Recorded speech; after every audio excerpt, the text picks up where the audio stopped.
How you doing?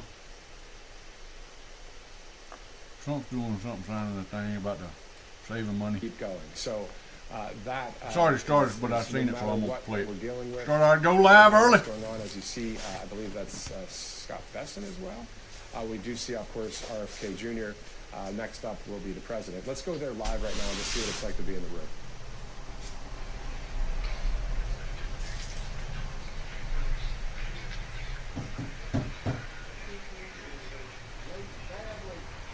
Thank you very much. Thank you, everybody. It's a big day. Should be fun. I don't know. You'll maybe find reasons why it's not, but I can't imagine because we have a lot of great things happening. It's been a very strong week and a very strong weekend. Before we begin, let me say a few words about the historic events that took place over the last few days. On Saturday, my administration helped broker a full and immediate ceasefire, I think a permanent one, between India and Pakistan, ending a dangerous conflict of two nations with lots of nuclear weapons. And they were going at it hot and heavy, and it was seemingly not going to stop. And I'm very proud to let you know that the leadership of India and Pakistan was unwavering, powerful, but unwavering in both cases, and having these, they really were, from the standpoint of having the strength and the wisdom and fortitude to fully know and to understand the gravity of the situation. And we helped a lot. And we helped also with trade. I said, come on, we're going to do a lot of trade with you guys. Let's stop it. Let's stop it. If you stop it, we're doing trade. If you don't stop it, we're not going to do any trade. People have never really used trade the way I used it. That I can tell you. And all of a sudden they said, I think we're going to stop it.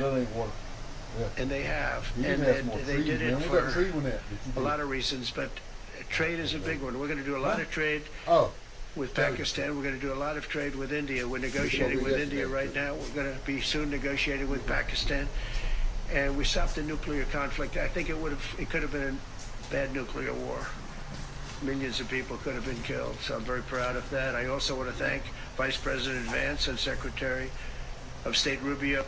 Just got off the phone with that lieutenant trying to get all this shit straight out. Friday they called and told me, well, you're going to get a ticket anyhow. I said, Webb didn't say that. We changed his mind. I said, bullshit, let me talk to his boss. And I had asked to talk to some supervisors before that, and they said, oh, they're in meetings and all that. So I called up this morning and said, let me talk to Lieutenant, I said, what's his name? Obester. And he talked to me. And he said, yeah, let me see if I can get him. Sorry about all this. See, I've been calling for a week. Chapman. Hello? And he said, give me a day and I'll call you back. So we'll find out tomorrow. I'm still going to fight if we got to go to court. We should have never got no ticket. We was there working on a truck. Right. The hell's wrong with you, Williams? Copper? Blue line, bitch! But yeah, how'd you do this weekend on your shows? Were they pretty good? Oh, no. You need to go on your page so you can like comment back to them and stuff. Wow. Why? Why wouldn't you want to give them feedback? I don't want to see that. Even if you can talk to the ones that are women. But that's the only thing is you can't really tell if they're women or not. You know, because Juicy Root don't sound like a woman. Well, that's like a big old black dude. What about Pork Chop? And Bubbles. Now, Bubbles could go either way. Bubbles could be a stripper name. Hey, Jody brought that trailer down the house yesterday. I was here. Yeah. I done rented that bitch out. He ain't moving in? He can't. I done rented it out. He just moved it though. He moved it. No, I rented it out. So I appreciate that, Jody. But yeah, man, they cooked all kind of food. Did he really? Brandy for Mother's Day. Oh, So yeah, she yeah. brought her and her sister Selena and her brother Jesse. Yeah. They all come to the house, and Selena had just got married not too long ago. Jackie's youngest daughter. Oh, okay. And she brought her husband down there. And so they had that stuff I was telling you, that rice and shrimp and sausage. That was good. Right. Jambalaya is what Yeah. they called it. Yeah. That shit was good. Well, I ain't jambalaya, but shrimp. Gumbo? No. What is it? It was rice and shrimp That's what you feel like with red and sauce. sausage. Well, yeah, but shrimp and sausage. What do you mean red Y'all sauce? Georgia people, so y'all do what you want. You know? That ain't jambalaya. Jambalaya is meat, chicken. Oh, she had no chicken in it. For their work and efforts. They worked very hard on that. Yeah, she didn't have no chicken in it, but she made they made a shitload of hamburgers, and then, yeah, she had all the the onions and tomatoes and lettuce and bacon. She had all that shit, and then she had a big tray of cupcakes. And I got 2 cupcakes at the house. I got them put up, and then I'm trying to think what else they had. They had a shitload of food in there, and everybody got full. And I said, "Man, let me save some for Stuart." And they said, and Joyce, when I said Stuart, she sat up at the table. She said, At the cricket spot. she said, "Bullshit, he ain't getting none of this food." I said, "Damn, Joyce," because I told her I had Mother's Day yesterday, Damn, man. But when I said Stuart, she was at the table. I was in the living room. I said Stuart, and she just looked up. She said, "Bullshit, he ain't getting none of this shit." Everybody got quiet. Everybody got quiet because they don't know you. Brandon and them don't know you. Jody done fucked everything up. And Jody was down there earlier that day, bringing that trailer, that camper. You think he's gonna be all right? How they all gonna fit in that son? I don't know. I don't know how it's gonna work. A dog too? Yeah, dog right up in the That middle. fucking trailer ain't gonna be worth 10 cents in a year. Yeah, it's gonna be terrible. That's gonna be bad. Bad. You'll give it to me just to get it out of there. Just to get it out, scrap it. Yeah. I walk in and be like, it's like right now it's a showroom, but in a year from now, No. in and out, with dirty feet. In and out, and all them kids down there Dog just climbing screaming and shit yesterday. I said, "Man, what the hell? He shut that shit up. Dude. What you screaming about? Not even you have a retainer wall. Man, you need to cut all that bullshit out. I get the belt off. I don't put up with that shit." I would too. And they bad. Yeah, all running around, one of them screaming to stop, and she's screaming, telling him to stop, put him down. You don't even know what that means. I said, you can't understand English, boy? And he said, "Yeah." I said, "You finna understand English, you better put his ass down and leave him alone, because I hear him screaming again, I'm going to whoop your ass." Yeah, shit. Yeah, I'll tear it on, so I'll get that out of them real quick. I won't put up with that shit. This might be what they need. I'll put the belt on their ass. So, I'll dance them around out there, and you can have somebody on the porch picking a banjo, and I just have them out there dancing to that shit. hey, got the shop vac working. That's good. What was wrong with it? Just the trigger on the button on Angel. Fixed it. That's good. Yeah. I just use the box now. I donated it to the shop. What you need to do is go ahead, them shoes you got over here. This ain't no damn dressing room. You need to get them out. I said you was coming today. Well, That bottle of water, I know. you need to go ahead and get them out. Oh well, I'm getting out to this in a minute. Let me get the shit together. Yeah, you need to get woke up. Where's Jody at? We also, as you know, He ain't coming. created a situation where the Houthis, for Today's the Monday, man. first time ever, Today's Monday. have ceased firing, and they've let it be known that they're not going to be Yeah. firing at I always show Damn. up American yeah. ships anymore. I thought it was Not Sunday. going to be firing No, at you need Americans to stop anymore. smoking that shit, man. It's This got was you a, off lost a day or something. Heavy barrage. Smoking last- peanut butter. Hey. Have you ever tried that? No. You know you can get high as hell smoking That's that why I shit. parked up there because I was like, well, he ain't gonna be there. It's Sunday. Yeah. Lasted for I about told it this morning when I got here. approximately 50 days. 10:30. And as you know, they've been in war essentially for forever. But over the 10:25. last 10 years, they've been Sunday. No. very difficult No shit. for other countries. Nobody was able to do Today's what we Monday, did. man. But they stopped, and You we ain't heard take their word for it. Donnie on the They- Bobcat out there? Their surrogates and them directly You were sleeping said, hard we with don't want to Yeah. do this anymore. And so we were satisfied Probably. with that. In addition, yesterday we achieved a total reset with China. After productive talks in Geneva, both Yesterday. sides now I was agreed up- to I reduce was the up Saturday tariffs morning. imposed after Waiting on him April to see 2nd you. to He didn't come. 10% for 90 days as negotiators continue on the larger structural issues. Because he told me he was going to come get it And Saturday. I want to tell you And bring that it down the house. a And he couple did. of things. First of all, that doesn't include the tariffs that are already on, that are our tariffs, and it doesn't include tariffs on cars, steel, aluminum, things such as that, or tariffs that may be imposed on pharmaceuticals, because we want to bring the pharmaceutical businesses Yeah. back to the United States, and they're already starting to come back now based on tariffs. Because they don't want to pay 25, 50, or 100% tariffs, so they're moving them back to the United States. He's a pussy. I spoke to Tim You Cook can say this it. He's a morning, and pussy. he's going to, I think, even up his Well, he's supposed to be on the way. numbers, Buck's doing $500 a billion. yard we got to He's cut down going around Forest Parkway. to be building a lot of plants in the United States for He's Apple. cutting that one. Well, And we look he's got forward to 2 more that. to do. I really do look forward to that. Me and him together like 85 But We got to do 85, and then we got the another talks in Geneva nap were to very do. friendly. The relationship is very good. We're not looking to hurt China. China was being hurt very badly. They were closing up factories. One of They were y'all having a lot can't of hear, and the unrest. other one don't know what the hell's going We're on. very happy to be able to do something with us. And the relationship is very, very good. I'll speak to President Xi maybe at the end of the week. Who's fault? We have some other things we're doing. But one of the biggest things that we're doing, and I don't know if people realize this, but we made a great deal with China, great trade deal.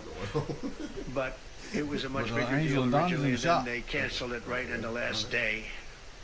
Some of you faces I remember were there when that happened. I remember you. And we had a deal where they opened up their country to trade with the United States. And they took that away at the last moment, and then I canceled the whole thing. And then 6 months later, we ended up doing a smaller deal, but it was a big deal. It was $50 billion worth of your mama's product that they passed were going to away, right? purchase from our farmers, etc. What We about your agreed to baby's that. mama? People thought it was 15 because they were doing 15. We made Did it you call 50 because I misunderstood the Supposed to tell 15. them Happy Mother's Day, I thought man. they said, I said, you got to get 50. Because when I asked, if you remember the story, when I asked, what are we doing with them? My Secretary of Agriculture at the time, Sonny Perdue, said, sir, it's about 15 I don't know how many billion, and we were babies asking for 15, and I thought he said 50. So I said, so they came back with the deal at 15, and I said, no way, I want 50, because you said 50. They said, sir, we didn't say that. Anyway, bottom line, I said, go back and ask for 50, and they gave us 50. And they were honoring the deal, and we would call them up a lot for the corn and for the wheat and for everything. They were honoring the deal, and then when Biden got in, they no longer honored the deal. There was You nobody should to have called call. all of them yesterday I and would said call Happy on Mother's an Day. average of I just want to once say every 2 this. I weeks just to want say, to "Come tell on, you have to y'all speed it up a Happy little bit." Mother's Day. And Even our though I'm farmers the were reason you're a doing mother, great. I I'm said calling to you to them, give "Buy you some more land and recognition too bigger because it is tractors," Mother's if you Day. remember. But I'm That's the what reason you're a happened. mother. Send me $100. But the deal was a very good deal. But the best part of the deal Fix was that Too we much opened water up under the China. bridge, China man. agreed to open itself up to American Yeah. business to go But in. you could tell them Happy Mother's And it Day, would have been a great thing, I think, for China. and that would They would touch your heart. be able to see things that they haven't seen. They would be able to But they buy were products babies. that they had never been able to buy. Would have been great for American business. I think it would have brought unity between China, better unity between China and the United States. And the bottom line is that they canceled it the last day. We were all set to sign it, and then I went a little bit angry. I got a little angry. Put They you on said the they downward canceled the spiral. deal. The deal was done. It was all ready to be signed. And Yeah. people went over there and came back to me, sir, they don't want to sign the opening up China. Well, the biggest thing that we're discussing is the opening up China, and they've agreed to do that. But it's going to take a while to paper it. You know, that's not the easiest thing to paper. But that's the single, I think, to me. Some people would disagree. Some people would say we're getting a lot of money with tariffs or whatever. But, you know, especially when you add what we already have. Because remember, we're already getting the 50% on steel and Is he the one different on things that's strippers? not included in these That's a good thing. numbers. So you can add that. But the Well, that's a biggest good thing thing. to me They is didn't the turn to opening up. It stripping. would be, I think it would be fantastic for our A lot of girls businesses do if we turn could to go stripping in when and they ain't got a compete daddy. and compete with China. It would be a lot of jobs for China. It would be, I think, at a time when they can frankly use the jobs. And that's what we're talking about. So that's a very, very important element to add. So when Scott, I watched him speak the other day, and I think he didn't want to say it, but I said, it's okay to say it. Look, if we don't get it, we don't get it. But if we don't get it, it won't be a positive thing. But if we do get it, I think it's maybe the most important thing to happen. Because if you think about it, we opened up our country to China. They come, we don't come in, they have very few restrictions. And they How'd he didn't get it open from their the mother? country to us. How'd he Never got made it from sense the to me. It's mother? not fair. and they've agreed to open China, fully open China. She's falling behind a And little bit. She feels like I think it's going to be fantastic for China. I think it's going to be fantastic for us, and I think it's going to be great for unification and peace. China will also suspend and remove all of its non-monetary barriers. They've agreed to do that. Yeah. Well, they're very numerous. But again, to me, the biggest thing that came out of that meeting is they've agreed. Now we have to get it papered, but they've agreed to open up China. Going to be great for everybody. And third, I'm very happy to announce that Idan Alexander, an American citizen who, until recently, most thought was no longer living, thought was dead, is going to be released in about 2 hours, actually. Got to teach her how to drive that. And he's going to be released before the eyes of Steve Woodcock, who's done a fantastic job. He's all playing that I know a lot bullshit. of people that have a lot of talent. I know Steve had a lot of talent. But I know a lot of people with a lot of talent. But there's one that I thought had a special way about him, special personality. Lucky I didn't shoot some tires off that car. A good deal maker. Had a special way about him. And Bullet holes all in it. Knew very little about the subject matter. Police looking for it. But he learned it in about 2 hours. And he's been fantastic. So I want to just thank Steve. All right, let's do some money talk because you did that welding job. Releasing about Oh, you owe me money on the welding job and that 2 other hours job. from now, or sometime today, let's say. Once you cried. And again, they thought he was dead just a short while ago. His parents are so happy. They're so happy. So it's, as you know, Idan's the only American citizen captured 11 o'clock and to 2 o'clock. held hostage by Hamas since October 7th, 2023. So I finished it in about And he's an coming hour, home to his parents, which is really great news. To me, it's big news. They thought he was dead. 5 on Friday. So that's it. So we'll be heading there, and we'll be seeing 3 primary countries. You know all about that: Saudi Arabia, UAE, Qatar. On Thursday's meeting with Russia and Ukraine is very important. I was very insistent that that meeting take place. I think good things can come out of that meeting. Stop the bloodshed of the horrible, it's a bloodbath. But that 5,000 more, it's really much more, trying to be conservative, more than 5,000 soldiers. Russian, they're not American soldiers, they're from Russia, they're from Ukraine, but they're people. They're human souls, and they're being killed at levels that we haven't seen since the Second World War. And it's every week. A lot of drone fighting. It's a whole new form of warfare, and it's violent and vicious. And so that's it. I'd like to go back to China just for a second.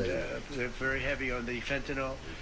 We're charging them, as you know, 20% for they send fentanyl into our country, and they've agreed that they're going to stop that. And you know, they'll be rewarded by She was crying. My man. You should have took pictures of that. millions of dollars in tariffs. Her man.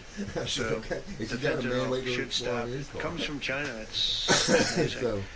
And comes through our southern border, comes through our northern border too, comes through Canada, and comes through our southern border, much more through the southern border. But so that's a very important subject to me. Everybody in this room has lost friends or people that have family members. It always happens though.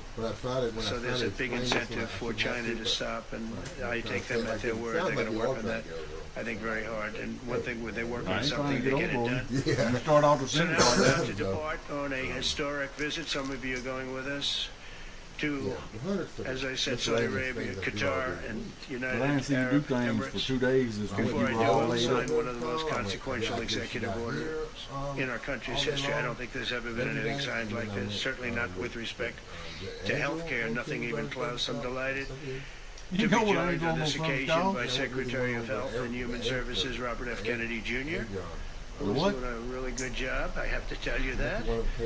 CMS Administrator, a friend of mine, Dr. Mehmet Oz, who is a Oh, that's extra money. An amazing Yeah, guy, you you gotta make know. him the truck smell like a wet dog. I was telling Bobby before, Oz Fucked around there and had found a out, very and, successful show, but it hurt his then we went, reputation. Because when you're in show business, it hurts your reputation a little bit. We're gonna go It's on good another for you. one. It's good for you, but We got in another terms one of to go to? professionalism and Got being a another truck. doctor, it sort of hurts your Oh, no, reputation. yeah. This guy Yeah, went to the dark best green, schools, color, was wet. the best. I mean, top of the line. Then he did a television show, became a success, Turned out to be- made a lot come of over money, and- all that stuff, but it sort of hurt him. And you know who I compare that to? I hate to say this, but a special woman, Janine Pirro. She was the toughest, smartest DA maybe in our countries, in our cities and states. History, New York. She was really tough, really sharp. Then I said, it's the tearing me show, up watching the grown man cry like people that. didn't I think need to of leave it him quite the alone. same Quit picking way. on him. Became more of an entertainment person, like that Oz. was nice. Oz is not an entertainer. He's not really an entertainer. So we got You know the one real thing on- story, and she isn't either. She is unbelievable. She was one of the strongest district attorneys in the history of New York. Highly respected, very tough. Went after You gotta have a the battery drug for it. dealers Yeah, at a battery level for it. that you don't You see gotta have a today battery. anymore. And hopefully she's given up a tremendous, she's leaving the #1 show on Yeah. cable television, one of the #1 shows on television, period. You don't have the The Makita? 5, but they've got great people left behind, but she was a big part of it. And so I equate it to that. Janine Pirro is unbelievable. FDA Commissioner Dr. Marty McCary with a reputation that's second to none, and the job he's doing already has been fantastic. Thank you, Marty. And Director of National Institute of Health, Jay Bhattacharya, who has been, as you know, from Stanford, so highly regarded. And they've all been working with us very hard on this. And the question they would ask, being a little bit new to the government What he needs aspect to do is of it, get to is work on why that, hasn't that big fan why in the did end of the somebody building fight down the there. drug price They ain't got situation, no meaning motor on. equalization? There's a term. It's called equalization. Nobody wants to mention that term. And I'm not knocking the drug companies. I'm really more knocking the countries than the drug companies because they're forced to do things. But the drug No, lobby I is didn't the see him strongest Friday. lobby He didn't work Friday. in this country. They said the drug lobby. It's between that and lawyers. I don't know what And Friday. they have a lot of power. But starting today, the United States will no longer subsidize the health care of foreign countries, which is what we were doing. We're subsidizing others' health care. Countries where they paid a small fraction of what You got the for the encyclopedia in same there. drug reading. that what we pay many times more for. And we'll no longer tolerate profiteering and price gouging. Man, them from hamburgers Big over yesterday. Pharma, but Oh, man, again, they were pretty it was good. I really said, the "Man, countries with that that jambalaya." forced Big Pharma to do things that, frankly, I'm not sure they really felt comfortable Yeah, doing. 'cause But when they've gotten Jody was away with leaving, it, I these went to the countries. store and got me European some, Union has been brutal. Brutal. Cocktail shrimp. And the I was drug going to eat some companies cocktail actually shrimp told for me supper. stories. It was just the red brutal how sauce? they forced the Yeah, that European one Union down suing there. all our Yeah, well, no, companies, Apple, Publix or Kroger. Google, They got a tray, a round tray. Meta. They're suing For like $10. all of our companies. They end up, they have judges that are Yeah. I get that big. European Yeah, I can't eat that big. Union-centric, I almost get eyed down. and they get rewarded Yeah. 15 billion, 17 But I told billion, 20 billion. But then the and Brandon they them use that popped to up down run there with all that food. their operation. I'm gonna put some Not gonna happen vegetation. I'm any gonna longer, that I lighten can this up a tell little you. bit, but it's like a Y'all So put some chickens what's out been there. happening Look at is there. we've been Look at this one. subsidizing other countries throughout the world, not just in Europe, throughout the world. European Union was the gotta most see if he difficult wants from his what I hamburger. understand. I mean, I'll tell you a story. A friend of mine who's a business. He got some shrimp over there too. Shrimp and rice, sausage. Tough guy. Most of you would have No, heard of Jody him. does. A highly neurotic, brilliant businessman, seriously overweight, and he takes the fat shot drug. And he called me up, and he said, President, he calls me, he used to call me Donald, now he calls me President, so that's nice respect. But he's a rough guy, smart guy, very successful, very rich. I wouldn't even know how we would know this, but because he's got comments. Said, President, could I ask you a question? What? I'm in London, and I just paid for this damn fat drug I take. I said, it's not working. He said, I just paid $88. And in New York, Chapman. I pay $1,300. What the hell is going on? He said, so I checked. And it's the same box, made in the What's same doing that plant, job?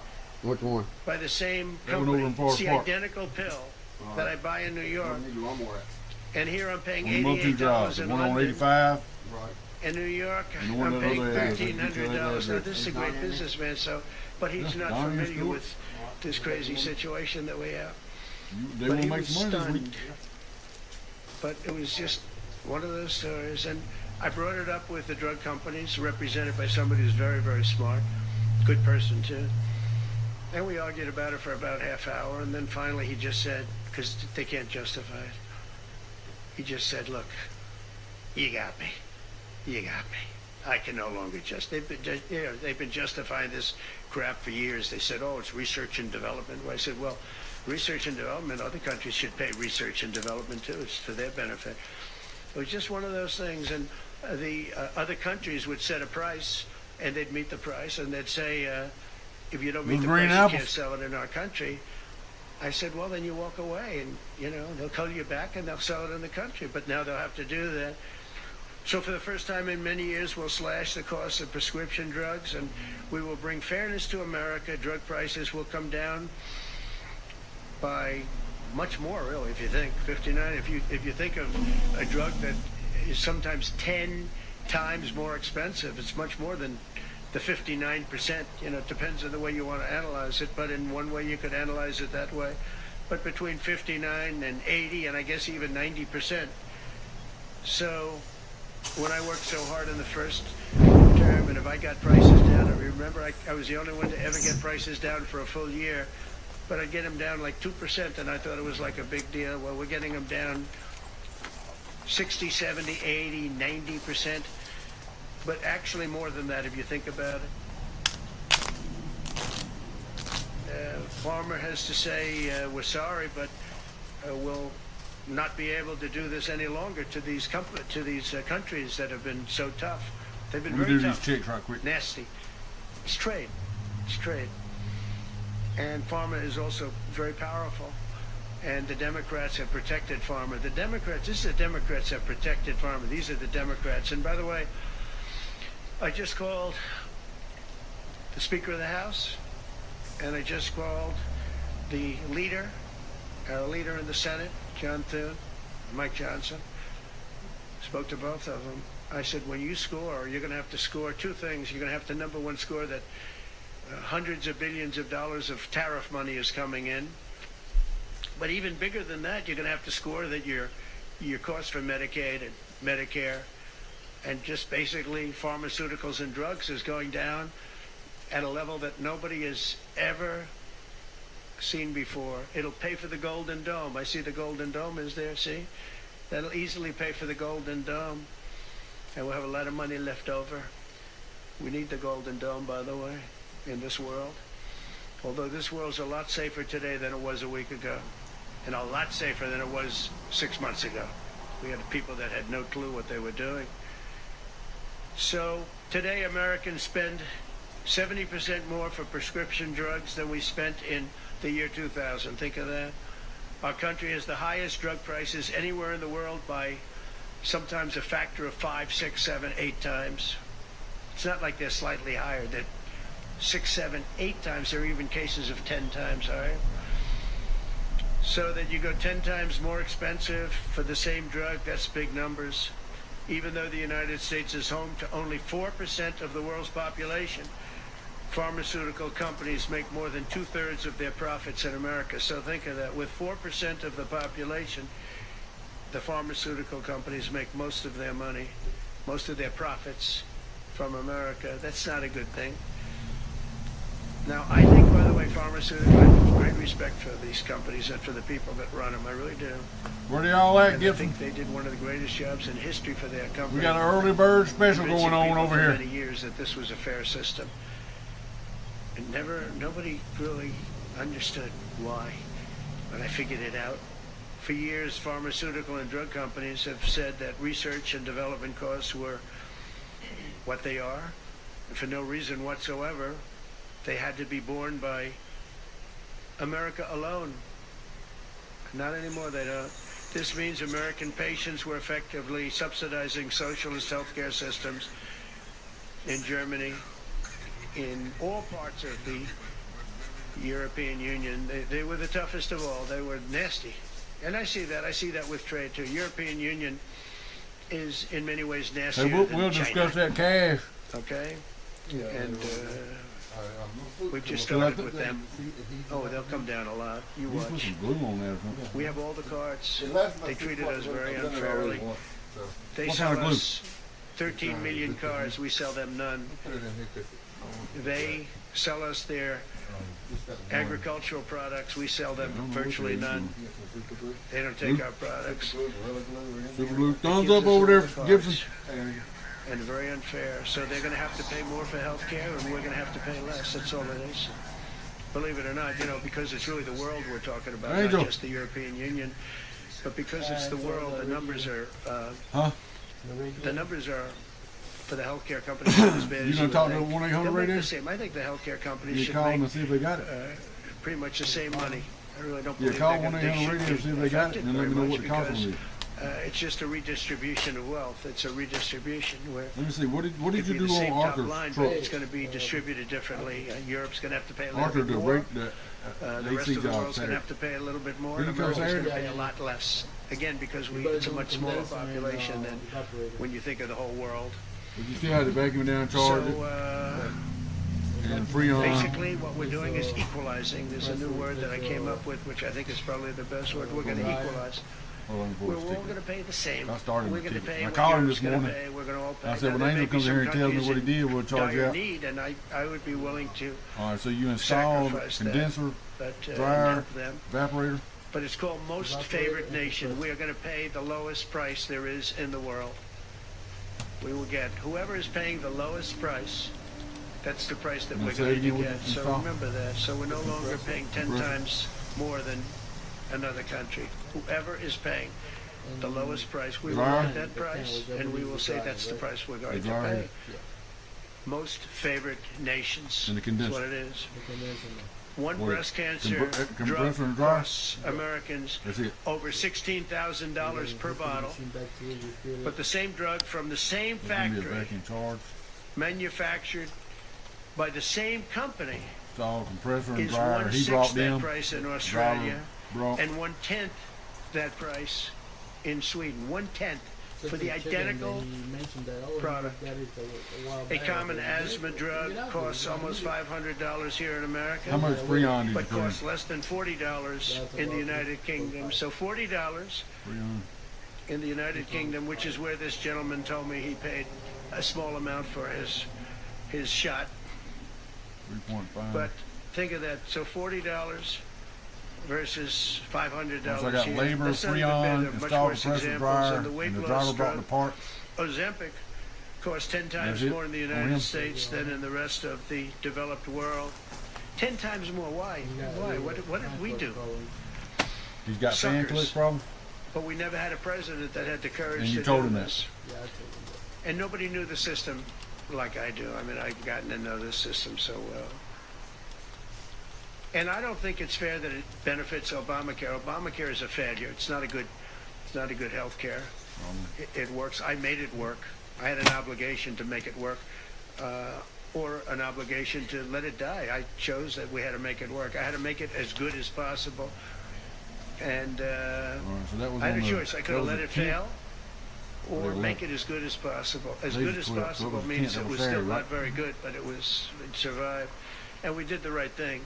But this makes everything work, and I don't want to have a bad form of healthcare work because of the fact I was able to cut drug prices by 80 or And then 90%. yesterday you did the one. So we're You going to did the one maybe come up yesterday, with something. I think or- this gives the Republicans a chance Yeah, to well, actually do a or health care that's last night. much better than Saturday- Obamacare Sunday night, Saturday and for night? less money, which if you guys would Sunday work during on the that daytime. along with Congress. So But I do want to say that 5/11. Democrats could have done this a long time ago. They have fought like hell for the drug companies, and they knew they were doing the wrong thing. And it's going to be Well, very hard. I was just telling the Did you leader do and the another speaker protocol? that it's going to be very hard for the This weekend just had Democrats one. to vote against the one big beautiful deal. All right, and Buck did one Greatest tax cuts in history, for a greatest everything. wiper But now you have the big motor on drug prices because that's going to be included. the tent. It makes that whole situation different from a scoring standpoint. I just told him, I called him up about this. I said, I'm going to do something that's going to be very monumental, and you're going to be scoring. You better tell your people that this is going to score really well, and then add hundreds of billions of dollars in tariffs to your list also. But as big as the tariffs are, this is something that really hits quickly. 5 years ago, I signed an executive order to confront this disaster. When you dial it and call them. But only confront it in a minor way. It was a good confrontation, but never to this extent. It took people a little while to understand a very complicated system. But Joe Biden, without any knowledge of what he was doing, terminated the policy and then pretended to negotiate under a new system. And then you take a look, 5 out of the 10 drugs that he negotiated are now over 200% more expensive in America than the rest of the world, and far more expensive than when he even got involved. Much more expensive than when he got involved. Joe Biden's plan was as you know, because you wrote about it. You don't say it very loudly, but it was a very big failure, was his whole presidency. First up, directing the U.S. Trade Representatives and Department of Commerce to begin investigations into foreign nations that extort drug companies by blocking their products unless they accept bottom line Moon Man, and very look, low them parts dollar you used on that amounts job for their Saturday. product, unfairly shifting the You cost said it was burden a onto union American and a patients. A plug. And we'll be taking a look at that very strongly. The biggest thing Get we're going to do them is 2 parts we're that going you to tell used those on that countries, and put them on both the like service trucks. those represented by the Same European size Union, fittings and things. that Put you them know on that both game service is up. trucks. Sorry. That way we got them on And there. if they want to get cute, then they don't have to sell cars into the No, United we should have States them anymore. in one of these trailers. It's Our a very boat big is subject. in there. And We should have them. they won't get cute, because I'll defend the drug companies from that standpoint. They were given a price by the European unions and other countries. This is what you do. This is what we're going to pay. We're not going to pay any more. Let America pay the difference, because there was a big shortfall. Let America pay it. And that's what we did, but we're not doing it anymore. Next, my administration will secure what we're calling most favored nations drug pricing. The principle is simple. Whatever the lowest price paid for a drug in other developed countries, that is the price that Americans will pay. And we're using the term other developed countries, because there are some countries that need some additional help, and that's fine. I think that's very good. Some prescription drug and pharmaceutical prices will be reduced immediately by 50 to 80 to 90%. Big Pharma will either abide by this principle voluntarily, or will use the power of the federal government to ensure that we are paying the same price as other countries. No, but I'm talking about the money I already paid. Price restrictions and reductions. My administration will also I think I paid you $2.25. Middlemen. We're going to totally cut out the famous middlemen. Nobody knows who they are. Middlemen. I've been hearing the term for 25 years. Middlemen. I don't know who they are, but they're rich. That I can tell you. We're going to cut out the middlemen and facilitate the direct sale of drugs at the most favored nation price directly to the American citizen. So we're cutting out, Bobby, the middleman. It's so important, right? You got to do that. They're worse than the drug companies. They don't even make a product, and they make a fortune. It's very smart business people, that I can tell you. If companies make no significant progress toward most favored nation pricing, which we will insist that they do, so I think I'm wasting time talking about it. We're going to insist. Get the blower. And we'll insist, and we're going to help the drug companies with the other nations, because those other nations do a lot of trading with us. They need our trade, just like China needed us very badly. They need us just as badly. We will do whatever we have to with trade, just like we did some great things with trade with India and Pakistan. We helped the situation, very heated situation. Could have lost millions of people, more than millions. I mean, many millions of people. And they want to do business with America, but we never used our powers that way. We never knew how. We never had people that knew how to do that. We'll also open up America's market to safe and legal imports of affordable drugs from other countries, putting dramatic downward pressure on prices. And if necessary, we'll investigate the drug companies, and we'll, in particular, investigate the countries that are doing this, and we will add it onto the price that we charge them for doing business in America. In other words, we'll add it onto tariffs if they don't do what is right, which is everybody should equalize. Everybody should pay pay the same price. And special interests may not like this very much, but the American people will. I mean, I am doing this for the American people. I'm doing this against the most powerful lobby in the world, probably the drug lobby, drug and pharmaceutical lobby. But it's one of the most important orders, I think, that's ever been signed, certainly with regard to health care or health in the history of our country, and it's an honor to be a part of it. And I'd like to ask Robert F. Kennedy to say a few words, please. Mr. Moo Man. Thank you, Mr. President. This is an extraordinary day. This is an issue that, I grew up in the Democratic Party, and every major Democratic leader for 20 years has been making this promise to the American people. This was the fulcrum of Bernie Sanders' runs for presidency, that he was going to eliminate this discrepancy between Europe and the United States. But as it turns out, none of them were doing it. It's one of these promises that politicians make to their constituents, knowing that they'll never have to do it. And the reason they'll never have to do it is because they know that Congress is controlled in so many ways by the pharmaceutical industry. There's at least one pharmaceutical lobbyist for every congressman, every senator in Capitol Hill, and every member of the Supreme Court. By some estimates, 3. Pharmaceutical companies, the industry itself, spends 3 times what the next largest lobbyist spends on lobbying. Brought to you by Pfizer.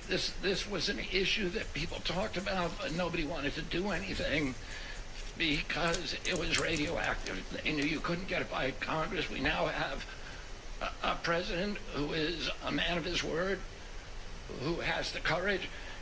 President Trump was taking money from the pharmaceutical industry too. I think they gave you $100 million. But he can't be bought, unlike most of the politicians in this country. And he is standing here for the American people. I don't know what, there's writers like Lord Elizabeth Warren or Robert Reich who are saying that President Trump is on this side of the oligarchs. There has never been a president more willing to stand up to the oligarchs than President Donald Trump. And I'm very, very proud of you, Mr. President, for your courage, I'll say, because I don't want to be crude, your intestinal fortitude, your stiff spine, and your willingness to stand up for the American people. We have 4.2% of the world's population. Our country represents 75% of the revenues for pharmaceutical companies. We spend in our country $1,126 per capita on drugs. In Britain, they spend about $240. They spend 1/5 of what we do. And this is true across Europe. And the drug companies, Europeans, if you ask them, it made no sense what they were saying. America has to pay for this innovation or it's not going to happen. President Trump is saying to our European partners is you got to raise the amount that you're paying for those drugs and pay for your share of the innovation. That the United States is no longer subsidizing that. If the Europeans raise the price of their drugs by just 20%, that is $10 trillion that can be spent on innovation, and the health of all people all across the globe is going to increase because we're going to have better products. So I'm just so grateful to be here today. I never thought that this would happen in my lifetime. I have a couple of kids who are Democrats, are big Bernie Sanders fans, and when I told them that this was going to happen, they had tears in their eyes because they thought this is never going to happen in our lifetime, and we finally have a president who's willing to stand up for the American people. Thank you, and Dr. Oz. Thank you, Secretary Kennedy. This is the most powerful executive order on pharmacy pricing and health care ever in the history of our nation. And it's only happening because we have a president with the fortitude, the guts to stand up to the withering criticism and lobbying that's going to occur as soon as folks hear about the executive order. So on behalf of the child in Philadelphia who's got an autoimmune disease with $1,000 a month drug, or the older woman in Los Angeles who's on a blood thinner who can't afford her copay. I want to thank President Trump. God bless you for having the guts to take on this industry. Thank you, sir. So let's talk about the details a little bit. And this is primarily about equalization, as President Trump said. It's about fairness. Think of NATO as a metaphor. When President Trump said, you've got to pay a little more, so it makes sense for all of us, they came up. And the European countries contributed. The same thing we believe will happen in this situation. Most people who have thought about this process agree that it is patently unfair to tolerate the numbers that Secretary Kennedy and President Trump have reflected to you. On this chart to my left is a list of the 10 drugs that were negotiated in the IRA. Again, this is the bill, the law, that regulates a negotiation process. This is the best price that was able to be obtained by the Biden administration. And if you look at these numbers, they actually reflect how much on top of the most favored nation price was being paid by the United States. So the closest to me, Bob, you can point to the chart against the closest one, 289%, the one that's closest to you. That means that we are paying in America 4 times more than that drug costs in other countries. Again, 100% is the baseline. It's 289% above that baseline. It goes all the way down to when we're paying 50% more than any other country. That's the range. As was pointed out by President Trump, half the time we're paying 3 times more than is paid in other countries. It doesn't make any sense for the system. That stated, President Trump has over and over again indicated, and Secretary Kennedy reflected as well, we want innovation. We want our technology partners doing the best they can to make the best solutions for drugs that cure as many people in America and around the world as possible. By getting our allies to pay a bit more, as they should be, and they should have for many years been doing, will course correct a problem that's gotten out of hand. And by doing that in a thoughtful, effective way, we're going to be able to get the pharmaceutical industry whole. Those jobs will still be here, will still be productive, will still be curing cancer and a slew of other ailments that plague humanity. America will still be the leader in this space, but we'll be paying the appropriate amount, the right-sized amount for those tasks. So over the next 30 days, the 4 of us up here, together with people who are standing in the back of this room, we're doing a lot of the heavy lifting, are going to be approaching pharmaceutical companies to talk specifically about what we want the most favored nation price to be based on the best data we have. We're looking forward to a thoughtful interaction with these corporate leaders, many of whom we've spoken to and in quiet will agree the system is not right the way it is. They're patriotic Americans. They want what's right. But the fact that in my lifetime, as Secretary Kennedy said, for the first time, we have a thoughtful and aggressive approach thanks to President Trump on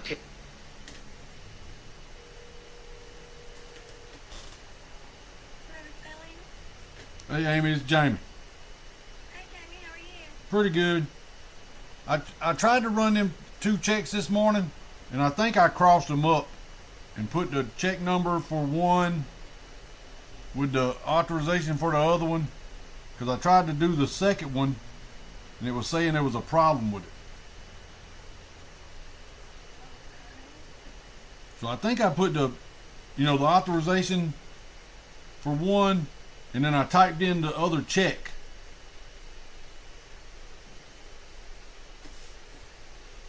So I done messed it up.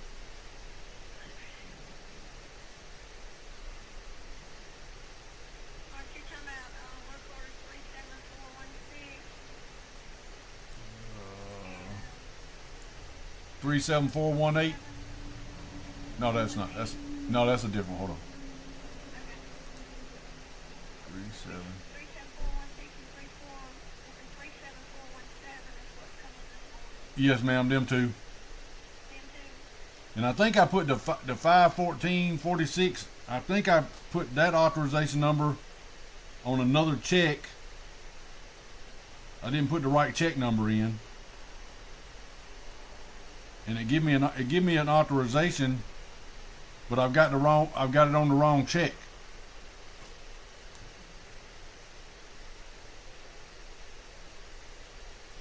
How can we fix that?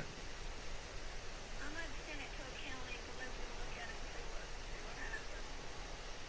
Okay. And I'll get back with you and find out what we need to do. If we need to sort these 2 out and start over, or what we need to do. Yeah, that's what I think. We'll probably void. They probably have to void them out and then restart it. But Let me see what they done in accounting and see if anything took off of it at all. Yeah, like I said, I got the dollar amount for the 514.46, and I got an authorization code for that one, but I think I've got it on. I typed in the wrong check number. Yes, ma'am.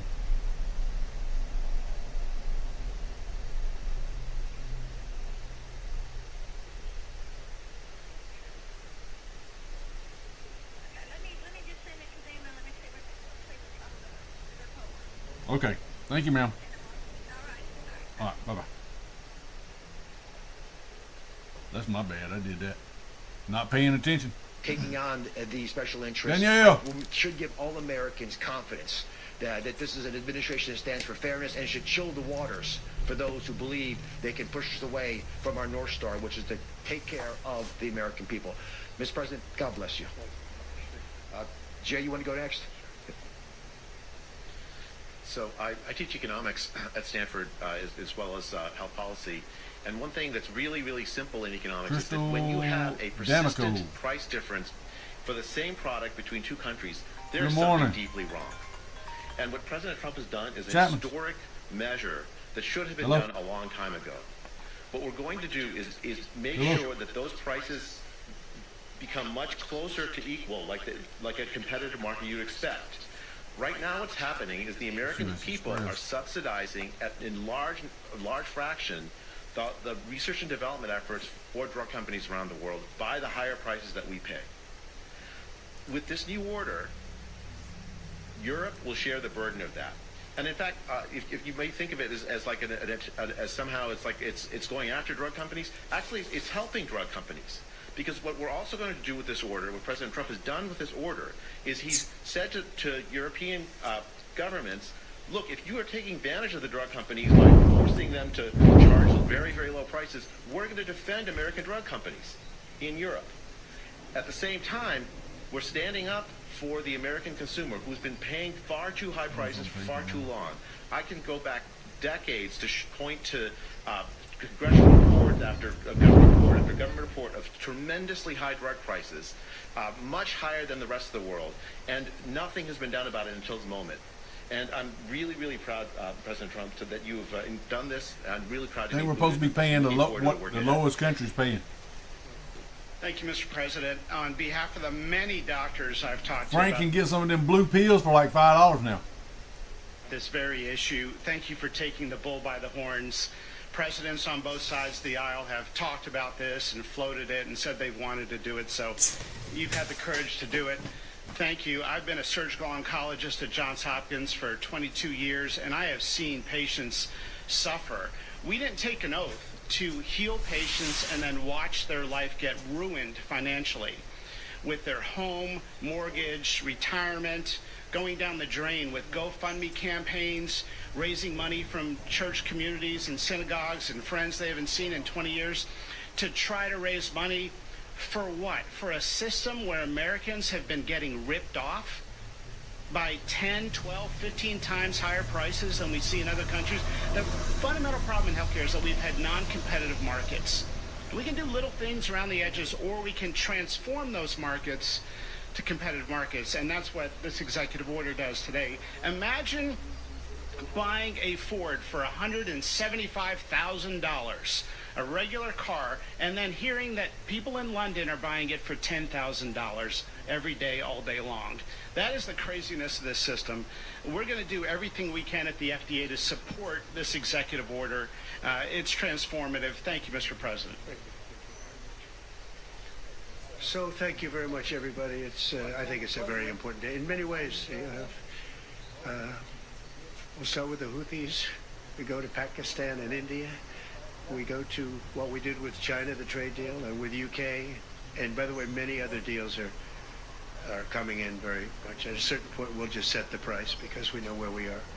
But we'll just set the price. But world trade is going to be terrific, and our country is going to be making a lot of money. Taxes are going to go down. Taxes are going to go down very, very substantially. But you look at all of the things that we've done, and now today I'm heading over. We'll see what we're going to do with respect to Iran. I think you have very good things happening there too, by the way. I think can't have a nuclear weapon, but I think that they are talking intelligently. We're in the midst of talking to them, and they're right now acting. They're very intelligent. We want Iran to be wealthy and wonderful and happy and great, but they can't have a nuclear weapon. It's very simple. So I think they understand that I mean business, and I think they're being very reasonable thus far. And don't underestimate Thursday in Turkey. President Erdogan is going to be a great host, and we are doing some work with him having to do with Syria too, by the way. We're going to have to make a decision on the sanctions, which we may very well relieve. We may take them off of Syria because we want to give them a fresh start. But President Erdogan's asked me about that. Many people have asked me about that because the way we have them sanctioned, it doesn't really give them much of a start. So we want to see if we can help them out.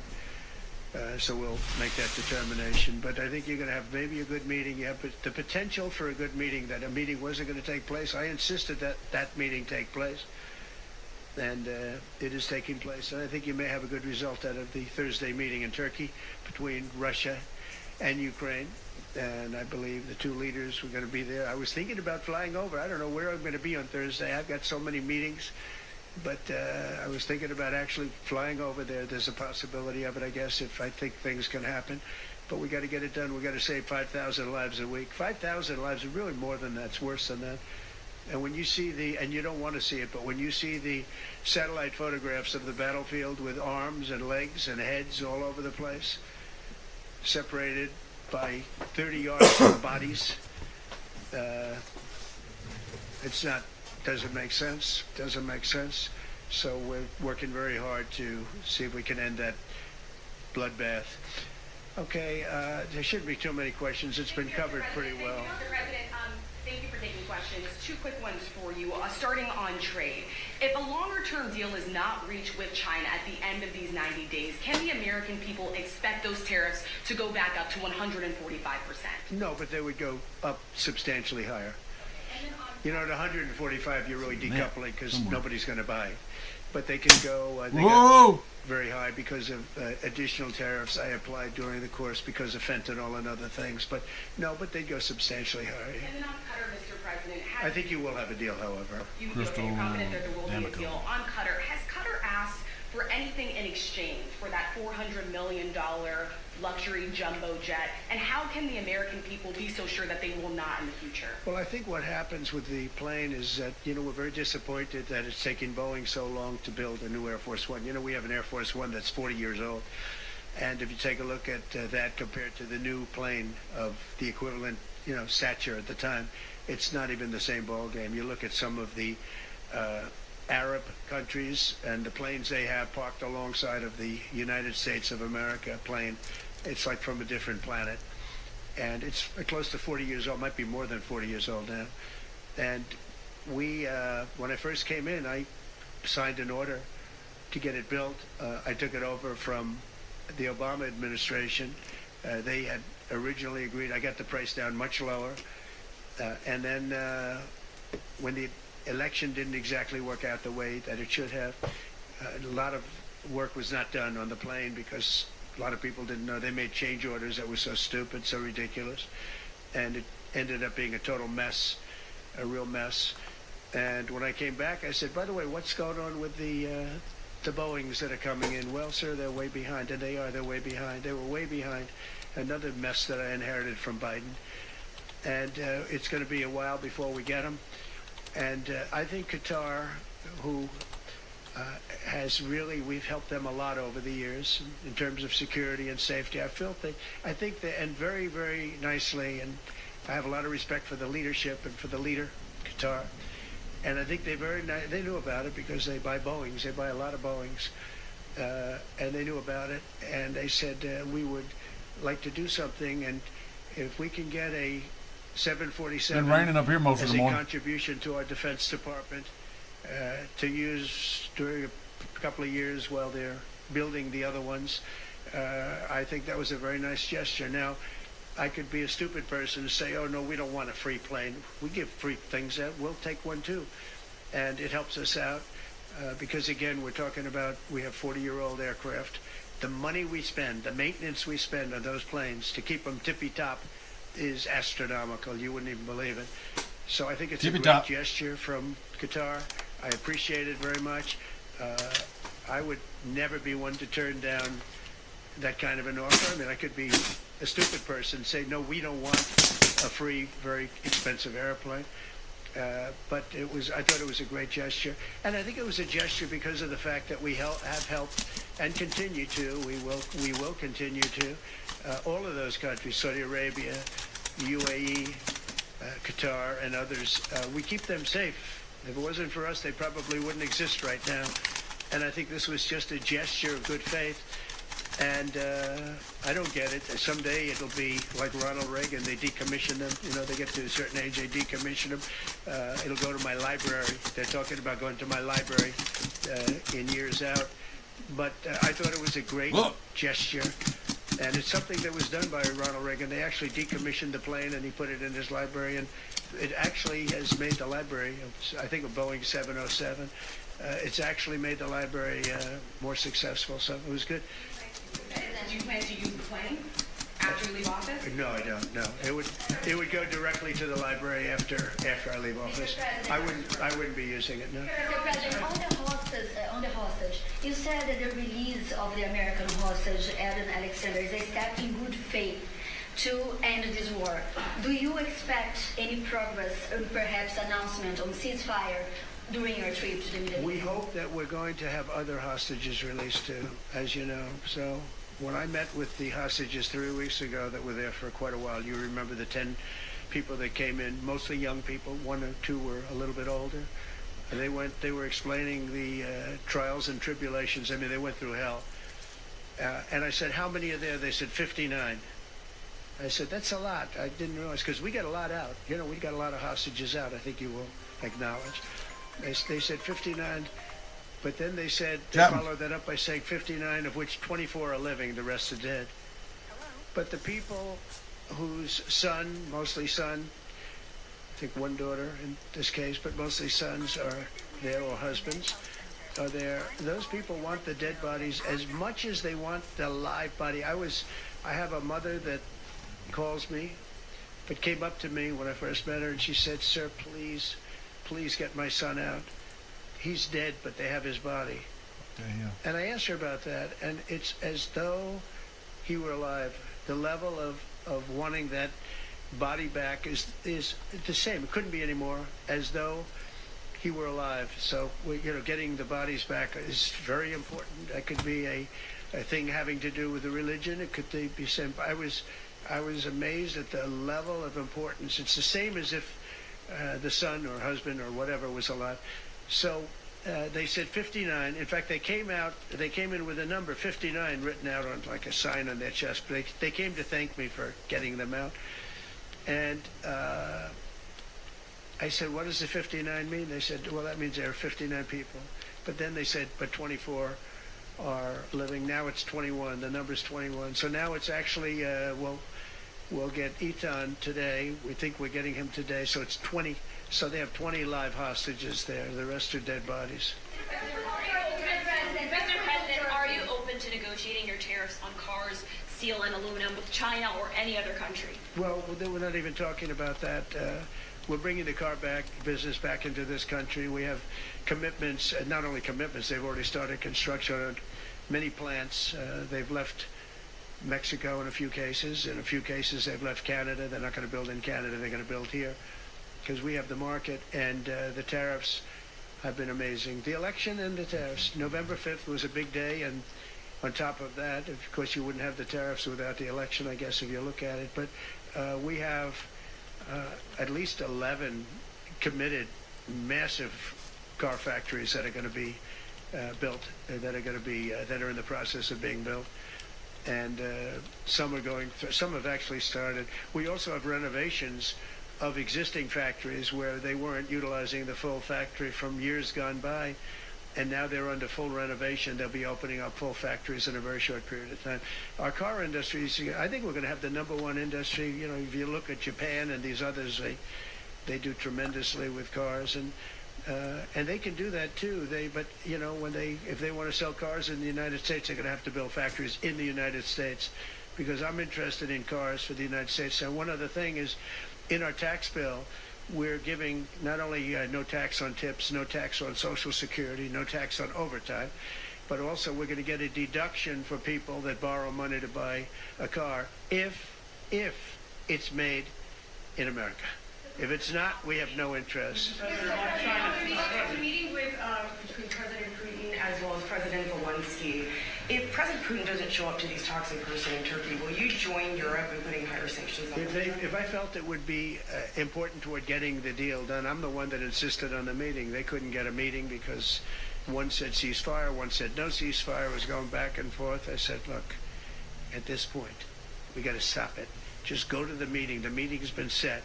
Go to the meeting on Thursday. And if I thought it would be helpful, I don't know where I'm going to be at that particular point. I'll be someplace in the Middle East, but I would fly there if I thought it would be helpful. Yeah, please. Refugees. I want to ask you about South African refugees. Dozens of Afrikaners who claim discrimination in their home country are heading to the United States, right, where your administration is going to welcome them as refugees. Now, this comes as you halted virtually all refugee admissions for people fleeing famine and war from countries like Sudan and the Democratic Republic of Congo. Why are you creating an expedited path into the country for Afrikaners but not others? Because they're being killed, and we don't want to see people be killed. Now, South Africa leadership is coming to see me, I understand, sometime next week. And, we're supposed to have I guess a G20 meeting there or something. But we're having a G20 meeting. I don't know how we can go unless that situation's taken care of. But it's a genocide that's taking place that you people don't want to write about. But it's a terrible thing that's taking place. And farmers are being killed. They happen to be white. But whether they're white or black makes no difference to me. But white farmers are being brutally killed, and their land is being confiscated in South Africa. And the newspapers and the media, television media, doesn't even talk about it. If it were the other way around, they'd talk about it. That would be the only story they'd talk about. And I don't care who they are. I don't care about their race, their color. I don't care about their height, their weight. I don't care about anything. I just know that what's happening is terrible. I have people that live in South Africa. They say it's a terrible situation taking place. So we've essentially extended citizenship to those people to escape from that violence and come here. Yeah. Please. Mr. President, thank you. Are you letting China off the hook for these 90 days, and do you really believe that they will follow through with non-tariff barriers and remove those? Non-monetary tariffs, yeah. Yeah, I think they're going to follow through. I think they want it very badly. I think they want the deal very badly. Again, this doesn't include the steel tariffs that I put on a long time ago that Biden tried to get off, but he couldn't get them off because it was too much money. I took in hundreds of billions of dollars from China, what a lot of people don't know, but we put on the tariffs originally. And if I didn't do that, we wouldn't have a steel industry today. Now we have a thriving steel industry. It'll be thriving much more with what we're doing because this is the next level. But it doesn't include that, doesn't include cars, doesn't include pharmaceuticals when we do that. And the reason we're doing that will be to get them to come back in the country. There are, again, I always say it because a lot of people forget, but if a company like Eli Lilly, which is making a massive investment in the United States right now. They're building many, many plants. They've already started like 7 of them, many plants, but they are not going to be tariffed. There's no tariff cost. So they're all doing that. They're all coming back to the United States. I mean, I'll tell you what, I hope I get the benefit of watching this because, as president, because, it takes a little while to do this stuff, and we're doing it early in the administration. If you think of it, we have, I believe, if you look at the real total, it's over $10 trillion committed for plants and factories. Other administrations haven't had $1 trillion over a 4-year period, even over an 8-year period. We have over $10 trillion committed in one form or the other over 2 months. Give me a break. I'm here 3, but let's give me a break on the first month. We want to get acclimated. But if you think about it, it's really 2 months. And so in 2 months, we have an investment already of over $10 trillion. And other presidents haven't had that done over a year, over 4 years in some cases.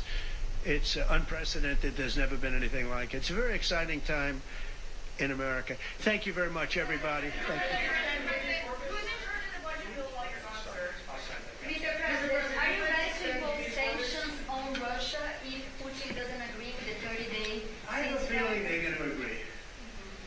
I do. I have a feeling. And we think other countries, Let's see what happens. no European countries will be involved, Mr. President, in the negotiations. The budget bill negotiations are taking place. Who in your administration is in charge of that while you're gone? Well, everybody, Bobby, from the standpoint of medical, this group behind me, I mean, I think it's the best group ever assembled.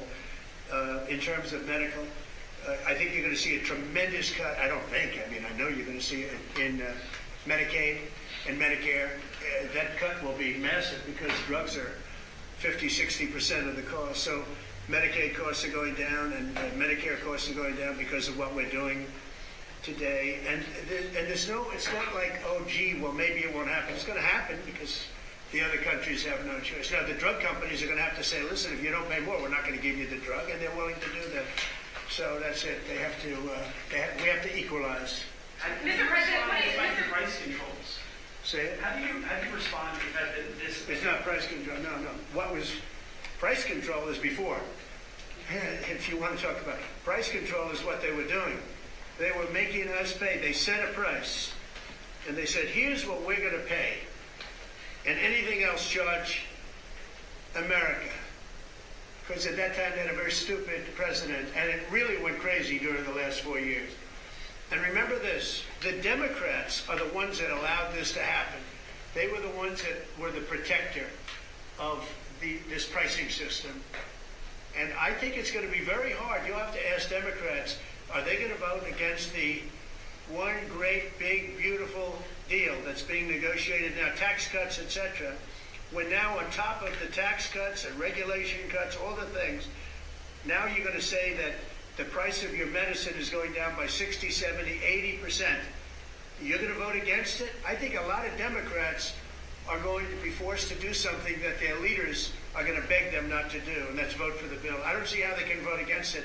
How can they vote against it when drug prices, drugs and pharmaceuticals are going to be down 70, 80%? It's going to be very interesting. Mr. President, what do you say to people who view that luxury jet as a personal gift to you? Why not leave it behind? Your ABC fake news, right? Why not? Only ABC. Well, a few of you would. Let me tell you, you should be embarrassed asking that question. They're giving us a free jet. I could say, no, don't give us, I want to pay you $1 billion or 400 million or whatever it is. Or I could say, thank you very much. You know, there was an old golfer named Sam Snead. Did you ever hear him? He won 82 tournaments. He was a great golfer. And he had a motto, when they give you a putt, you say, thank you very much. You pick up your ball and you walk to the next hole. A lot of people are stupid. They say, no, I insist on putting it. And then they putt it and they miss it. And their partner gets angry at them. You know what? Remember that, Sam Snead.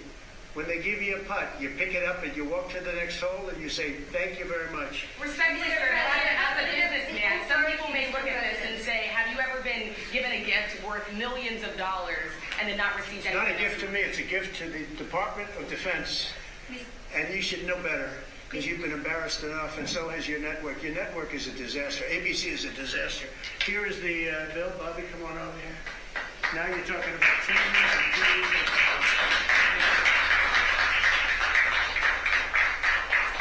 Thank you very much, everybody. Mr. President, a quick question about Turkey. Thank you very much.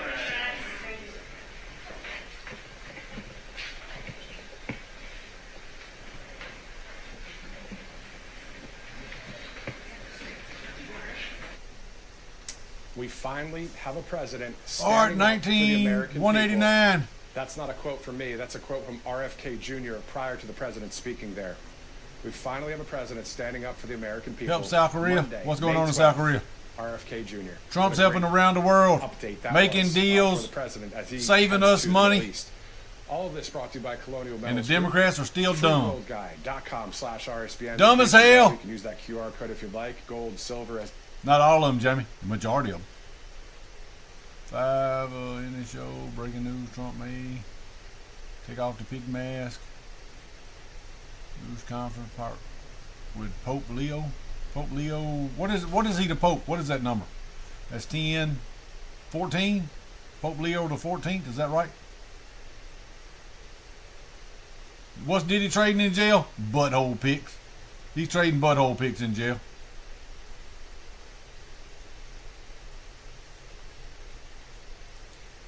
He got in his face, talked tough, and then ran the second things got real.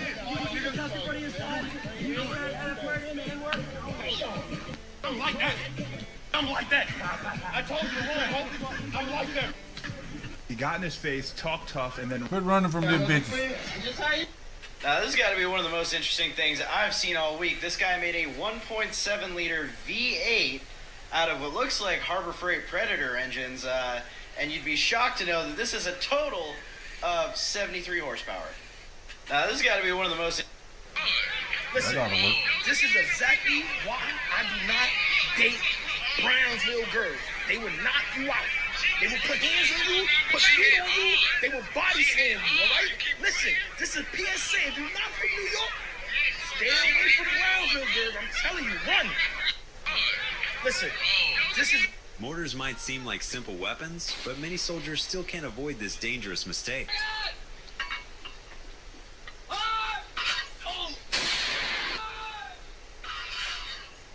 Never push a shell down.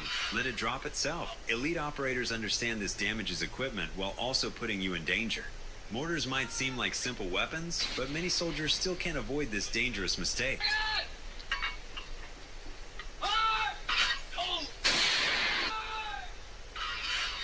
He's trying to blow everybody up. All right, War Eagle.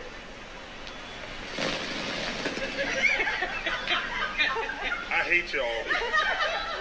I hate you. Oh. Yeah, buddy. Are y'all ready? This fat belly Catfish baby was sitting up on the crappie beds. This thing was just raiding those crappie nests. Look at the belly on this thing. That channel cat, he looked like he already ate a whole. I don't shake hands after losses.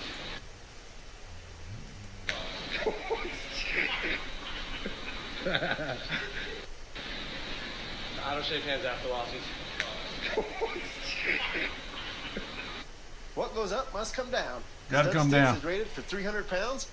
Made in the USA. Comes with a lifetime warranty. You can find us on Amazon or studsticks.com.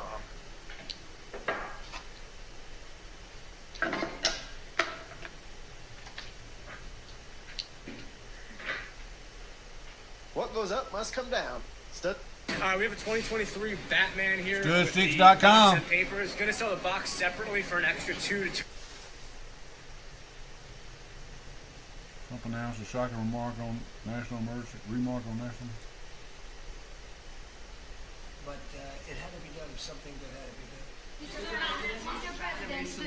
Mr. President, thank you so much. Which countries will be negotiating first? You have any criteria? Because, for example, Brazil and the UK, they do not have deficits with the US. They have a surplus. They do not have a surplus. They have a deficit with the US. So what is the criteria? And also, would you consider talking or meeting with Xi Jinping? Oh, sure. He's a friend of mine. I like him.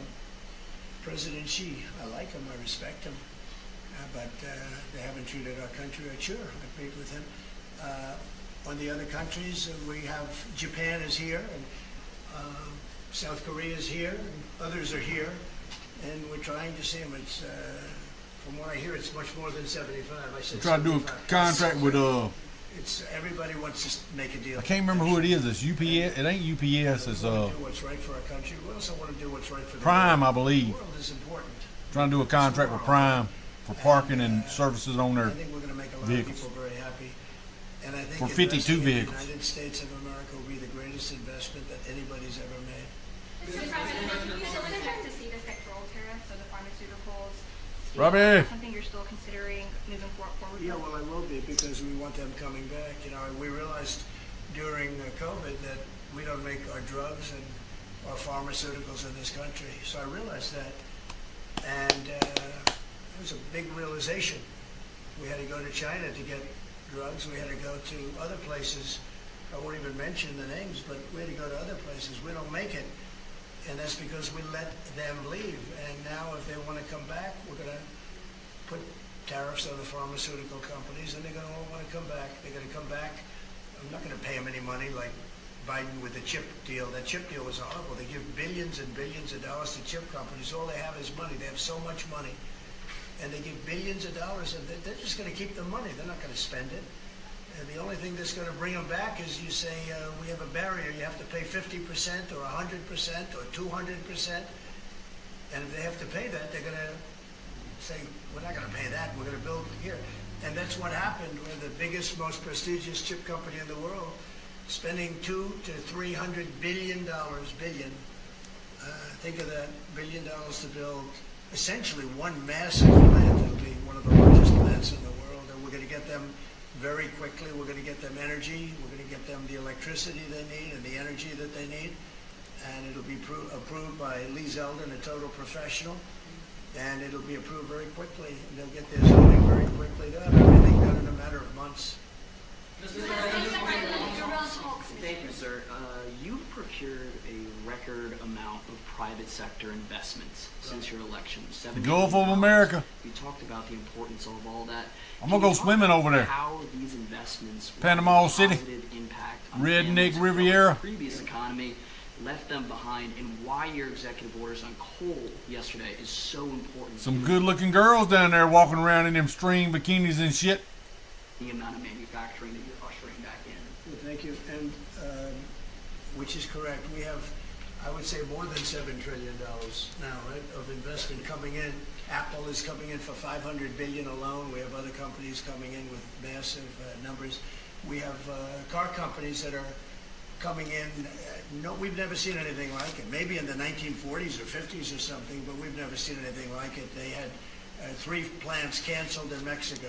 Not that we want to hurt Mexico, but we're for us. For America, That's baby. what my job is. It's not to take care of other countries, but I want to help other countries as much as I can. But we have to take care of America first, and it's about America first. So we have many companies coming in that would have never come in if we didn't win the election, and then put the tariffs on. And they're coming in because when they build in the United States, there are no tariffs. You don't have to pay any tariffs. So instead of paying 30, 40, 50% or 25%, but it could go a lot higher in some of the industries. So we have steel mills right now that are raging. The steel industry is gone. If I didn't put the tariffs on steel, because China was dumping massive amounts of steel in my first term, and I put tariffs on it. I saved the steel industry, but now it's going to thrive. Maybe like never before. I mean, if you go back to U.S. Steel from 90 years ago, it's incredible. It's the #1 company in the world for a long time. That's why we don't want to see it go to Japan. And we love Japan, but U.S. Steel is a very special company. We don't want it to go to Japan or any other place. So we're working with them, and I don't know if they need any money now. I'll be honest with you, they hit gold. They hit gold because if you look at it, this old. They have such orders for steel now. It's incredible. What's going on in our country is incredible with respect to plants. So we lost 90,000 plants and factories from the beginning of NAFTA, the worst trade deal ever made in the history of this world, but certainly in the history of trade. There's never been a worse trade deal. We were able to cancel that. We had to get approval from Congress. It was like a disastrous curse because you had to go to Congress to get it terminated. You couldn't just terminate it because it was a bad deal. You had people in Congress that didn't want to do it because they had other reasons, maybe bad reasons. They're mostly not there anymore, those people. But it's amazing what's happened. I appreciate that question because it's incredible. I don't think we've ever seen anything like it. $7 trillion, and it's much more than that because these are places that we know. $7 trillion is unheard of. I never looked at the Biden numbers, but you could go a whole year, and it was peanuts. Everybody was leaving. They weren't coming in; they were leaving, and that means jobs are leaving. And so we're not playing games. We're going to make this country greater than ever before. Thank you for that question. Mr.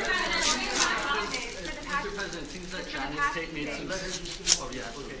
Thanks. For the past few days, Yeah, it's we've old. heard from this administration. It's no live. pause. That's bullshit. Was this idea of doing a pot?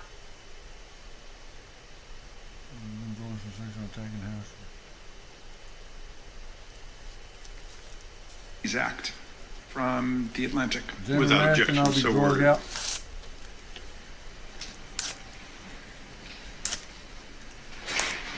The gentleman from Texas, Mr. Goodman.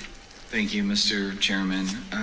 Ms. Shaw, earlier you said that you worried that some of the intent of these actions will have a chilling effect to disincentivize the taking on of clients, and that the legal system we have requires lawyers to take on unpopular clients. Would you expand on that, please?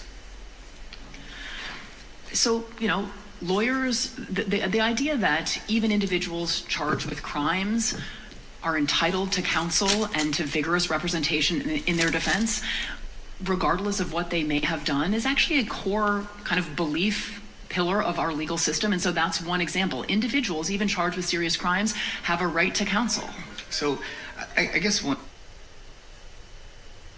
Chapman.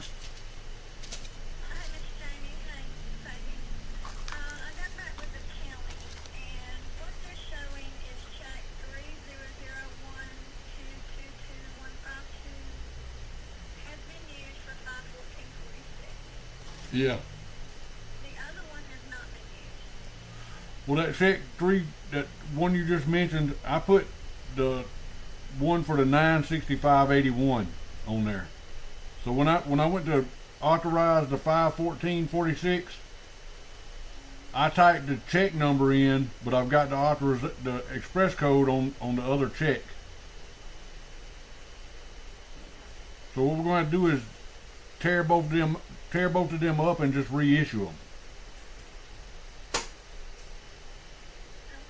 And that was my fault. I wasn't paying attention, and I typed the wrong check number in when I authorized that one check.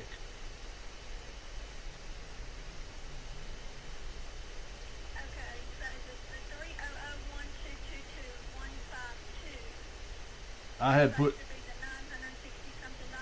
Yes, ma'am. Yes, ma'am.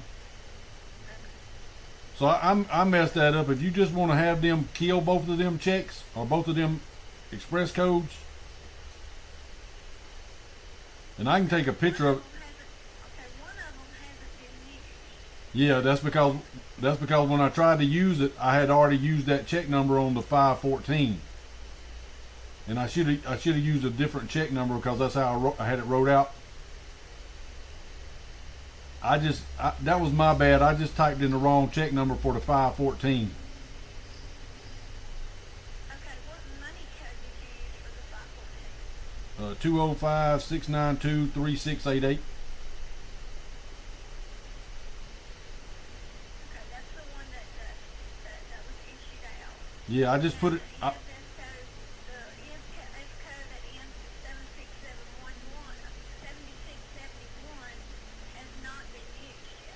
No, ma'am, I didn't use it because I wrote them on the wrong checks.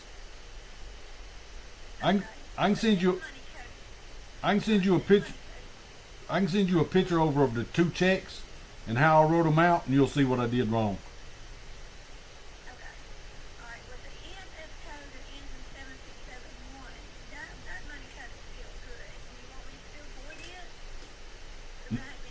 No, I can put it on another check then.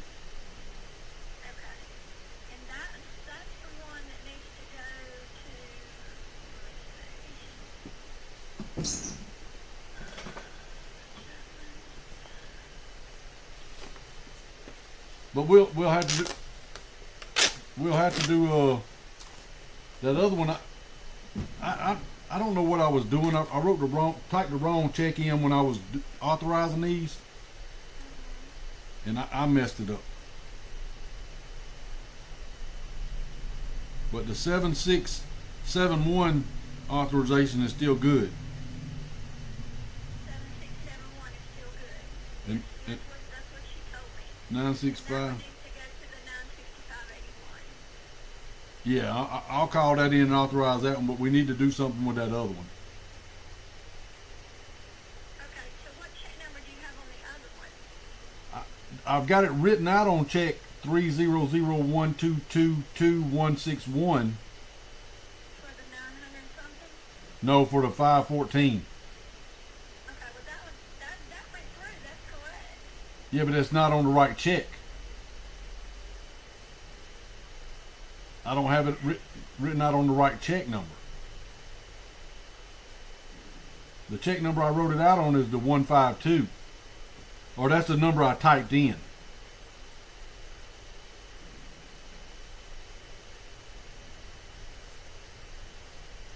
You got a cell number, or can I use that the KLLM cell to send you a picture of this?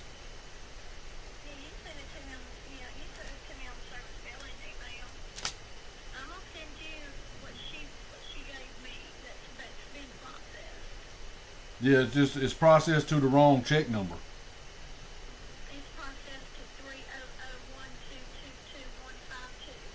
Yes, ma'am. That 514. And I've got the check wrote out for $965, and I've got the express code on here for the $965.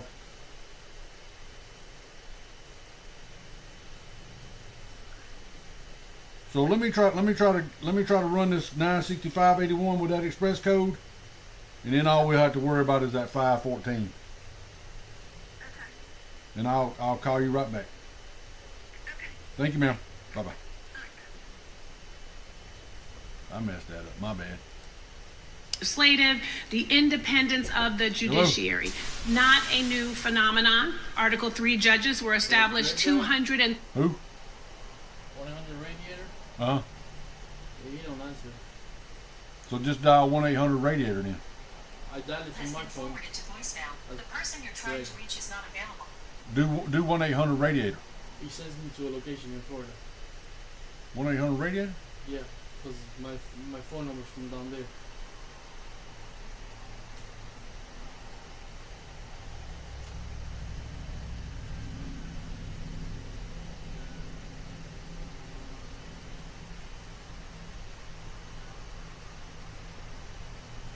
Seven 4286.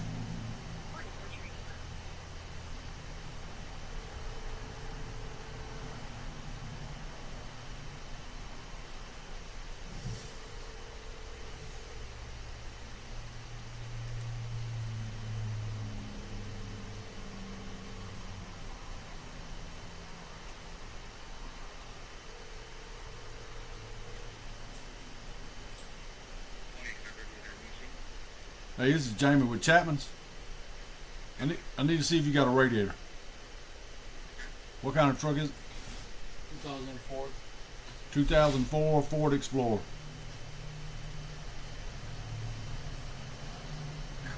New pipeline.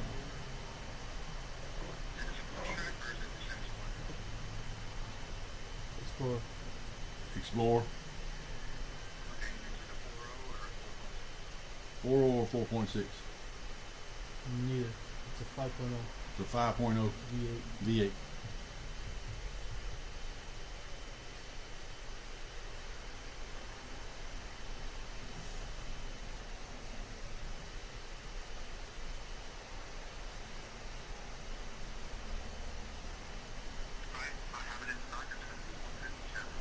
$157. Send it over. Can you send it over to us? All right, thank you, sir. All right. How do you put it? Yeah, I'll write him a check, and I'll just take it off your service cost. Want to do it that way? Do I got how much do I got in service cost? You got at least $150 probably. How many do you run? 3? Well, I had the Saturday and then the service cost Sunday. I don't know for the. So you got 75. You got 150 at least. I got light and You got a 3.8, 311. That's Ricky.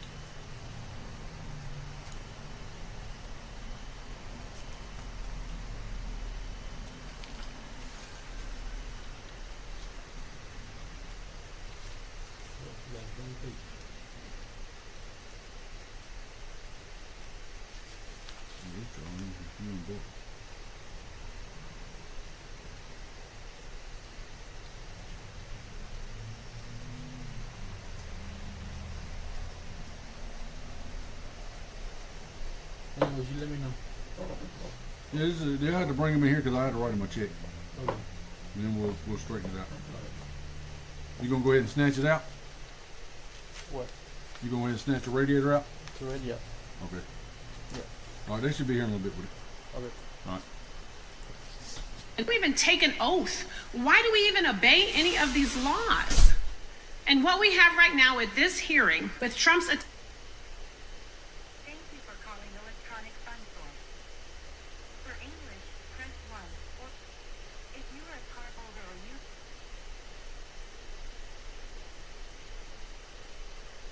to get an authorization for it, please enter the step number.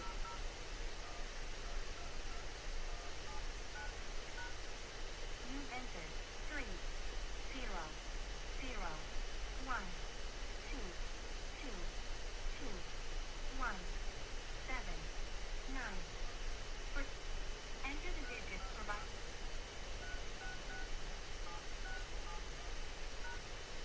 You enter 3 5 8 3 6 6 7 6 7 1.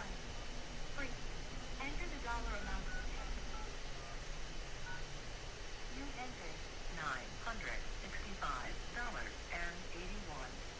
For yes, if you know your location.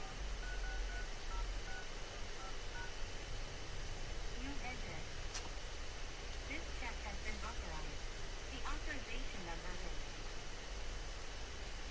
3 2 5 9 5 2. To ensure this check is valid, write the authorization number in the authorization section of the check.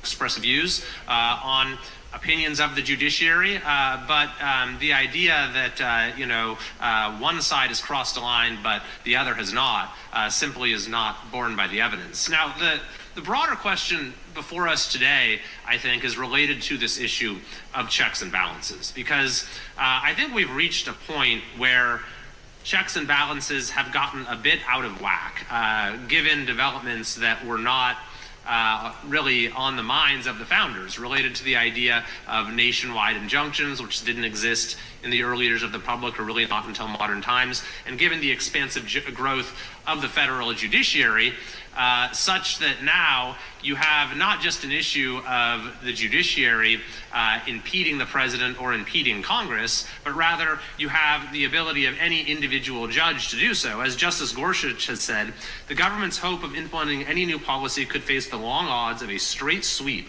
parlaying a 94-0 win in the district courts into a 12-0 victory in the courts of appeal. So what these nationwide injunctions have effectively done is not just shifted power from one branch to another, but empowered the most extreme people within the judicial branch by saying that we're going to give one judge who can be essentially picked by the plaintiffs the ability to put a policy on hold. And what this creates is a sense of stasis, and I think a sense of frustration.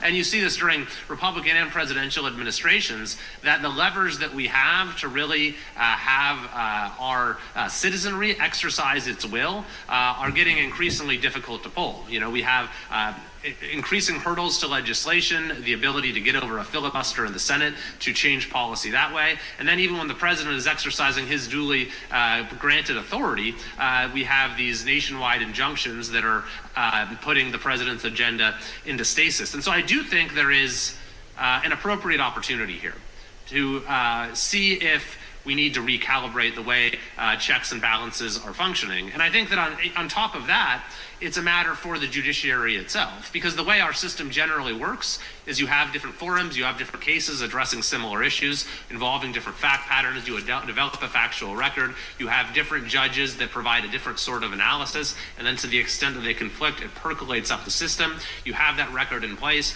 and you can then come to a decision that has the most fully considered process, that within our system. And these nationwide injunctions are short short-circuiting that entire process, not allowing for the merits of an issue to be duly considered, and simply giving one particular judge, often on the extreme end of the distribution, full say on the matter. So, Mr. Gingrich, Speaker Gingrich, you've mentioned a few possible remedies here. One that caught my attention was the ability of the Chief Justice to establish a procedure as it concerns nationwide injunctions. What would that look like? Well, thank you, Rush. Look, it would be the least intrusive and least disruptive to have the Chief Justice decide, and the court decide. It'd be very simple. Yes, a district judge can render a judgment, but the moment he or she renders an injunction beyond their district, the Supreme Court would immediately intervene, suspend imposition of the remedy until the Supreme Court rendered a decision. If the Supreme Court said you're right, then you have a Supreme Court enforced nationwide injunction. But if the Supreme Court said, we're not convinced, then it would vitiate the whole thing and it would be over. And you would not have the ability of individual district judges to make radical decisions. Remember, justice delayed is justice denied. You start having, and this is where the judge, frankly, the Chief Justice was, I think, a little bit silly to say, well, there's an appeals process. If you're talking about getting rid of criminals, or you're talking about defending the country, an appeals process can run so long that the damage has already been done by the time you go through the appeal. And so I think in some form, if we're going to retain the ability of district judges to issue any injunction, it has to be modified. If we can't get a modification, it has to be abolished. Thank you very much, and I would encourage the Chief Justice to hopefully be thinking about this from his perspective. And in Congress, we of course also have tools to create expedited appeals, and I think that frankly, that's hopefully perhaps a compromise that both sides could come to, since this will be an issue that arises in future administrations as well. I thank the gentleman. I now ask unanimous consent that Ms. Crockett be permitted to participate in today's hearing for the purpose of questioning a witness if a member yields time for that purpose. And without objection so ordered, I now recognize the gentleman from California, Mr. Swalwell. We're about 2+ hours into this hearing, maybe 3, and as I'm taking stock, we're here because some guy I've never heard of, he might be in Congress, introduced an impeachment resolution, but he's not here. He hasn't been here for at least the last hour, and every witness here is in agreement that we really shouldn't be impeaching judges. I haven't heard a single colleague on the other side say we should be impeaching. Would the gentleman yield? Not yet. And this guy's just raising bucks on this issue. This is like a fundraising ploy, but we all are here, like we're in our suits, we're wasting, or we're not dedicating ourselves to other matters because this guy wrote some article. It just seems kind of absurd to me because no one even thinks that's the remedy. And I dare whoever this person is, I hope he would come, I dare him to bring a privilege resolution because we could actually debate this, but it's just a stunt. I promise you, it's a stunt. I will contribute to his campaign if he brings before this committee an impeachment resolution. Now, Speaker, you said some of these judges are pretend presidents, how much would the gentleman give to his campaign? 700 district judges that are pretending that they're president. There's a single judge in a federal courthouse in Amarillo, Texas, where conservatives are form shopping and having cases sent to him, Judge Kaczmarek. In 2023, he suspended mifepristone approval. That's a medical abortion pill. Can you direct me, Speaker, to the statement you gave objecting to him doing that? I couldn't find it. No, I haven't spoken out on this issue until I was invited to come here. Okay. I wrote about it in 2011, and I submitted that for the record. How about when Judge Kaczmarek ruled against ACA protections for LGBTQ individuals in November 2022? Well, Did you speak out against that rogue judge? I think the term "I have not spoken on this issue" until I was invited here was generic and included every single one of the cases you want to ask about. So I will stipulate in advance. Chapman. I did not comment because I did not comment. Hey. And I'm not here to comment on a single case. Hiring for what? Well, that's what do you know how to do?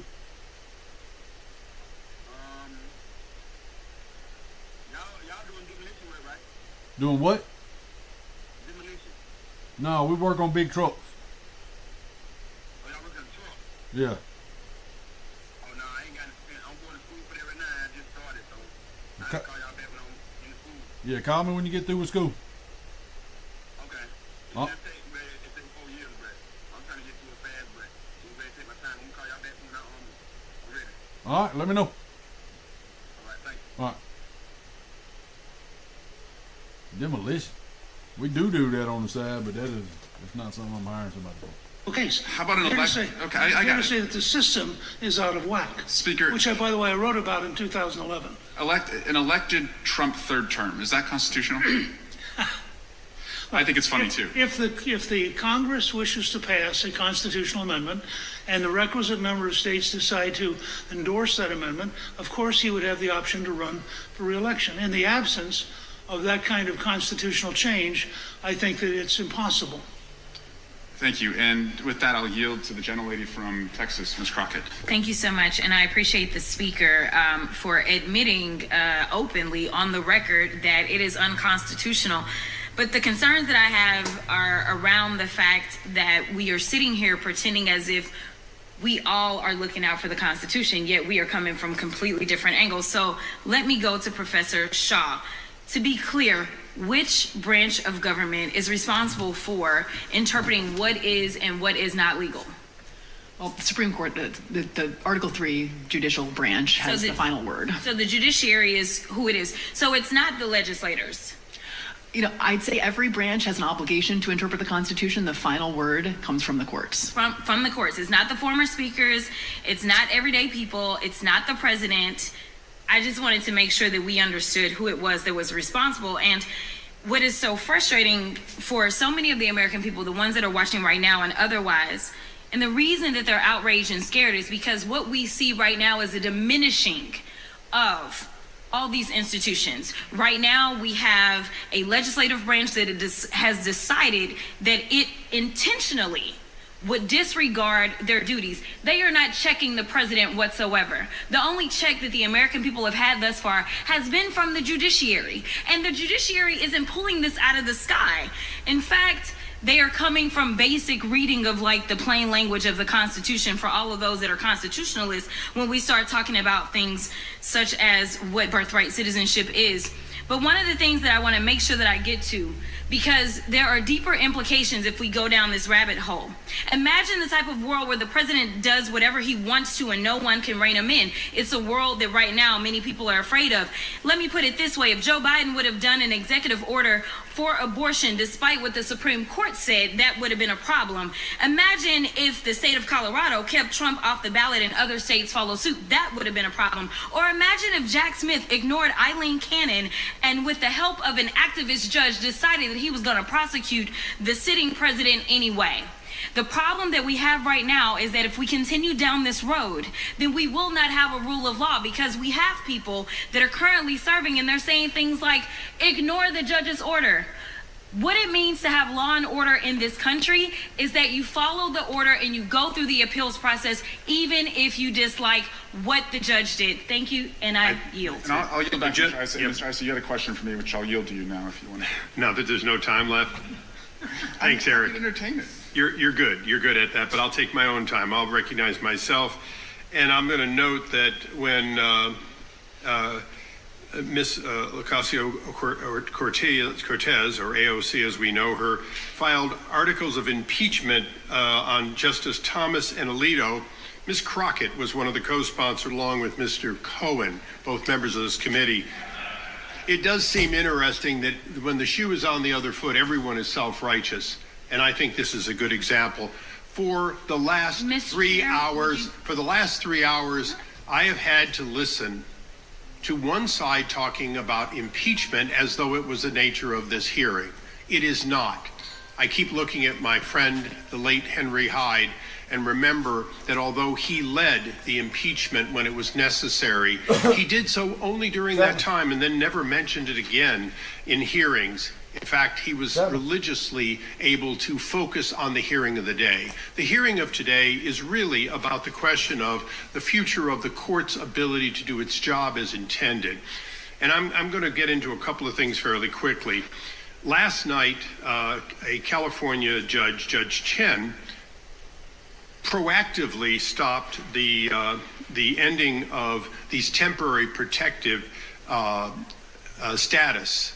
So the very person that they're talking about, who is now apparently back in his home country of El Salvador, can no longer be sent there because a judge has decided in California to stop an action which was done completely by one president at his discretion, and when another president says, I'm ending it at my discretion, they stop him. So I'm going to go to Mr. Larkin first. You mentioned earlier on Alaska, I think, in passing about judges in various places, and I'll reiterate a question that Speaker Gingrich also answered earlier. If one judge can take a case before them and make rulings on behalf of plaintiffs not there, and yet it's a district court judge. And we know that courts around the country routinely take similar cases with different plaintiffs and decide them differently. And that's how we generally get to the Supreme Court, is to resolve those. Is there any reason that this administration couldn't file a declaratory judgment, not in California where Judge Chen ruled, but in some other place, let's say Texas, which has been mentioned today, and get a different outcome? And in fact, undo and give in fact the administration a legitimate right to say, no, we've been found not to be enjoined, but we have a right to do it as long as we siphon it through Texas instead of California. Is there any reason today that doesn't exist as a problem of these national injunctions, which are not in the jurisdiction of these judges? What you're talking about is a problem that the Supreme Court contemplated when it decided the Mendoza case some years ago. It recognized... That's just boring as shit, ain't it?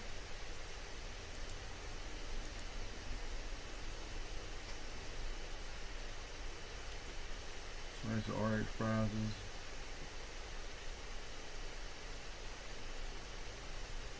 White House briefing. Hill should follow his lead. As for the president, speaking of him, he will be signing executive orders later this afternoon. We are happy to provide more information on those executive orders if you wish. Thank you for the Mother's Day wishes, and happy Mother's Day to all of the moms in the room. Happy Mother's Don't Day, forget to call Mother! your mom.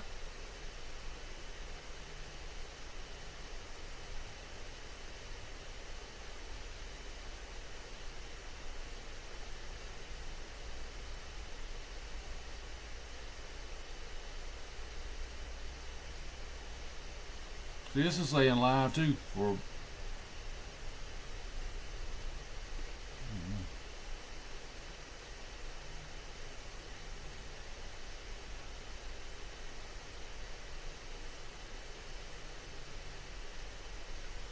gold AP flip. I wish Elon would go into the damn Doge hearings. One morning in the White House, and now I'll be signing one of the most consequential executive orders in our country's history. Rodney Little Rod Jones comes out of hiding for Diddy trial. Rodney Little Rod Jones is in the line to attend Diddy's trial today, where opening statements are expected to begin after the final jurors are announced. He was one of the first to file a lawsuit against Diddy because Diddy was touching his butthole.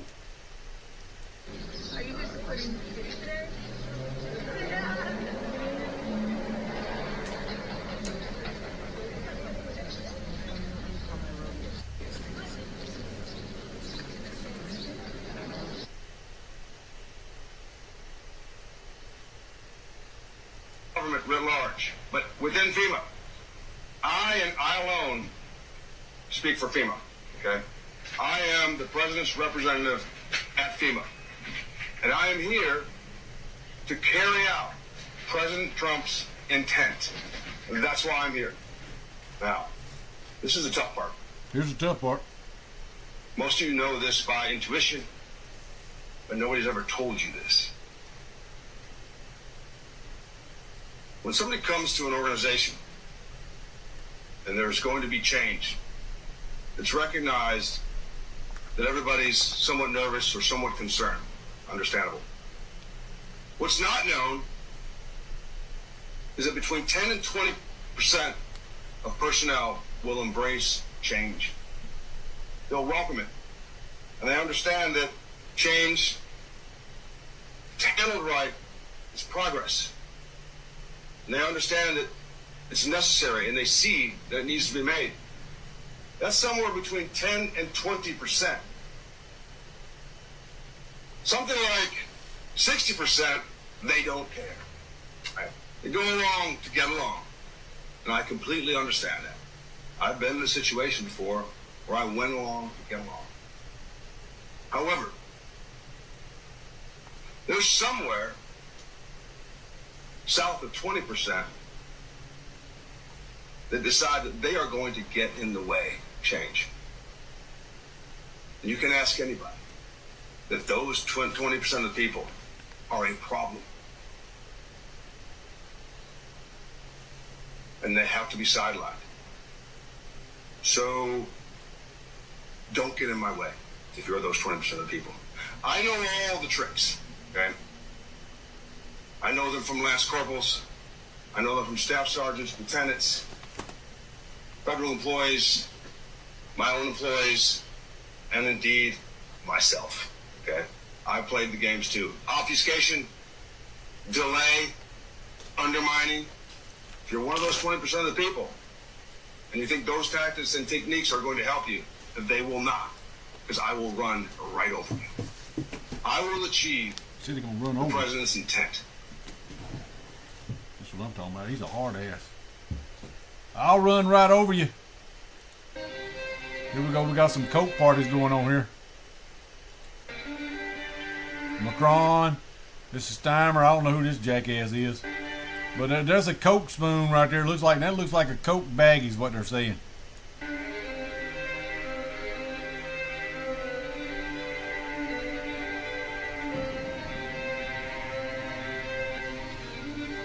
It ain't no napkin. Oh, let me put this up. Get it off the table. They all jacked up. Riding the train. High on cocaine. Casey Jones, you better watch your speed. Yeah, let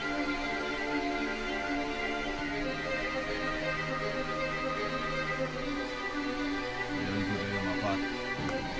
That's that good shit right there, boy. That's that pure Colombian. Part of the human rights vetting process for Israel raped a child in child jail and when a being charity investigated. called Defense of Children International Palestine drew our attention at the State Department to the sexual assault, actually the rape, of a 13-year-old boy that occurred in an Israeli prison in Moscow in Jerusalem. We examined these allegations. We believe they were credible. We put them to the government of Israel. And you know what happened the next day? The IDF went into the DCIP offices and removed all their computers and declared them a terrorist entity. I think it is vital that atrocities not happen to anyone, not sexual violations, not any kind of gross violation of human rights. I was part. Mom's phone, Googling anime lesbians, and not know how to. I had no idea I had to cover his tracks. Delete your search history and act like that's my fault.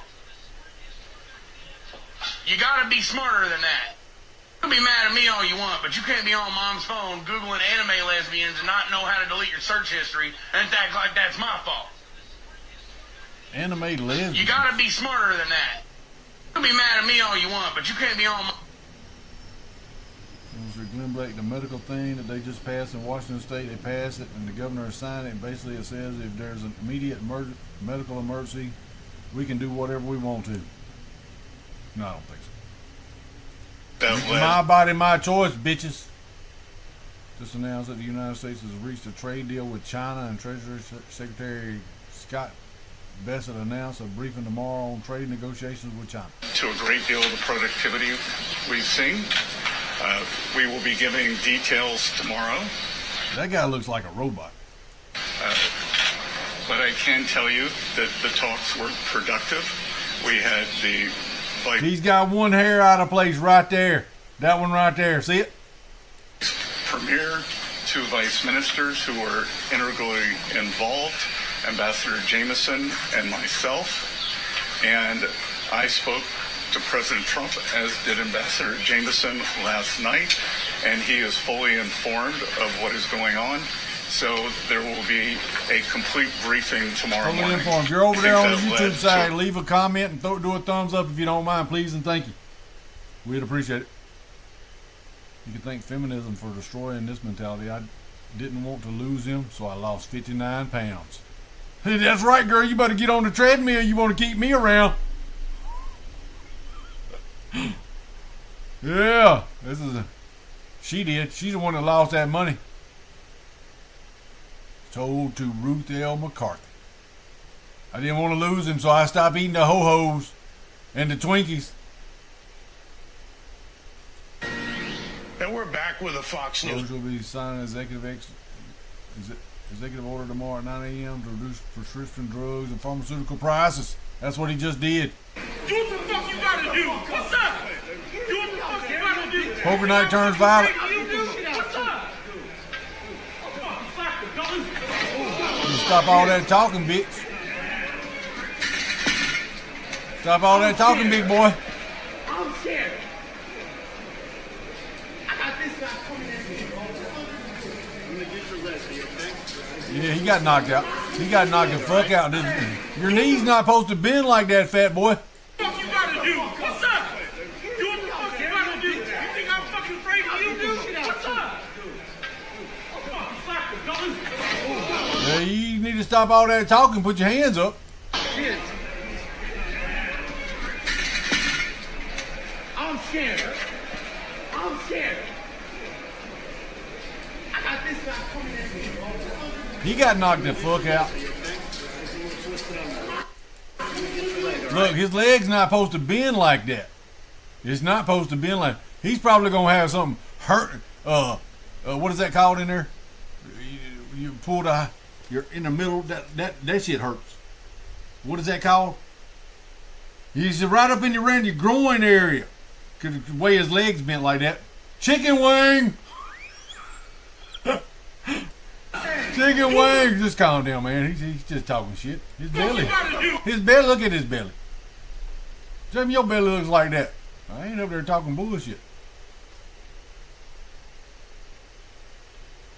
Registered nurse at Prairie State College in Chicago, Illinois says she intentionally kills white people because they're white.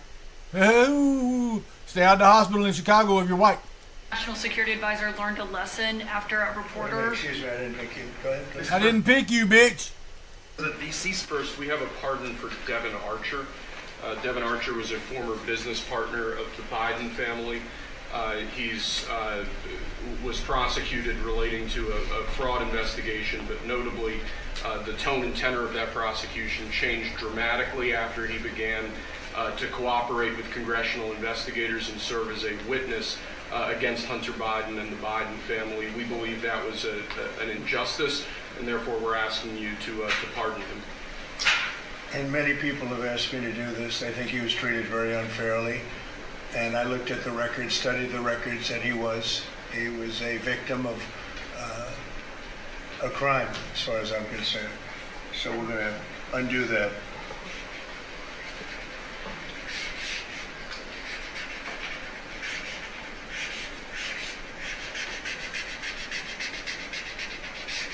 That sounds like a marker.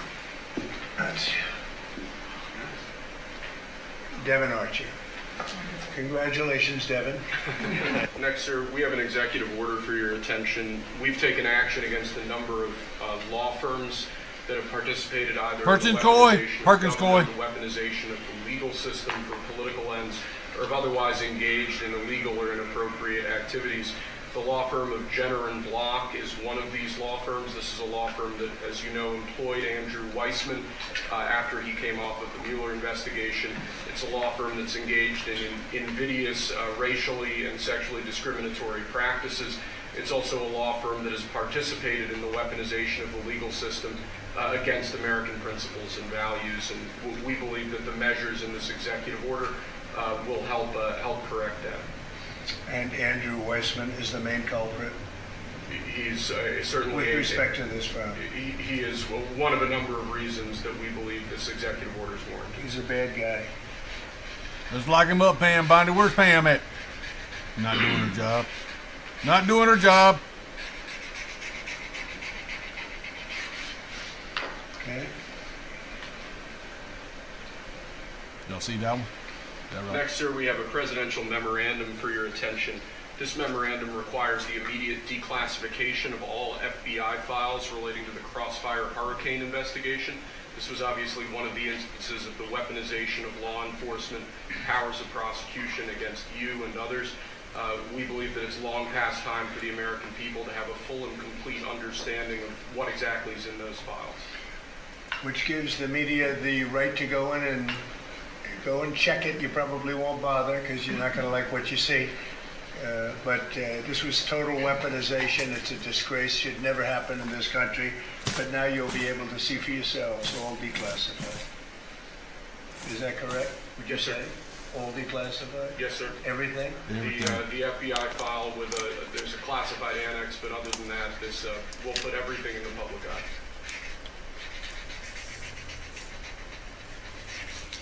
Is anybody going to look? What about you? You going to look?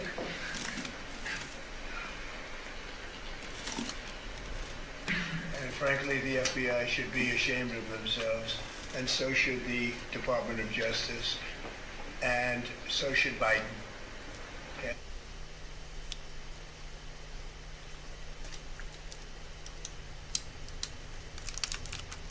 Went to Publix the other day. They don't carry the red Gatorade.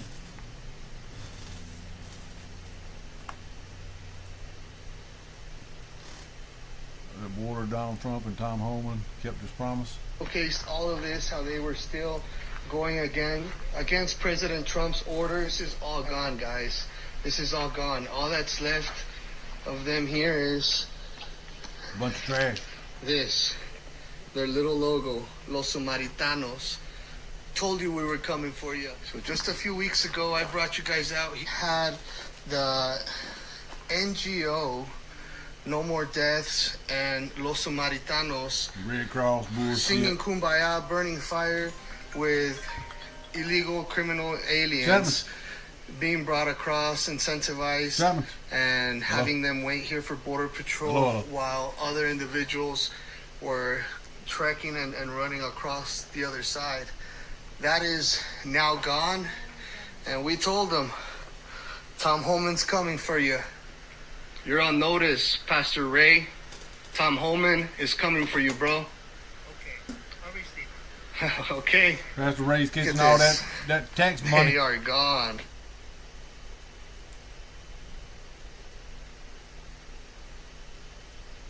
Of therapy in 1 minute. You are what you think. Garbage in, garbage out. Emotions aren't problems. They are signals. Fear means something's important to you. Anger means your boundaries were crossed. Anxiety means you live in the future. You need to come back to the present. Habits shape your life, not motivation. Change your habits, change everything. Your past is a book. Read it, don't live in it. Triggered by others, that's a reflection. What you judge is what you haven't healed or haven't accepted. Control is a myth. The only power you have is your decisions. At the end of the day, you are the architect and your life is your design. 4 years. All them Mexican girls got them brown eyes. Hey. Thousands of Somalis, 4 white people. That's in Minnesota up there. Yeah, kick them out. Get them out.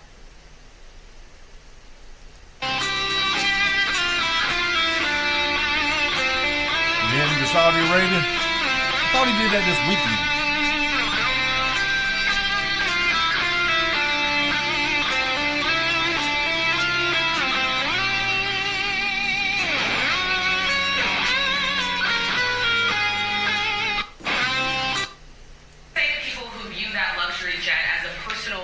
To you. Why not leave it behind? Your ABC fake news, right? Why not? It's only ABC. Well, a few of you would. Let me tell you, you should be embarrassed asking that question. They're giving us a free jet. I could say, no, don't give us, I want to pay you $1 billion or 400 million or whatever it is. Or I could say, thank you very much. You know, there was an old golfer named Sam Snead. Did you ever hear him? He won 82 tournaments. He was a great golfer. And he had a motto: when they give you a putt, you say, thank you very much. You pick up your ball and you walk to the next hole. A lot of people are stupid. They say, no, I insist on putting it. Then they putt it and they miss it. And their partner gets angry at them. You know what? Remember that, Sam Snead. When they give you a putt, you pick it up and you walk to the next hole and you say, thank you very much. Respectfully, sir, as a businessman, some people may look at this and say, have you ever been given a gift worth millions of dollars and then not received anything? Not a gift to me, it's a gift to the Department of Defense. And you should know better, because you've been embarrassed enough, and so has your network. Your network is a disaster. ABC is a disaster. Here is the bill. Bobby, come on over here. Now you're talking about...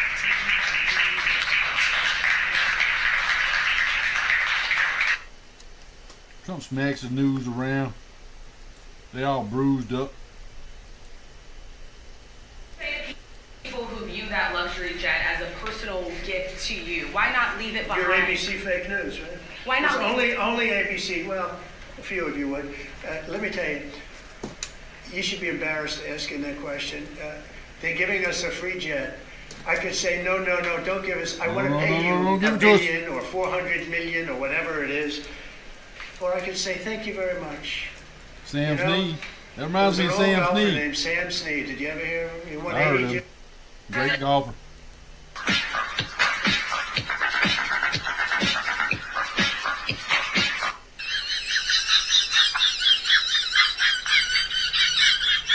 That laughing, man, it's... Oh my God.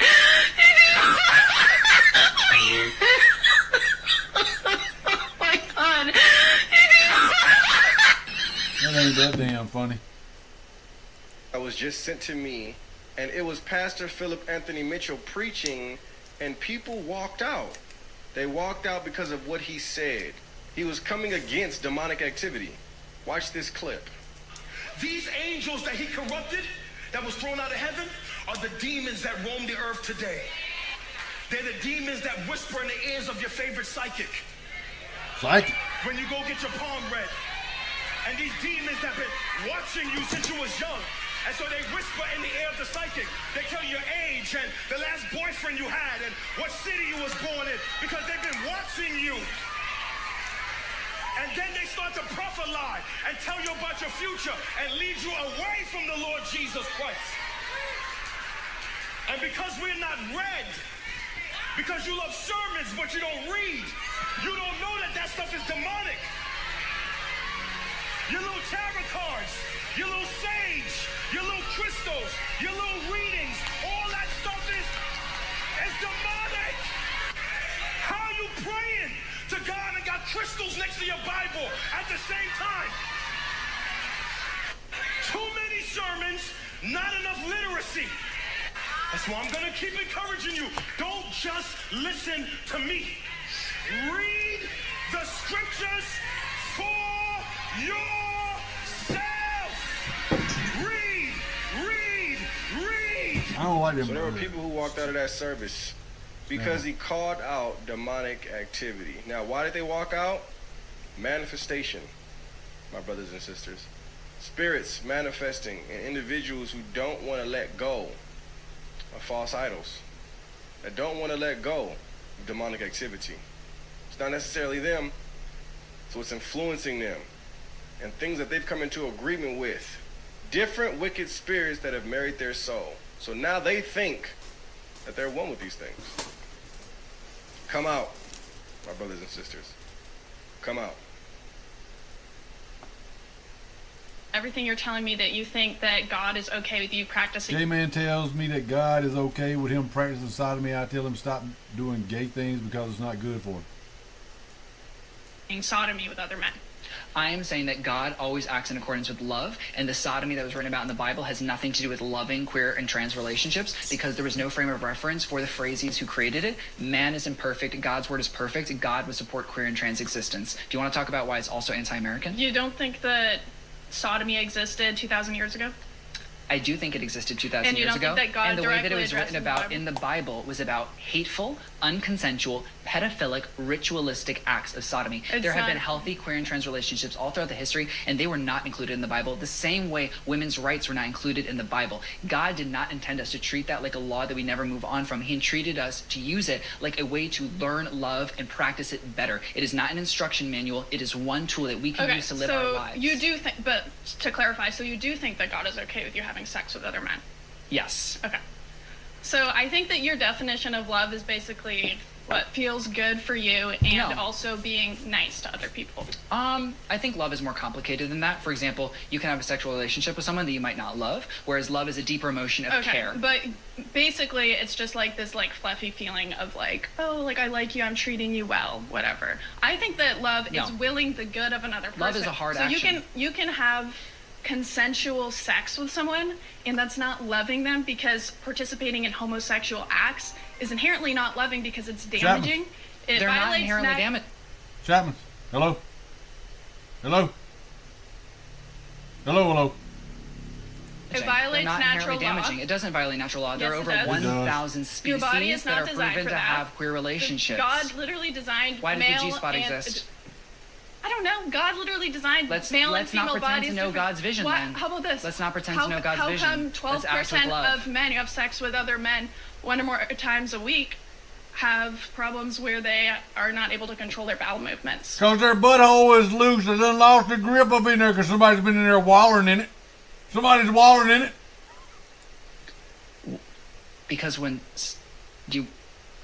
Well, why? If it's healthy... If it's perfectly healthy. Tell me there, gay boy. Some people would call him a faggot. Please. Jamie, you're going to get took off this damn thing. Well, that's what I growed up calling them. If you were gay and homosexual, we called them faggots. I can't help that. And you know that's true. So there are medical facts. How do you know he's gay, Jamie? Well, he's got stars all over his britches. Got stars on his britches. You got the wrong one. Huh? You got the wrong one. I sent you the wrong one? Tell him, send it back. Call that number on there. Yeah, send it back. Don't take it. Yeah. It doesn't mean that I hate you. It means I don't want you doing something that's not natural and it's not healthy and it's not good for you. But or for your butthole, because if you're laying outside and you ain't got no britches on and the wind's blowing, it sounds like when you blow on a bottle.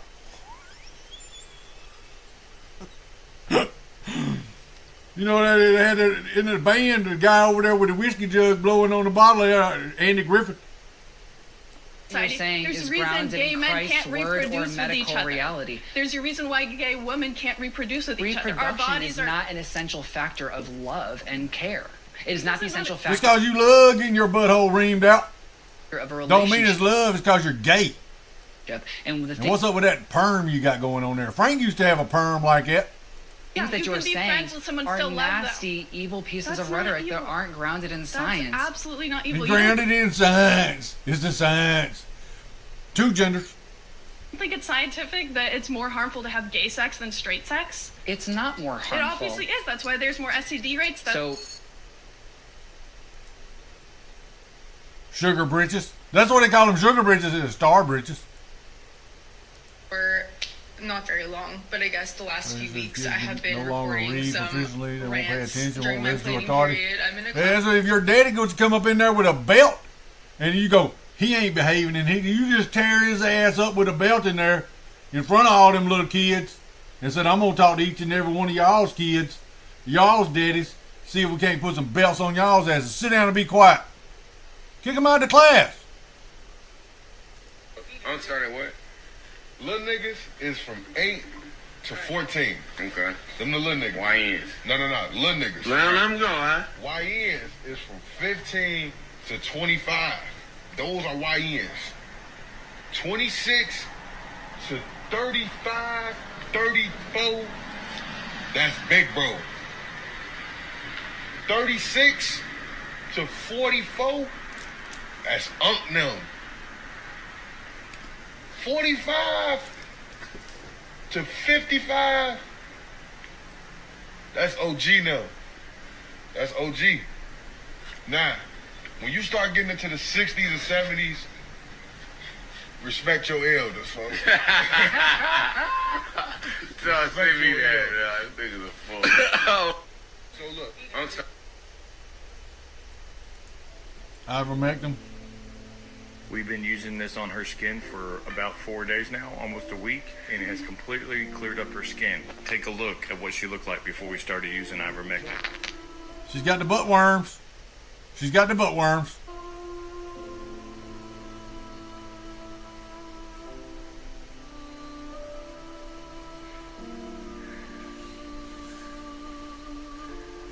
Clear up in less than a week. That's ivermectin. I need to get me some of that apple flavor. Named as rock band, Crackheads. Best quality, genuine rice an awful lot. Basmati rice. And long grain rice. For a few months, I've been feeling that this rice looks too white, too clean. I went online and did a bit of research, and there's a How come you associating white and clean together? Because that's what we are, Jamie. Clean. test you can do to see if your rice is rice or if it's plastic. Yeah, plastic bullshit. This rice comes in what looks like a Hessian bag with no plastic liner. You can make that into clothes if you got to. And I did often wonder. Back when Frank was a kid, that's what he used to wear to school. Is a flour sacks turned into long johns. How it doesn't get damp, how it doesn't get damaged. So the test includes that right there's a whole outfit for Frank. He's short. Cooking the rice, putting it in a jar and leaving it for 3 days. If no mold Frank's over here getting roasted and he ain't even here. Where's he at? Rice is plastic. I cooked this Maharaja rice 3 weeks ago. days ago. 3 days. I put it warm into a sealed container so that, damp occurred, and you can still see the damp in there, bottom left. Damn. Waiting patiently to They called out Whoppy? see if I could grow mold on my rice. No mold has grown on my rice, and I'm absolutely horrified. So I went online to see who owns this company, and it's owned straight above by a company called Ostindo International Foods, and the owners of Ostindo International Foods are MTR Foods, from what I can discover online. The owner of MTR Foods is Orkla, and a shareholder in Orkla is the Vanguard Group. Vanguard of BlackRock. There is no mold after 3 days on my rice.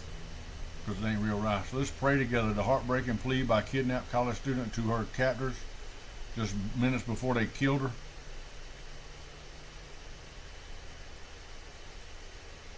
Dear mother, they're stealing money from the ATM.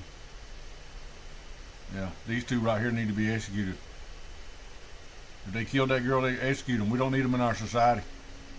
40,000 child slaves in the Congo are forced to work in the cobalt mines. That's for all of y'all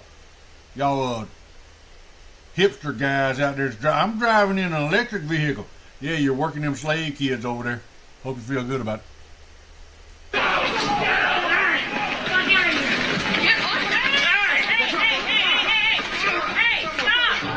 Boom!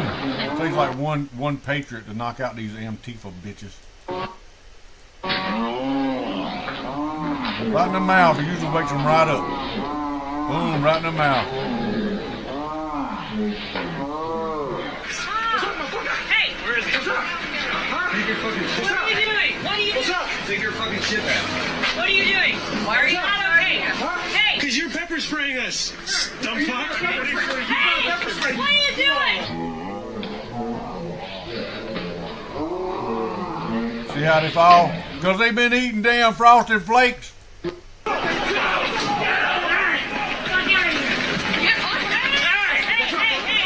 And then you got that man woman out there with that butch haircut going, what are you doing? What are y'all doing for? Make a campaign promise to you, and you can repeat this, play this tape over if I'm elected president. And that is, if I am elected president, I'm going to cut prescription drug costs in this country by 50% so that we are not paying any more than other major countries are paying. Maybe we could, Margaret, let me Trump just dropped it 80%. Bernie, you need to learn something from Trump. Take your ass back to Russia. A businessman, very, very, very top guy. Most of you would have heard of him. A highly neurotic, brilliant businessman, seriously overweight, and he takes the fat shot drug. Fat shot. And he called me up. Flat Earth. And he said, Chapman. Hello. President. He calls me. He used to call me Donald. Now he calls me President. So that's nice respect. But he's a rough guy, smart guy, very successful, very rich. I wouldn't even know how we would know this, but because he's got comments. President, could I ask you a question? What? I'm in London, and I just paid for this damn fat drug I take. I said, it's not working. He said, it's not working. You're still fat. How do you taking the shot and you still, it's like taking that vaccine for the COVID and you catching the COVID. It ain't working. I just paid $88. And in New York, I pay $1,300. What the hell is going on? I mean, I'll tell you a story. A friend of mine who's $88 and $1,300 in America. Man, they getting y'all boys. So you're telling me you never cleaned this? I didn't know this was a thing.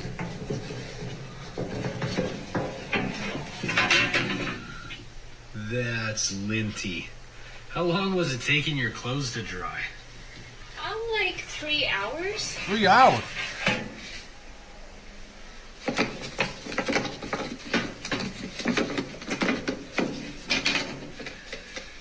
Think that might be the problem? That's insane. And that normally comes out of the pockets. Because that's what I'm digging out when I'm looking for change is lint. In foldable bills. Pulling out lint. That'll burn your house down.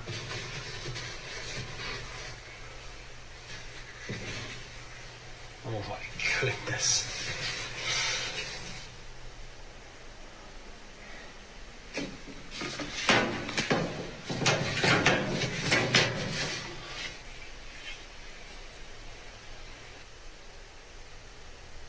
Now, she could have been stuck in that dryer like your stepsister was.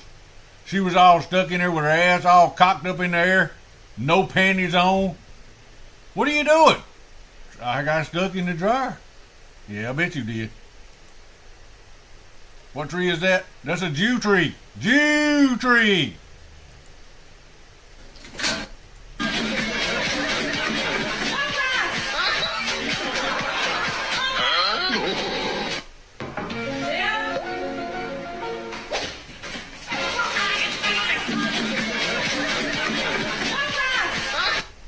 Dog ain't helping at all.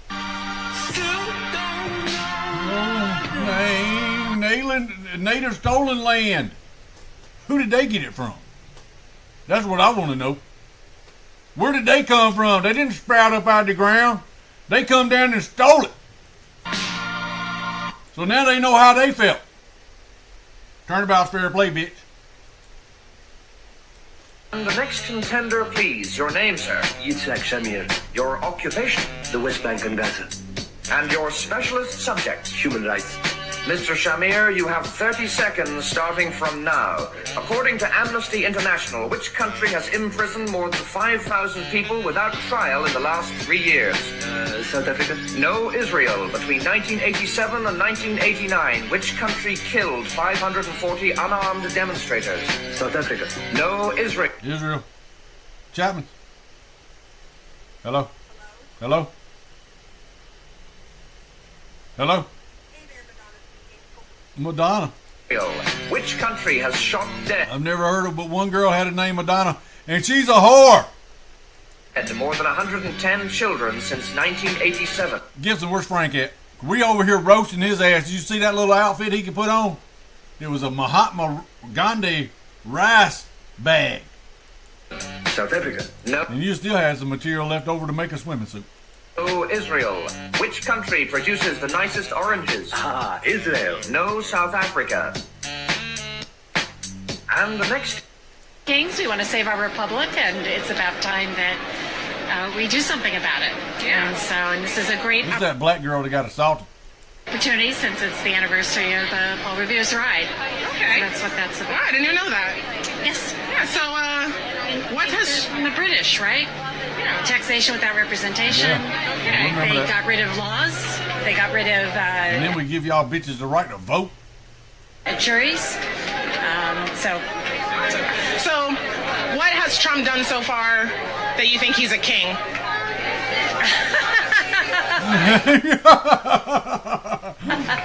Everything. Name one. Name one. Kroger sack. Every single executive order which oversteps his powers. And he completely does not care whether it's legal or not. He's just pushing as much as he can. And he could care less, and we'll see if he obeys the courts. At this point, it doesn't appear that he's going to. And a king considers themselves the higher power. Yeah. And that's what he is. Yeah. You know who Michael Moore is? Yes. Yeah, so he recently said that we shouldn't deport undocumented immigrants because they might cure cancer or diseases. Would you agree with him? Of course. You know, Because you're stupid. our country has always depended on immigrants and people new to the country. This incredible amount of wonderful, intelligent, brilliant minds that the U.S. is going to lose by this ridiculous posturing. So that argument sounds like a great argument for why we shouldn't kill babies in abortion, right? Because one day they might, become a doctor and save lives, cure cancer. Nope, I don't agree with you there. No. So we shouldn't deport people because they might cure diseases, but we should kill babies even though they might cure diseases? I completely take option that this is not killing babies. What do you mean by killing babies? An abortion. What do you mean by an abortion? When an abortionist goes in and sucks out a baby that's growing in a woman's womb. And are you one of those who thinks that life... You're old enough to know that, dumbass. I'd be rude to him. Starts at the moment the sperm meets the egg? That's when it happens. When they touch like that, and then there's a burst of light. Called conception. I don't think I know because that's what science says. I'm a doctor, and that's not what science says. That's completely a religious belief. What kind of doctor are you? She's one of them voodoo witch doctors. So when does life begin? When does life begin? Life begins when the sperm and the egg get together, and you got to wiggle your way in. I remember back when I was a sperm, and I wiggled my way down. It was warm in there. I wiggled my way deep inside that egg, and I was fighting. I was fast back when I was younger, and I outrun all them other sperm. That was way back yonder. I stopped and had time to get a drink.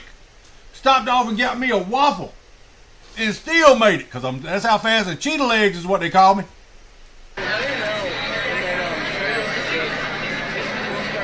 Life. That doctor's stumbling right there. Y'all might want to, if she's your doctor, you might want to get a second opinion. Begins as a human being. Life begins. No, as an Eskimo. Well, Eskimos is humans, Jamie. How about a rhinoceros? At viability. So how are they growing for 20 weeks before viability if they're not alive? Because dead things don't grow. Well, dead things don't grow. There's something that is a plant's alive. Yeah. But is a plant a human? Well, so life is different than human. So what you're really asking is not when life begins. You're asking when there is a definition of a human being. And the definition of a human being varies according to people's beliefs. Some people believe that it's at the moment the sperm meets the egg. Other people believe it's at quickening. Other people believe that it's at viability. So there is no scientific agreement about what is viability, when it can live on its own outside of the womb, but it really can't live outside on its own because babies can't go in there and fix them something to eat. Human life begins. 96% of secular embryologists and biologists agree that life begins at the moment of conception, so they're non-religious, non-partisan. That is it is human life. Human life begins at conception. No, they don't. They don't believe. It's a study out of the University of Chicago. It's not religious at all. It's totally secular. No, that's not true. So how If I miscarry at 8 weeks, that means my baby died. Therefore, they were growing and then they stopped growing because they died. So how is it not alive if I miscarry my baby at 8 weeks? It's not a human life. What is it? A frog? A hamburger? It's an embryo. Embryo of what? An embryo that has the potential to become a human being. But it's not. It ain't gonna be nothing else. It ain't gonna turn into a basketball. There are a bald eagle. Dolphin embryos. I know. You guys are always done. I'm done. Conversation. I'm here for this. When the conversation gets a little bit tricky, you guys always walk away. You're a doctor and you don't know when life begins? I do know when life. Where did you get your degree? You need a refund. You're not really listening to me. You've got your points that you want to make, and it's not really a dialogue. It really isn't. So I don't quite know what this is all about, but I'm here for the rally. I'm not here to, You might want to go back home. Engage in this. So good luck. Yeah, thank you. They always do. They always walk off. Protect elections. Norm Ellison literally admitting the Democrats' entire playbook back in February 2025, deliberately filing frivolous lawsuits accompanied by protesters designed to overthrow the executive branch of the United States. Norm Ellison belongs in custody. This year. Guess what he is? Guess what he is? You know what he is. All of us know what he is. Can you say it, Jamie? I'll say it. He's a Jew. 100. The lawsuits we're bringing are designed as part of that. And they're starting to work because you can't do it in the courts of law alone. You need the court of public opinion. And what did we see this week? And then you got two black Uncle Toms. You need to start calling the Democratic Party Uncle Toms because they're going along with whatever they say. First Treasury case, peaceful protesters for the first time. Peaceful protesters is getting busted in. You mean the ones that George Soros and his group is paying for? The NGOs? What's up with this bald-headed fucker? Starting to show up at the Treasury building around the lawsuits we're bringing. I'm planning 100 this year. You are? 100. All right. The lawsuits we're bringing are designed... Filling up the damn court system with bullshit ought to be against the law. As part of that. And they're starting to work because you can't do it in the courts of law alone. And what's up with this bald-headed fucker? See how I brought that back around? That's called the wrap-up smear. In our meeting with the new and very talented Prime Minister of Canada, that we have some very big announcement to make. It's not about trade, it's about something else, but it's going to be a truly earth-shattering and positive development for this country and for the people of this country, and that'll take place sometime within the next few days. I said before in our meeting with the new and very... Show John how my day started, how my Mother's Day started. Now, I'm going to tell you about, I'm not going to show you, I'm going to tell you about how my Mother's Day Who is that? Is that Yes. I wish you hurry up. What's her name? First of all, we got our Let's Spin, because Let's Spin just came out in this cute little travel size, and so since we're in Cannes, France, I traveled with it for the first time. Is that butthole lube? I just like saying butthole. We're about to give it a spin. You about to can. Halle Berry, that's who she is. Happy Mother's Day once again, everybody. I hope all of you are somewhere spinning. Oh my God, I ain't never been so happy to have Mother's Day come to an end. So, show John. Hippo tsunami launched a fart attack on tourists at the zoo. He fired a 15-second volley right into their faces. He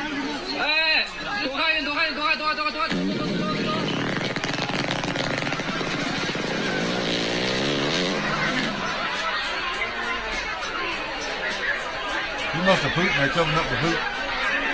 He's gassy. Something to eat last night.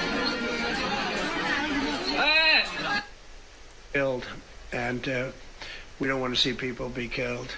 Now, South Africa leadership is coming to see me, I understand, sometime Killing next the white week. farmers over there. And, we're supposed to have a I guess a G20 meeting there or something, but we're having a G20 meeting. I don't know how we can go unless that situation's taken care of, but it's a genocide that's taking place that you people don't want to write about, but it's a terrible thing that's taking place, and farmers are being killed. They happen to be white, but whether they're white or black makes no difference to me. But you ain't got no black farmers over there. White farmers are being brutally killed, and their land is being confiscated in South Africa, and the newspapers and the media, television media, doesn't even talk about it. If it were the other way around, they'd talk about it. That would be the other story they'd talk about. And I don't care who they are. I don't care about their race, their color. I don't care about their height, their weight. I don't care about anything. I just know that what's happening is terrible. I have people that live in South Africa. They say it's a terrible situation taking place. So we've essentially extended citizenship to those people to escape from that violence and come here. Yeah, that bullshit is going over in that damn country. This is an extraordinary day. This is an issue that, I grew up in the Democratic Party, and every major Democratic leader for 20 years has been making this. Just watch it. Afrikaners who claim discrimination in their home country are heading to the United States. Genocide. It's okay, I'm not live. I can cuss. I can bleep that out later. Brandon Williams, $180,408 a year. Makes a lot of money to do this. Brandon Williams for $180,000 a year, because you're their aren't you? It's okay, I'm not live. I can cuss. I can bleep that out later. They got the rules for it. Brandon Williams, $180,408 a year. Makes a lot of money to do this. Brandon Williams for $180,000 a year, $180,408 a year will do anything, lawful or unlawful, that he's told to do. About a month, was it 2 months ago? He arrested Lane Myers for booing while people were clapping in this city hall meeting, right? Is that right, Brandon Williams? And those charges have been dismissed since then, right, Brandon Williams? Because that was an unlawful arrest, right? Brandon Williams? Is that right? Brandon Williams? Can I go in yet? Can I have your stuff so you can get it? I don't want to give you my stuff, man. I do want to speak. I just want to tell the governor what I think of her. The mayor, okay. The mayor, yeah. Give me your stuff. Yeah, can I just give it to him? You can't let it pass through that way. Well, you want to go through, you got to give me your stuff. Can you hold my firearm? I don't have a firearm. I don't actually have a fire. I really don't. But I should be able to have a firearm, right? Right? Martinez, right? Hey, if somebody wanted to hurt somebody, do you think I need to come past this metal detector to hurt someone? You know what I mean? I don't want to hurt anybody, but I'm just trying to, logic, reason, right? Someone really wants to hurt the mayor or one of the council members, sit outside and wait for them to leave, right? If somebody wants to hurt me, they're going to hurt me, right? You guys aren't really keeping anyone from getting hurt. All you're doing is violating people's rights. Just trying to, think logically. What are we doing? And why? And that's a question a lot of people don't ask, huh, Mr. Security Guard? Why are we doing what we're doing? I bet I know why you're doing it. Thanks, Freeman. You get paid? You on the clock right now? Are you? I don't blame you, man. Man's got to eat. You got kids? Family? I don't mean to. What I mean is I understand, You got to put food on the table. And if hurting other people is how you get that done, it's tough, right? It's real tough. It's tough, isn't it? No, I'm not going to answer any of your questions. Yeah. So you want to go through? I do. I do want to go through. I don't want to give you. Can I have your stuff? Just a metal detector. How much money you make for this? Is it like minimum wage, or is it pretty decent?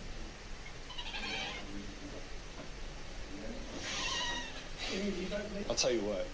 I got a lot more respect for someone who sits at home and collects a welfare check than someone like you that collects a welfare check for violating people's rights.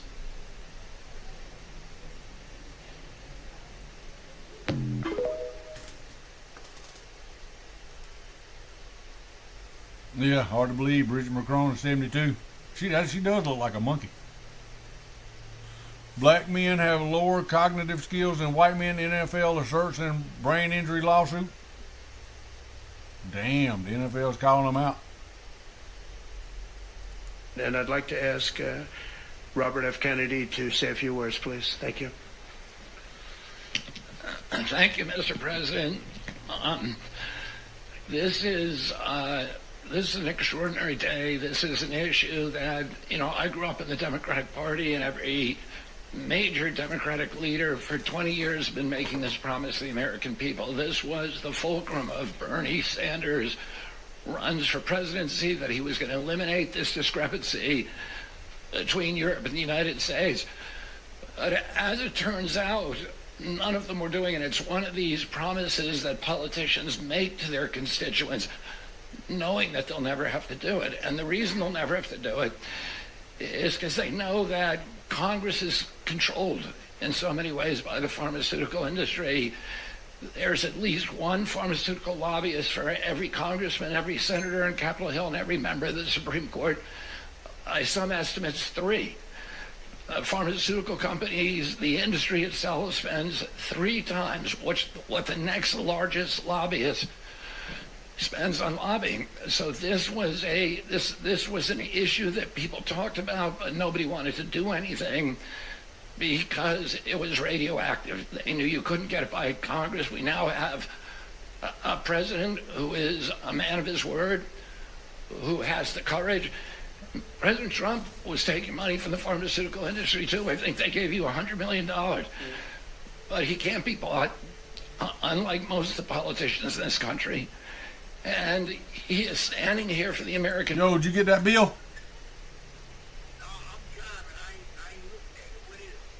Hold on, let me pull it back up. Let's see, Arthur.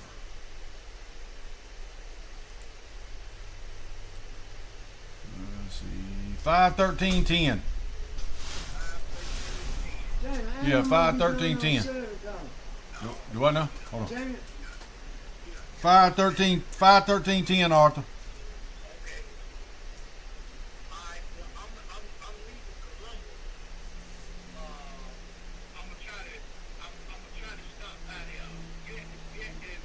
Yeah, I'm at the shop.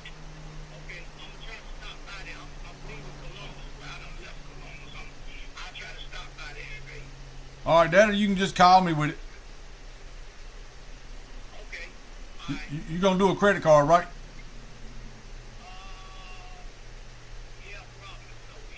Yeah, unless you're gonna bring cash, you can just call me.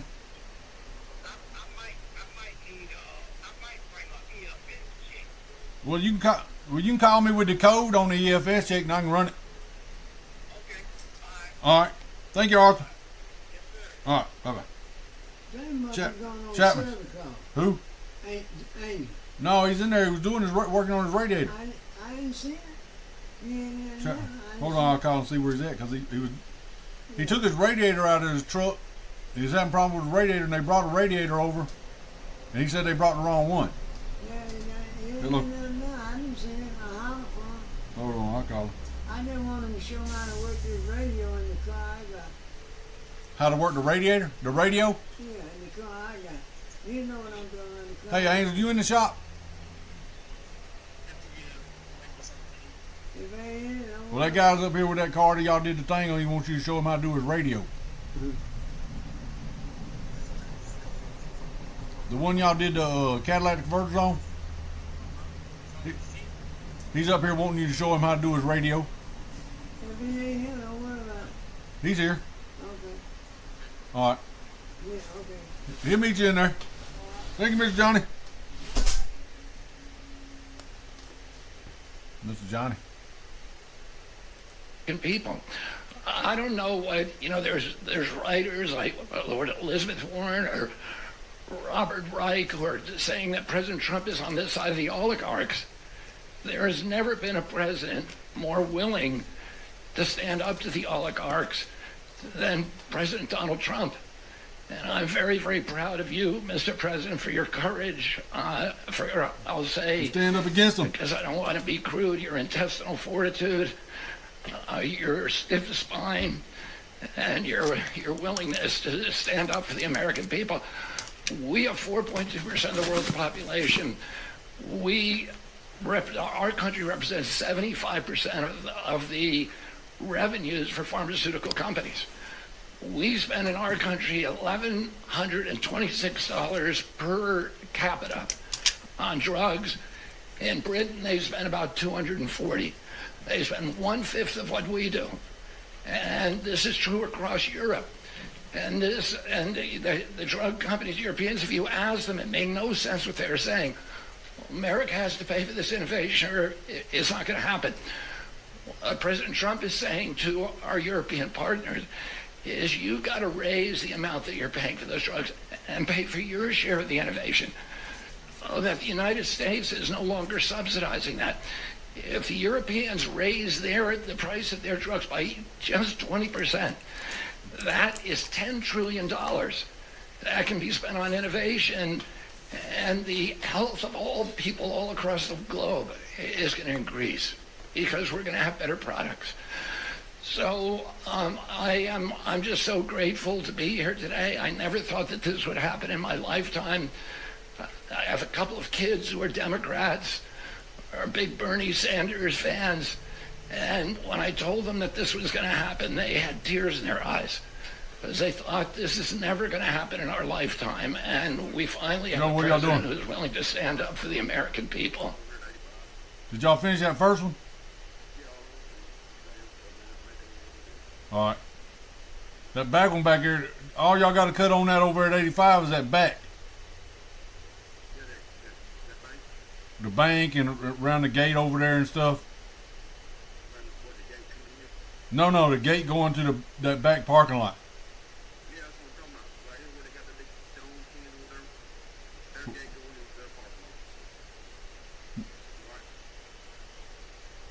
Yeah, that back warehouse.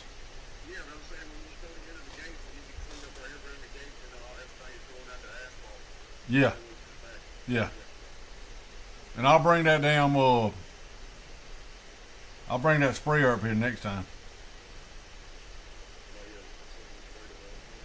Yeah.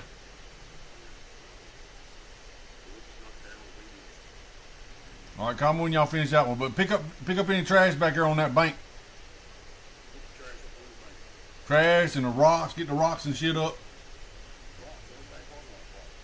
I'm talking about on that bank.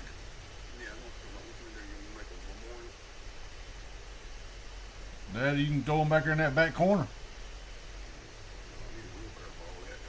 Yeah, you got two of them called Donnie and Stewart. All right, hurry up, call me when you finish that one.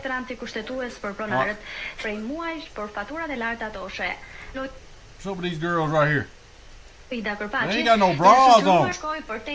Trying to bring in the viewers. I don't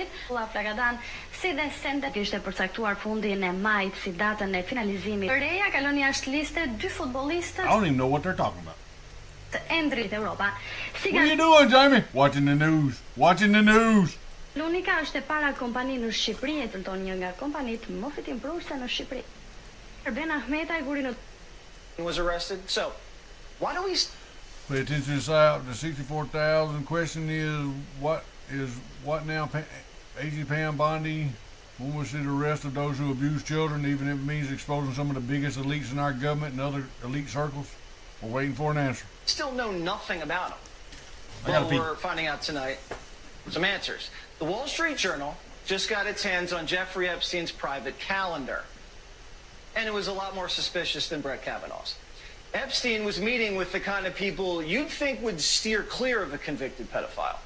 Jeffrey Epstein was meeting with one of Barack Obama's top lawyers, Catherine Rumler.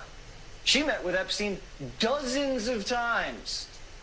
Epstein even tried to set up Obama's lawyer to work for Bill Gates. How is Jeffrey Epstein a fixer between Obama's lawyer and Bill Gates? Epstein was also meeting with Joe Biden's CIA director. He wasn't CIA director at the time. He was Barack Obama's Deputy Secretary of State. William Burns was working for John Kerry at the State Department and meeting with Jeffrey Epstein, a known pedophile. And then Burns becomes CIA director. Huh. Today's director of the CIA went to Epstein's Manhattan townhouse where Epstein had sex with underage girls and, where he filmed other men having sex with underage girls. And William Burns went there and was then promoted to the director of the CIA. Now, I wonder if the future CIA director saw the portrait of Bill Clinton in a blue dress hanging in Epstein's parlor room. A few years later, Epstein was arrested and then hung himself in a jail cell while security cameras just happened to not be working and the replacement guards just happened to fall asleep. And 2 years later, Biden just happens to pick William Burns to run the CIA. So what are we supposed to think? It's never been more clear. Epstein was an intelligence asset. Not only was he working for the CIA, Israeli intelligence, maybe even Russia intelligence. So was the American government allowing an asset to traffic and molest teenage girls all over the world for intelligence? Were we allowing Epstein to commit crimes against children for blackmail material?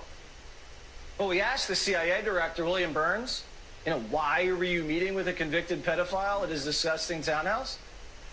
And the CIA director said this: the director did not know anything about him, other than that he was introduced as an expert in the financial services sector and offered general advice on transition to the private sector. They had no relationship.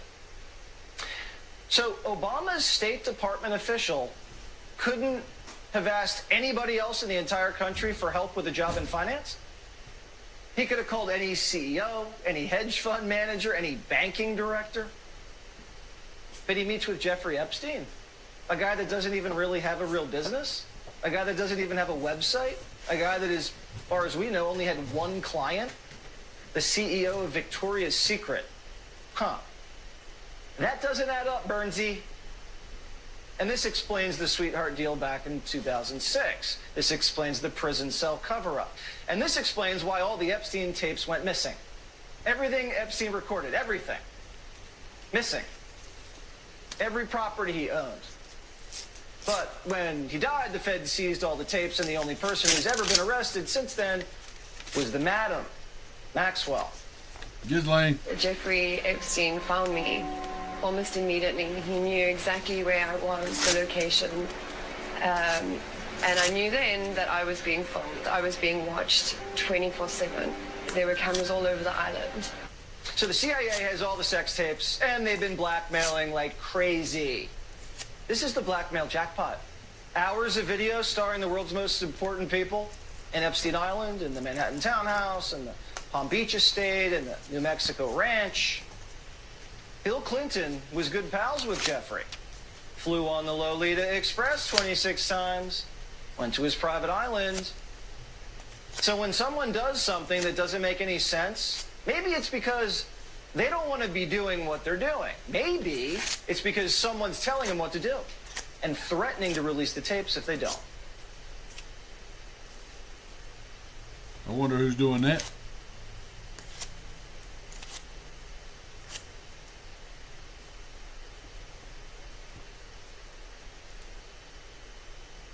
American patients were effectively subsidizing socialist healthcare systems in Germany, in all parts of the European Union. They were the toughest of all. They were nasty. And I see that. I see that with trade, too. European Union is in many ways nastier than China. Okay? And we've just started with them. Oh, they'll come down a lot. You watch. We have all the cards. They treated us very unfairly. They sell us 13 million cars. We sell them none. They sell us their agricultural products. We sell them virtually none. They don't take our products. That gives us all the cards, and very unfair. So they're going to have to pay more for health care, and we're going to have to pay less. That's all it is. And believe this means American patients were effectively subsidizing socialist healthcare systems in Germany, in all parts of the Bonnie confirms European foreign shell Union. companies They funnel were the money to toughest city of all. mayors They in were return nasty. for migrant protection. And I see that. I see that. We'll see some lockups. That's it.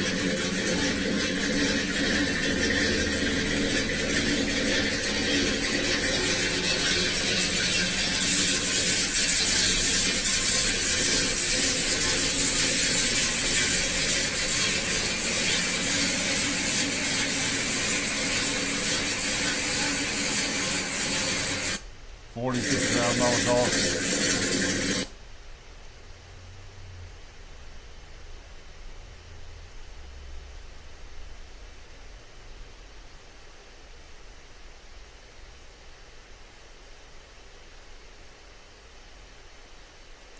Oh well, Brittany's doing some crazy shit again.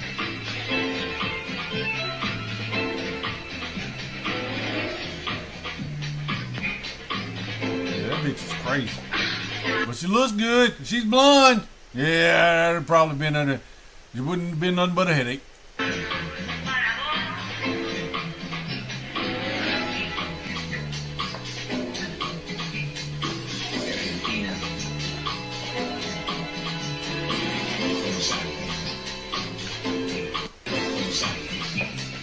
Looks like she's in pain.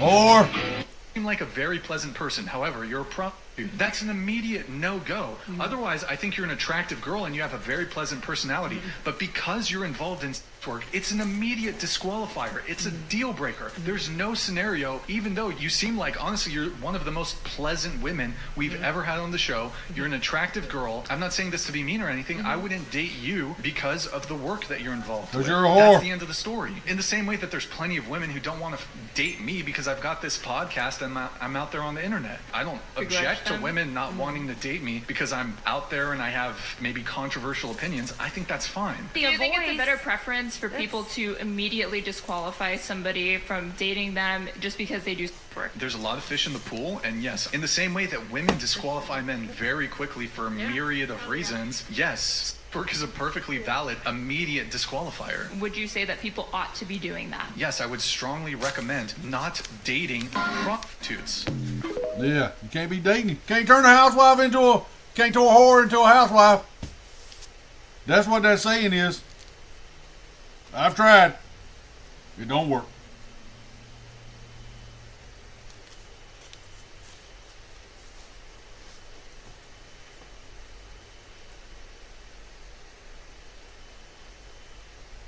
You are in the perfect place to start on blockers. And she promises to begin giving her estrogen, female hormones, in 2 years. Around 13. That's what I think. Yes, you're not going to develop breast buds on the blockers, but... Breast buds?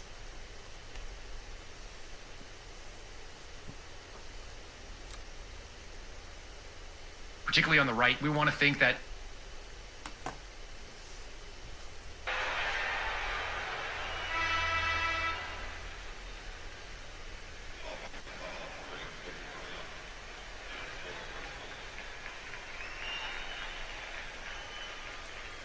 What's that, Michael Jordan? A very pleasant person. However, you're a amoxicillin ingredients. Amish amoxicillin recipe. The government, $13.50 a proof gallon. A barrel at 125 proof is 66 proof gallons. So every barrel we fill, we owe the government $894 in new make taxes day one. Brown Foreman alone pays roughly $4 million a day in new make taxes. $20 million a week, $1 billion a year. In your 4 to 7 years, remember recouping that money when you finally dump that whiskey, put it in a bottle, and sell it to the distributor. Every gallon of whiskey we make, we owe the government $13.50 a proof gallon. A barrel at 125 proof is 66 proof gallons. So every barrel we fill, we owe the government $894 in new make taxes day one. Brown Foreman alone pays roughly $4 million a day in new make taxes.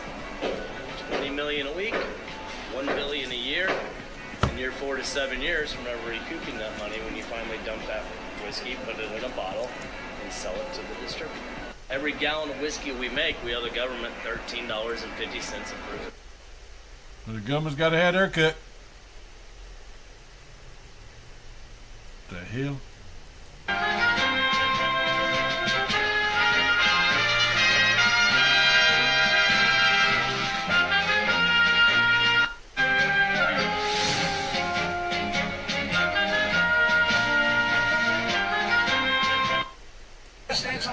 Palestine? I don't think we're killing enough of you. I don't think we're killing enough of them. We're going to need some more. Hey, Internet, get his name. We're going to Chapman. need his full name and number. Can you repeat your statement? Fuck you. Say it again, boy. Fuck you. Say it again if you're not a chicken, boy. Say it again, fat boy. Say it again, fat boy. Look at this little nerdy boy. Come on. So I dare you to touch my camera like you touch this. I dare you, buddy. I dare you, angry man. What you so angry for, sir? Now you're hyperventilating. What's up, boy? What's up? You just assaulted my friend, brother. I've been infringement of my body. You can't touch my You just committed assault, fat man. Fat man, you just committed assault. So why are you swinging your arms like that? Oh yeah, why are you walking like Swinging that? your arms like a chimpanzee, sir. Can I ask your stance on Palestine? I don't think we're killing enough of you. I don't think we're killing enough. Thank you for joining us. The DOJ has launched an investigation into the proposed Muslim-only epic centers in Texas. One of the things I realize that people are not pointing out here today is there are lots of other developments exactly like Epic that are popping up all over North Texas. And it appears that they're all connected through their financial arm, which is the Community Capital Partners. So some of the cities, the other cities involved, besides Josephine, where the Epic City is proposed to be built, there's Blue Ridge, Celeste, St. Paul, Aubrey, and Saxe. And then there's been recently announcements in the news of multi-million-dollar expansions in McKinney and Frisco. So I think these are all connected, and I'd like everyone to be aware of that. Another thing is I'd like to direct people to X. On X, there is a lady, her name, she goes by @AmyMeck, M-E-K. She has a ton of information about what's happening. And this is not only happening in Texas, but it's happening in other states as well. I think one of your previous speakers spoke about Patterson, New Jersey. That's spelled with one T. The group took over the New Jersey Town Council. They also took over the Sheriff's Department. They took down the American flag and they've raised the Palestinian flag. And at their press conference, which is on the Amy Meck website, at Amy Meck on X, you can see the news conference, and they are calling that the new capital of Palestine in America. And they're also saying that it is the fourth holiest city in the world. So we need to be aware of these things. This is not just a group that wants to, like people have said before, assimilate. These are self-segregated communities, and they require, according to the contracts, because I read them, when you buy a lot or you build a home, you have to pay into the mosque and you have to pay into their Islamic schools. Dearborn, Michigan recently passed a law where all public schools have to have halal meals now served. So this is what we're looking at. They're trying to change our culture. And another thing is of course, we talked about earlier the two news press releases, one by Ken Paxton about the Epic City, the Community Capital Partners, the ongoing investigation, and then also Governor Abbott released a news story about looking into the Texas Fair Housing Act. And if I could, I printed these out. I'd like to leave these for each of you to review at a later time. Thank you. You'll leave those with the clerk. It'd be wonderful. Thank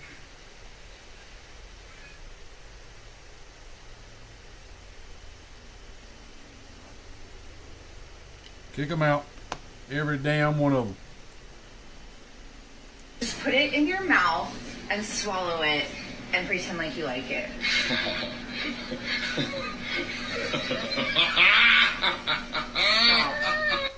Go! Just put it in your mouth and swallow it and pretend like you like it.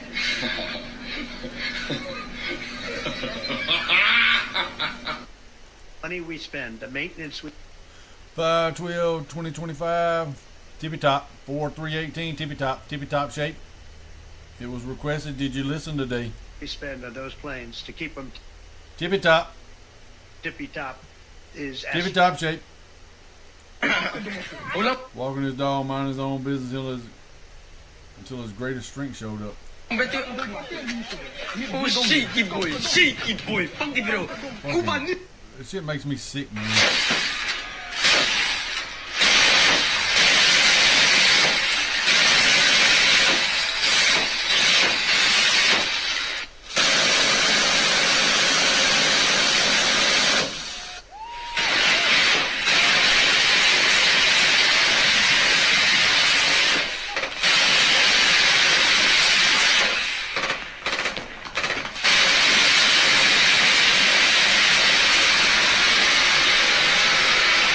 Mount that on your porch, on the front of your bass boat, or back of your pickup truck.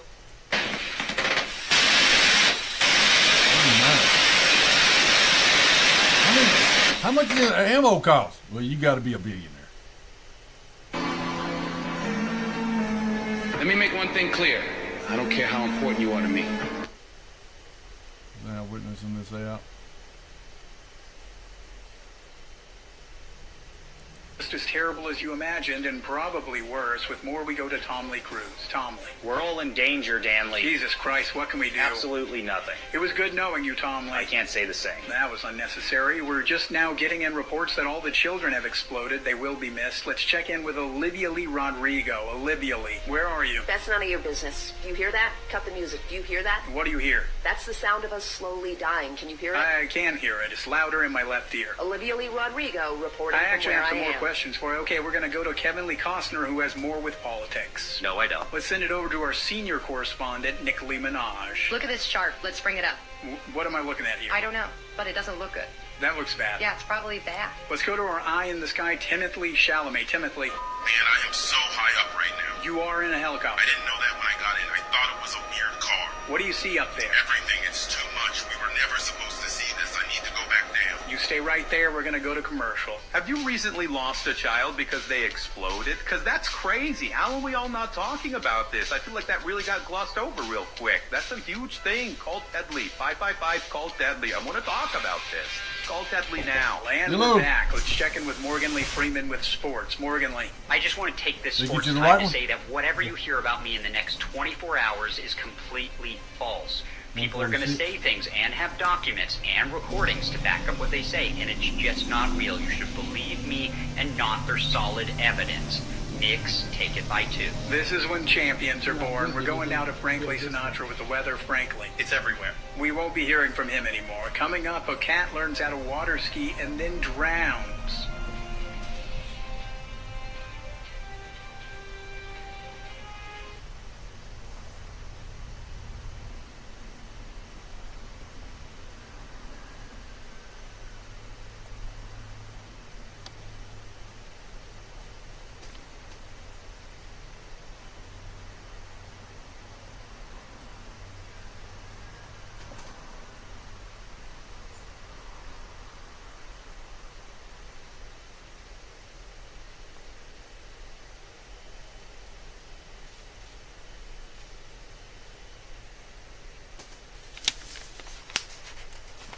Do I gotta sign this one? I'm not sure. This will be my copy.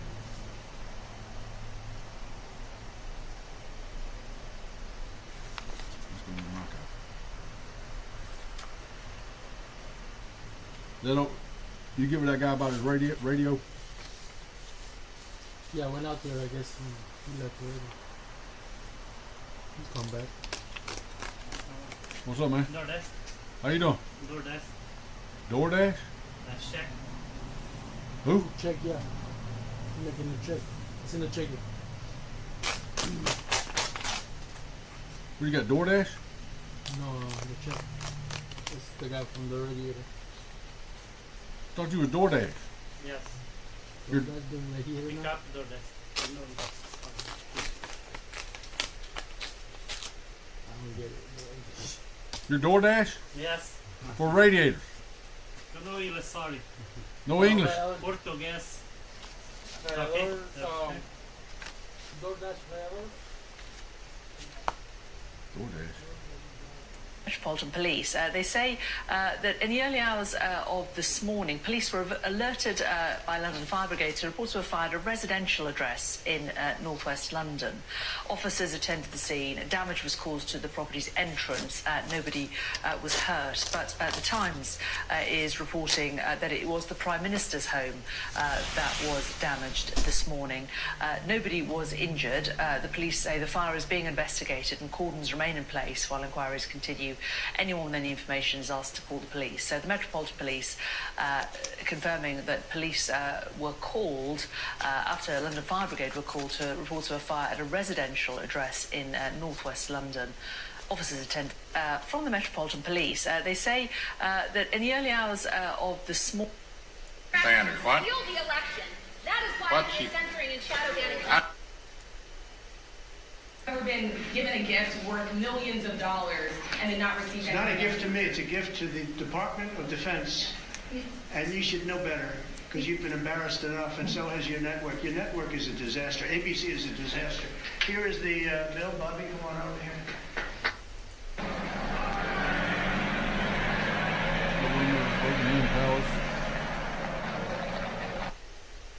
People forget, man. Oh yeah, that girl's hot. Formerly Owen Theodore Epstein. Chapman. One way or another. Patients were effectively subsidizing socialist healthcare systems in Germany and all parts of the EU. Taking these voices away and asking questions about racism and bullying. And that's where we brought everybody together.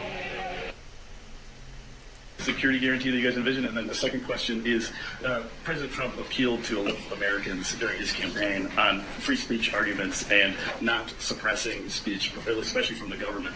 But your revocation of the green card, to many, is seen as one of the most anti-speech actions a secretary can take with his powers. How do you respond? Yeah, I mean, the first question was, again, is the minerals deal version of the security guarantee? Well, I think that a minerals deal is something that I think is beneficial for both countries.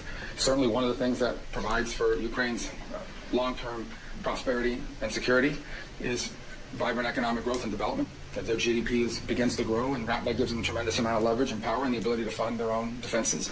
So I think certainly any economic development for Ukraine is positive for their own future. Obviously, if the United States has a vested economic interest somewhere, we're tied to them on an economic front, we're in partnership with them on something, we will have an interest in the future of Ukraine as well. I wouldn't count it as a security guarantee, but certainly if the United States has a vested economic interest that's generating revenue for our people as well as for the people of Ukraine, we'd have a vested interest in protecting it if it were to be challenged or threatened. On your first point, when you enter this is an important point, and I'm glad you asked this question. When you come to the United States as a visitor, which is what a visa is, and which is how this individual entered this country, as a visitor's visa, okay, you are here as a visitor. We can deny you that visa. We can deny you that if you tell us when you apply, hi, I'm trying to get into the United States on a student visa. I am a big supporter of Hamas, a murderous, barbaric group that kidnaps children, that rapes teenage girls, that takes hostages, that allows them to die in captivity, that returns more bodies than live hostages. If you tell us that you are in favor of a group like this, and if you tell us when you apply for your visa, and by the way, I intend to come to your country as a student and rile up all kinds of anti-Jewish student, anti-Semitic activities, I intend to shut down your universities. If you told us all these things when you applied for a visa, we would deny your visa. I hope we would. If you actually end up doing that, once you're in this country on such a visa, we will revoke it. And if you end up having a green card, not citizenship, but a green card as a result of that visa while you're here in those activities, we're going to kick you out. It's as simple as that. This is not about free speech. This is about people that don't have a right to be in the United States to begin with. No one has a right to a student visa. No one has a right to a green card, by the way. So when you apply for a student visa, or any visa to enter the United States, we have a right to deny you for virtually any reason. But I think being a supporter of Hamas and coming into our universities and turning them upside down and being complicit in what are clearly crimes of vandalization, complicit in shutting down and running institutions. There are kids at these schools that can't go to class. You pay all this money to these high-priced schools that are supposed to be of a great esteem, and you can't even go to class. You're afraid to go to class because these lunatics are running around with covers on their face, screaming terrifying things. If you told us that's what you intended to do when you came to America, we would have never let you in. And if you do it once you get in, we're going to revoke it and kick you out. Can I ask you about the Canada trip coming up? The president has taunted, if you will, on Canada calling the 51st state, called it Well, he said it should become the 51st state from an economic standpoint. He said that they became the 51st state, we wouldn't have to worry about the border and fentanyl coming across because now we would be able to manage that. He's made an argument that it's their interest to do so. Obviously, the Canadians don't agree, apparently. But well, that's not what we're going to discuss at the G7, and that's not what we're going to be discussing in our trip here. So they're the host nation, and I mean, we have a lot of other things we work on together. We defend North America through NORAD and the airspace of our continent together. So, not to mention the issues of Ukraine and other commonalities. So we're going to be focusing in G7 on all of those things.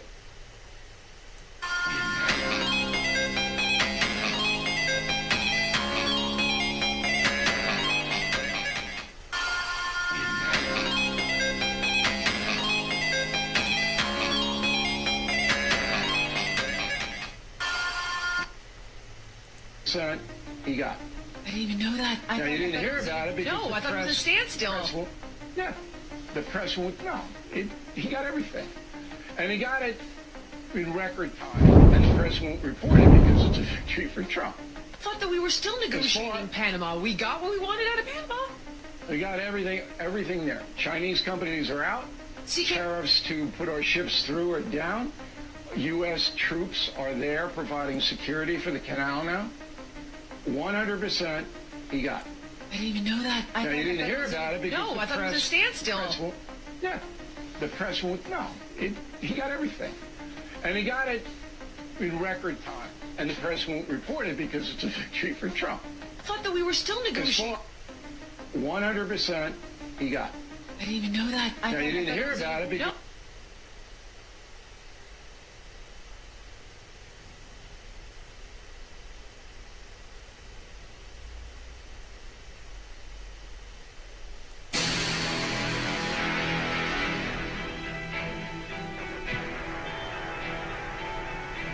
Says the Trump administration and Homeland Security are now investigating the entire state of California for giving federal benefits to illegal aliens, essentially aiding and abetting criminals.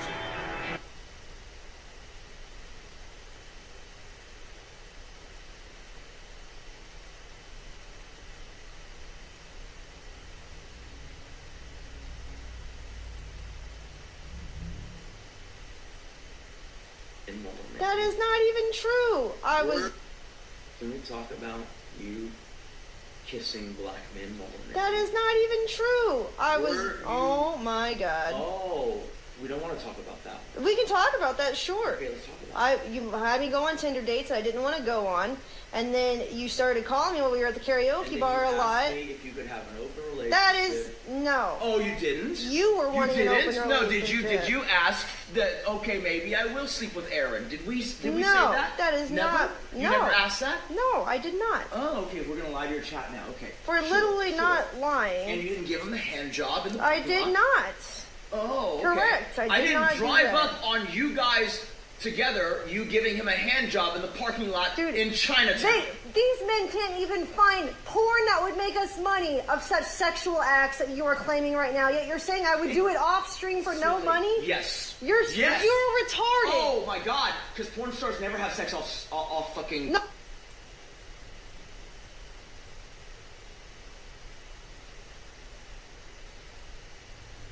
Backlash from breastfeeding her kid. Where there's huge numbers of undocumented workers, and you walk into the school, and the school is 90% the white number of white people, white kids in the school are you count on one hand, and you go downtown, and every store is Spanish speaking. And it's working, goddammit. And you think about how important they are, undocumented people are to the state of Wisconsin and our economy. It just it can't be. We can't breach that issue. Been to places in Wisconsin.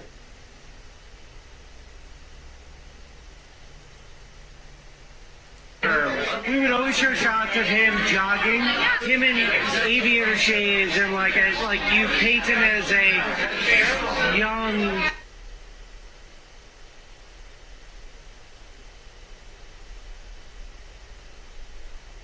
As for the inconvenience, I'd be happy to call you a taxi. There has to be another way. I'm not taking a taxi all the way to Virginia. It's that girl that drove in there, said she got arrested. And I apologize for the inconvenience, but unfortunately, I don't have to come back. You're going to have to back up and go around the other way. I need to get out. I need to get out. I gotta go. I understand. I can't have you do that. But I Stop. You cannot move this. I'm telling you right now. Oh, I gotta go to work. What do you want me to do? I have to go to work. You cannot get out. I can't help you with that. Please do not disturb this area. I might have to. Ma'am. It's causing crime scene, Tate. I'm gonna run through the roadblock. It's 2 George Lincoln 4626. Stop! Stop your car! Stop! Stop! Excuse me, y'all. Then there's a lady running down the street now on a BMW. Stop! See her get her locked up. That's what we seen this earlier. 6 now. I want to see her get locked up. Stop! Stop! Get out of the car. Now tore her car. Now tore her car. She done caused all kind of chaos. Lost the 2024 election was that we let hundreds of thousands, millions of people stream across the border. So what is the Democratic plan to show people that we're serious about this problem? We were slow to act as an administration and as a party on the southern border crisis, and it hurt us. Hold on a minute. Not simply with traditional Republican voters or swing voters, but in some segments of our own base communities and in communities of color, including right here in New York. There is no crisis at our southern border. Well, based on my visit to the border, what I have seen is that some of the steps that President Biden and the administration have taken over the last few months have certainly reduced the flow of illegal border crossing. I think the Biden administration is doing all that it can in that they inherited a broken system that needs to be fixed moving forward in a bipartisan way through comprehensive immigration reform and leaning in to strengthening the border. There is no crisis at our southern border.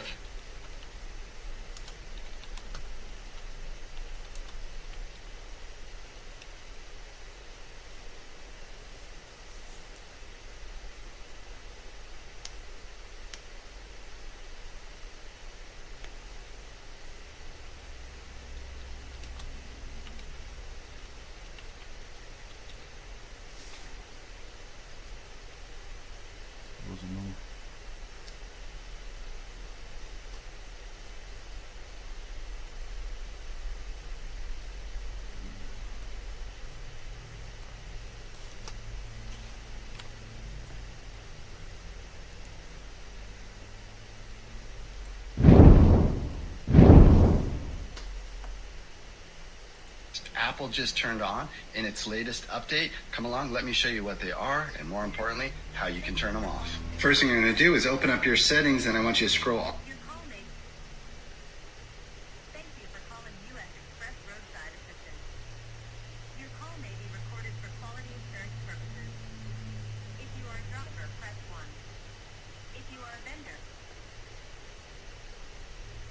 After the White House said goods from China would be subject to a 145% tariff rate. That's higher than what Trump had said yesterday, when he said that rate would be 125%. It left his aides scrambling. We've had more than 75 countries contact us, and I imagine after today there will be more.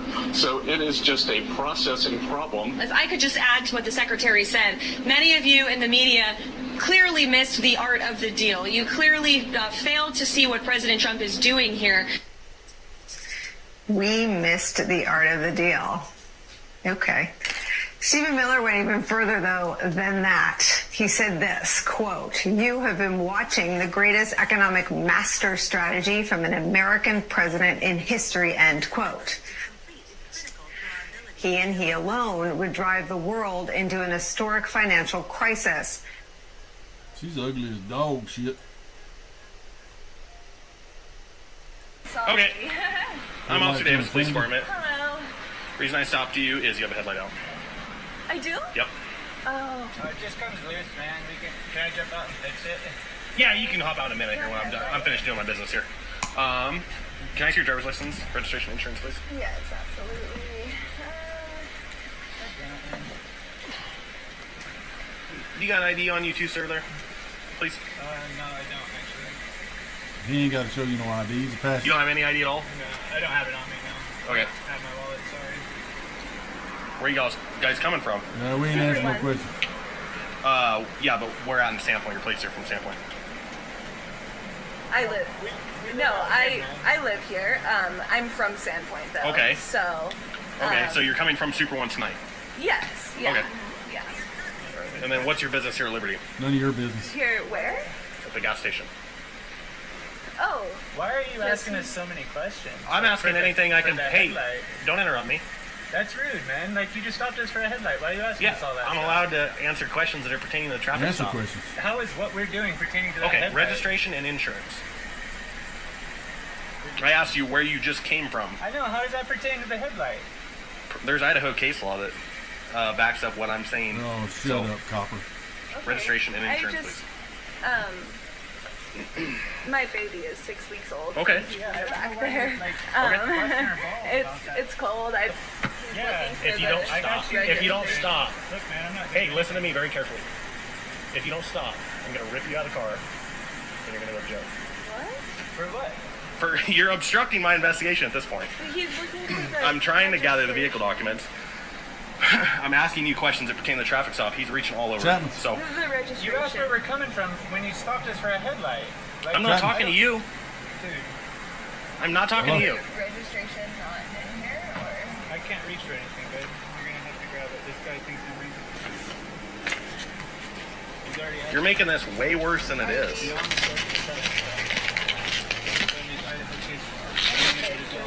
Okay, you're not wearing a seatbelt, number one. That's why I asked for your name. You're not wearing a seatbelt. The car's running. Is this? I'm not gonna argue with you. Looking for, Dude, I was getting out to go in this.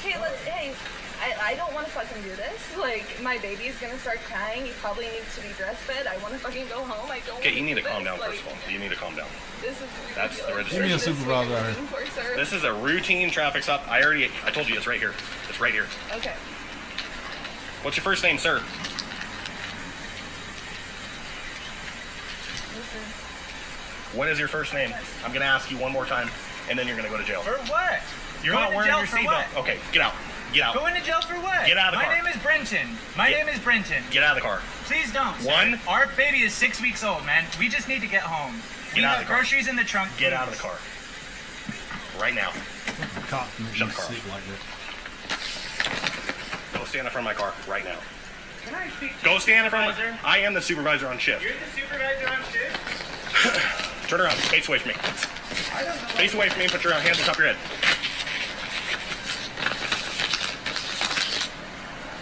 Not searching you for weapons. You're making me nervous. I have no idea why you're acting so irrationally. I don't know why you're asking us where we're Stop. coming from. I'm allowed to ask those questions. And we No. don't have to answer them. Like, I don't know Okay, why well, you would whatever. answer. You don't. Why would you ask them? I'm allowed to. For the headlight? Yep. Okay, I'm not gonna go in because I've already tried to explain things to you. Okay. Way past what I have to. Look, So can I just you can either shut give me up? your name right now. Sure, my name is Brenton, man. Yeah, that's good for starters. You can Yeah. run my name all you want. I'm clean. I have nothing on me. Then why do you gotta give me the attitude and give me the runaround? Because I think it's really ridiculous. Well, that's cool. If you don't like that, go move to Washington then. No. I don't care. I'm not going to move to Washington. Why you treat me like that? You're a public servant, man. Thank you. Middle name. Peter. Last name. Anderegg. A-N-D-E-R-E-G-G. Slow What's down. your name? Slow down. And badge number. Slow down. You do have to give me Tell that. me your last name. A-N-D. Slow down. A. N. Okay. D. E. R. E. G. G. Okay. Date of birth. Now, sir, please, what is your name and badge number? ID out of Idaho. Yes. Okay. Name is Scott Davis. Badge number 67. Are you familiar with U.S. Code Title Nope. 18, Section 240? Nope. Yes. Okay. Name is Scott Davis. Badge number 67. Are you familiar with U.S. Code Title 18, Section 240? Nope.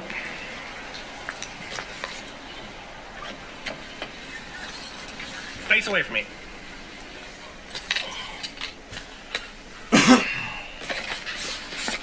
I'll take physical on it, please.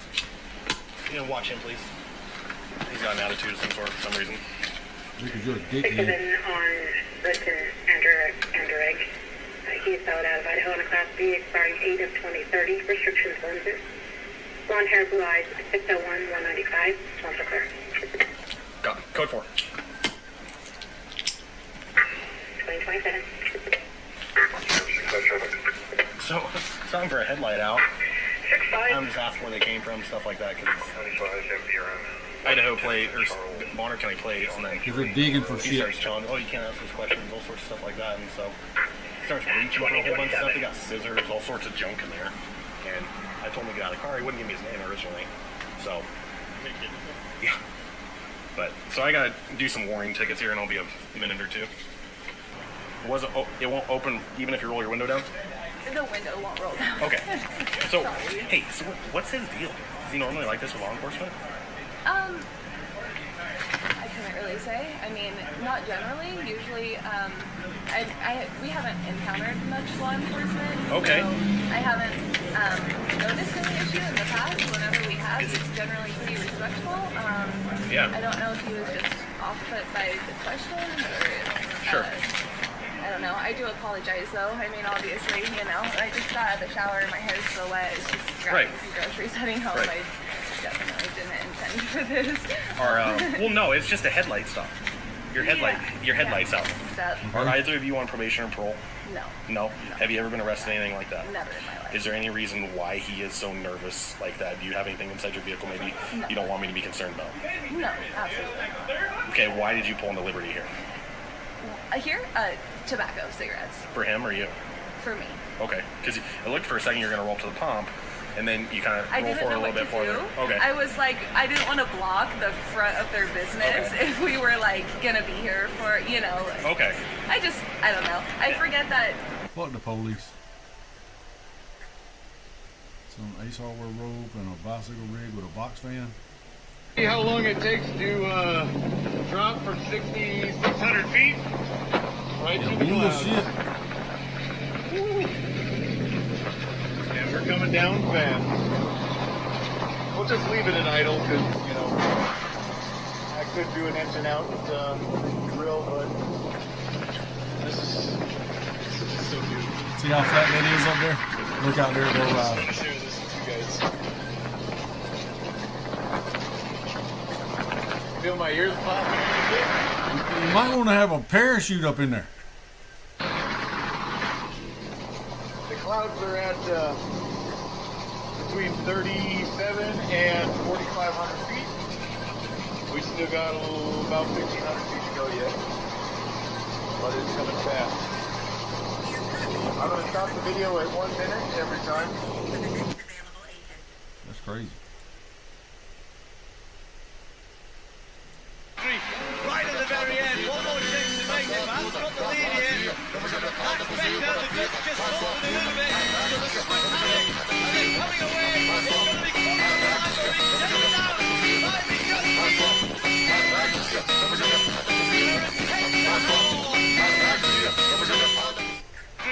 right at the very end. One more He's gonna be scuffed up. Man's got the lead here. That's better. The goods just forward a little bit.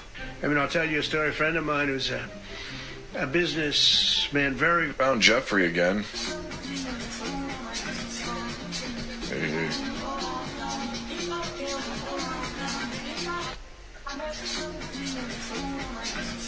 Hey. Yeah, type. Yeah. Now that looks like Robot Pirate Island. Yeah, look at this type. Now this is in Lebanon. And this is 429. You got a band down place. 25. So this is pretty recently. Pretty recent. Is that it? Any other evidence? Found Jeffrey again. Let's talk election integrity. I was at the Fulton County Republican breakfast the other day, and 3 separate people asked me what my stance was on election integrity. And I told them the same thing I'm going to tell you here. Not only do I believe in it, but I believe I was a victim of election integrity fraud. You see, I registered to vote in 2001, and I have voted here for 24 years. Now I am standing in front of the Alpharetta Library, which is a place where I vote. In the 2020 election, when me and my son came here to vote, I was told that we could not vote here because I lived downtown Atlanta. My address had been changed. Now I assured the lady that my address had not been changed, and I wondered who went in and changed it. She responded that nobody goes in and changes the records. And I told her somebody obviously changed mine. She then handed me a piece of paper to sign. The paper said that I lived at my address and it would allow me and my son to vote. Now later, when I went back and pulled my voting records, I found out that my son's vote never registered. And in fact, my vote also apparently didn't register either, because somebody had requested a paper ballot in my name at a different address a month earlier. That paper ballot was filled out and sent in 2 weeks before the election and marked accepted. And apparently when I went in to vote, my vote did not count because I had already voted. Now I ask you, who requested the paper ballot? Who filled it out? And who did they vote for? I have no idea. What I do know is that me and my son didn't get to vote in the 2020 election. And so if you ask me, was there voter fraud? I can only speak for myself. But in my personal situation, I believe yes. So, do we need to do a better job with voter integrity? Yes, we do. But that's my answer. I hope that clears it up. Tampa Walmart, how come people feel so comfortable doing this all the time? He's got no whipping. No whipping. Just throwing stuff around.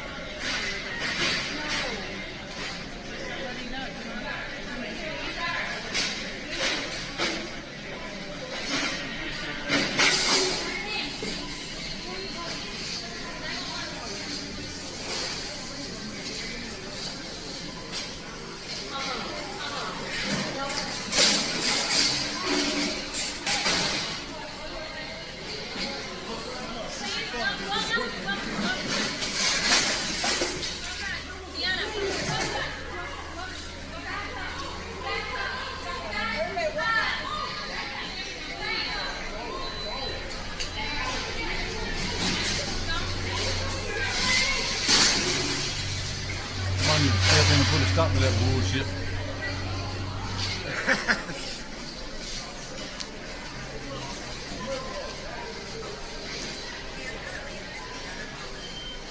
You stealing money?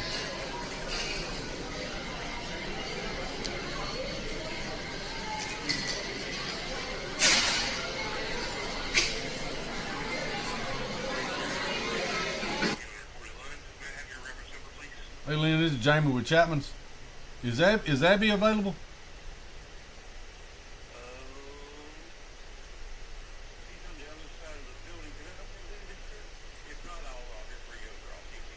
Yeah, just transfer me over because they sent me an email about a bill I sent in this morning. And it was Chapman's Garage.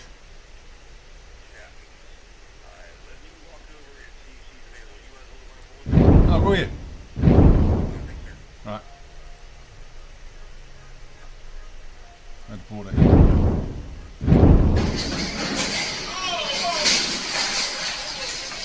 Lock his ass up. Hey, Joe. Joe. Come on. Yeah, he's stealing. Man, that's like strong arm rubber.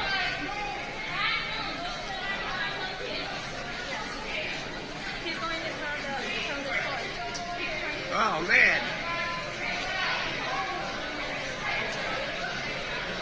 Don't record, Cole. Don't record. Don't record. Oh shit, he might come over and put his hands on me. Old aircraft, the money we spend, the maintenance we spend on those planes to keep them tippy top is astronomical. You wouldn't even believe it. So I think it's a great gesture. We've never seen pardons of the scope, and it looks at least like something that you could be corrupt. When Bill Clinton pardoned Mark Rich, and turns out that Mark Rich had paid a boatload of money to one of Clinton's friends, the lawyers, that's not corrupt. It's not criminal. because the plenary power of the pardon. But in the case of Joe Biden and his pardons, they were so specific. Back 14 years, covering everything you've ever done. And when I say specific, they were broad, but they had time stuff on them. It was and that at least leads to questions, because the plenary power is true, but the question is what was going on here, and I did get responses from some of them, and those things are ongoing. U.S. Express. We've never seen pardons of the scope, U.S. Express. I'm waiting for and the it lady to pick up looks the phone. at least like something that you could be corrupt. Yeah, I'll get with you in a little bit. When Bill Clinton pardoned Mark Rich, and turns out that Mark Rich had paid a boatload of money to one of Clinton's friends, the lawyers, that's not corrupt, it's not criminal, because the plenary power of the pardon. But in the case of Joe Biden and his pardons, they were so specific. Back 14 years. All right. Thank you, sir. From Qatar, I was out because, again, we're talking about we have 40-year-old aircraft. The money we spend, the maintenance we spend on the... You're right on it. Hey, this is Abby. Abby, this is Jamie with Chapman's. Not much. Hey, I got an email back. I sent an invoice over this morning, and I get it says the attachment is advising to be an estimate. That's where our work orders are until they're paid, and then when they're paid, it changes it into an invoice. Because I had to go in there and put how they paid, either EFS or cash or credit card. And then when it's paid, then when I do the payment way, then I'll email you back. It'll turn it into an invoice.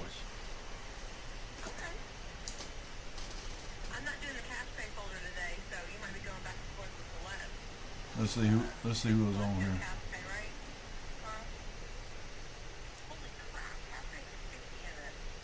Let's see, I don't see a name on here. Yours last time had a name on it. Shimon? Shimon?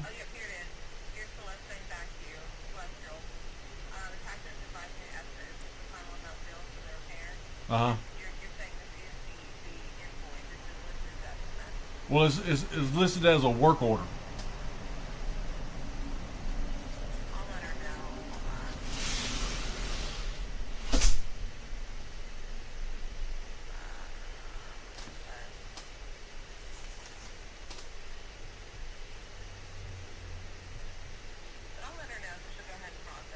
Okay. Thank you, ma'am.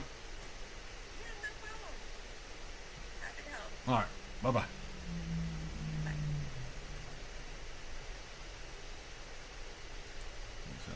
Back over to that. Years covering everything you've ever done. And when I say specific, that's that guy Trump wanted to they be were the broad, DC but they had time stuff on them. It was and that at least leads to questions, because the plenary power is true, but the question is what was going on here, and I did get responses from some of them, and those things are ongoing. We've never seen pardons of the scope, and it looks at least like something that you could be corrupt. When Bill Clinton pardoned Mark Rich, and turns out that Mark Rich had paid a boatload of money to one of Clinton's friends, the lawyers, that's not corrupt, it's not criminal, because the plenary power of the pardon. But in the case of Joe Biden and his pardons, they were so specific. Back 14 years, covering everything you've ever done. And when I say specific, they were broad, but they had time stuff on them. It was and that at least leads to questions, because the plenary power is true, but the question is what was going on here, and I did get responses from some of them, and those things are ongoing. We've never seen pardons of the scope, and it looks at least like something that you could be corrupt. When Bill Clinton pardoned Mark Rich, and turns out that Mark Rich had paid a boatload of money to one of Clinton's friends, the lawyers, that's not corrupt, it's not criminal, because the plenary power of the pardon. But in the case of Joe Biden and his pardons, they were so specific. Back 14 years, covering everything you've ever done. And when I say specific, they were broad, but they had time stuff on them. It was and that at least leads to questions, because the plenary power is true, but the question is what was going on here, and I did get responses from some of them, and those things are ongoing. We've never seen pardons of the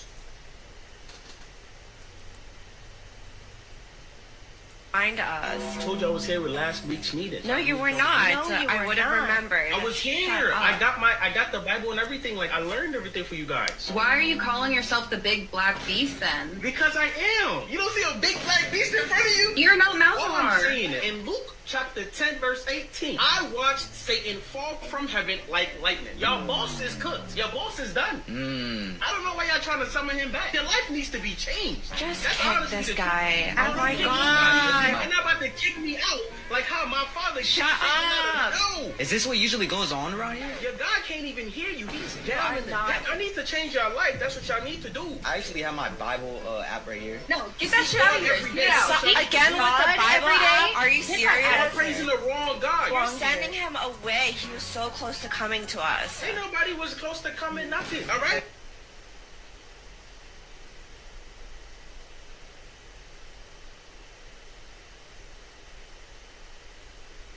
So he just froze up like that?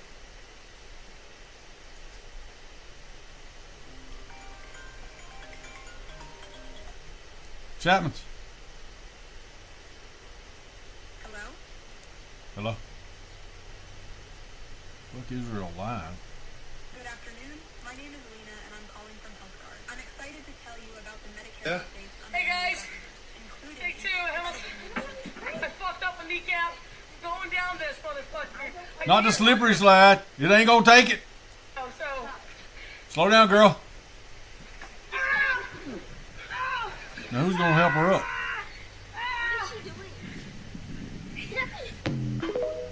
Who's gonna help her up?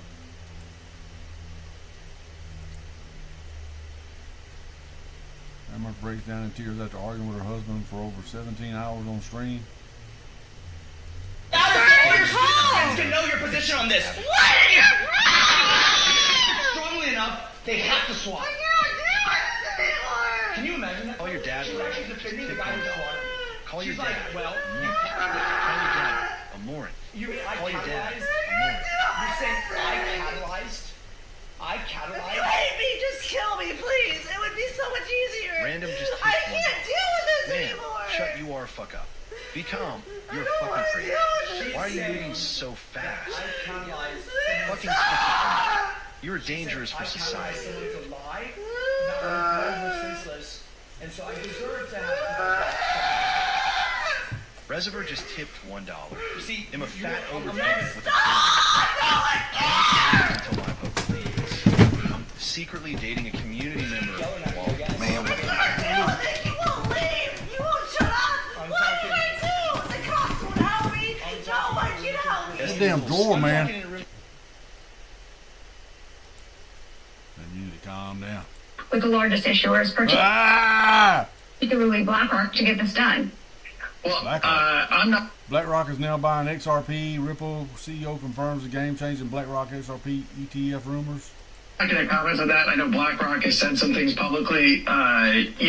We think it makes sense for the XRP community overall. And a lot of y'all don't know what XRP is.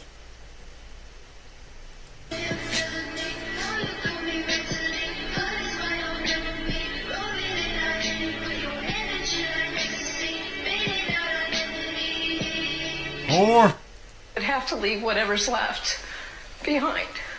Woman who won Extreme Makeover Home Edition is left homeless. Property taxes tripled. And unfortunately, I haven't even had a chance to go through everything. Arlene and her family were chosen for the Extreme Makeover TV show after her husband Tim, a critical care nurse, died of hepatitis C. She struggled to raise their 3 children. After hearing her story, Ty Pennington and his design team showed up. Hundreds of neighbors all pitched in to help. It was one of the greatest days in her life. Now, 9 years later, her dream home has become a nightmare. We've been evicted. She says she was able to afford the $30,000 mortgage, but over the years, property taxes tripled. The next thing she knew, an eviction notice came in the mail. I asked the judge if there was anything that could stop this, and he said no. And I said, not even health reasons, nothing. And he said no. I have to go. Today, they are pitching in to salvage what they can before the final eviction, taking down. Government sucks. Oh, yeah. Anything else? I'd like to Solve. Okay. Renting a paddle boat. No, that is not. That's not how you spell paddle there, girl. Correct. Sean, it's your turn.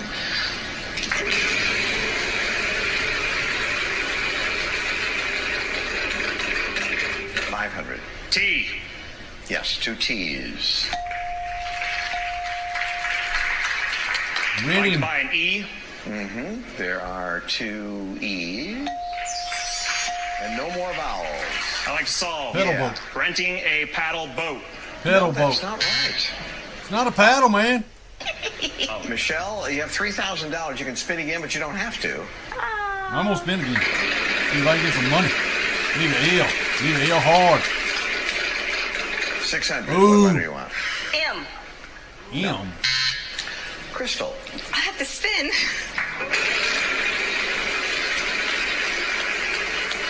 $900. W? No. What the hell kind of school did these kids go to?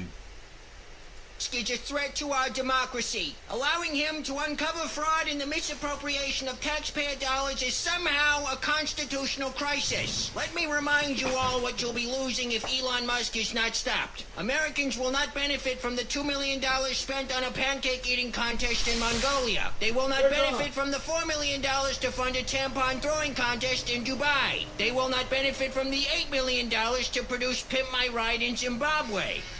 Hello? We got it. Got what? Evidence that USAID is actually really beneficial to the American people. Okay, I'll be right there. It came in 10 minutes ago. I'm sure this will make Americans really supportive of USAID.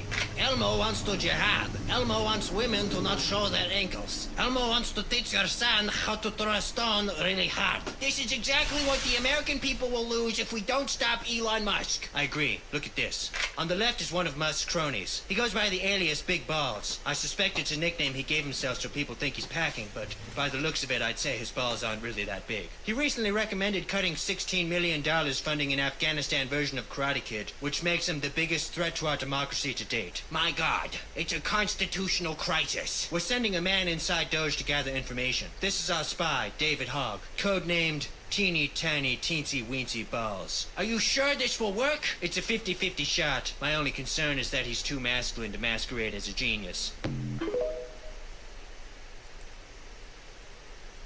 I just find it so interesting. You do know the fact he beat his wife, right? Okay, you do know the fact that Donald Trump has raped multiple women and his wife.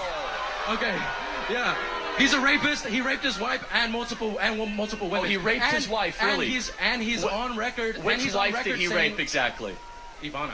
Oh, he raped Ivana. I do believe so, yes. Oh, and what's your evidence for such a claim? Because I have evidence of court documents that Kilmar Garcia beat his wife. Want me to read it? In 2021, Abrego Garcia's wife, Jennifer Vasquez Sura, filed a protective order against him, alleging instances of physical abuse, including being punched repeatedly and scratched. She then filed a second order trying to protect the children from him abusing them on a nearly weekly basis. In 2019, Abrego Garcia was arrested in Maryland alongside other individuals. Authorities claimed repeatedly that were experts saying that the traits of his behavior, his iconography, and his tattoos were MS-13, such as specific clothing and tattoos, citing information from a confidential informant alleging from his gang membership. The judge agreed and signed his deportation order. What is the issue here exactly? Has he specifically stated that his Chapman. tattoos were... That's ironic when... Okay.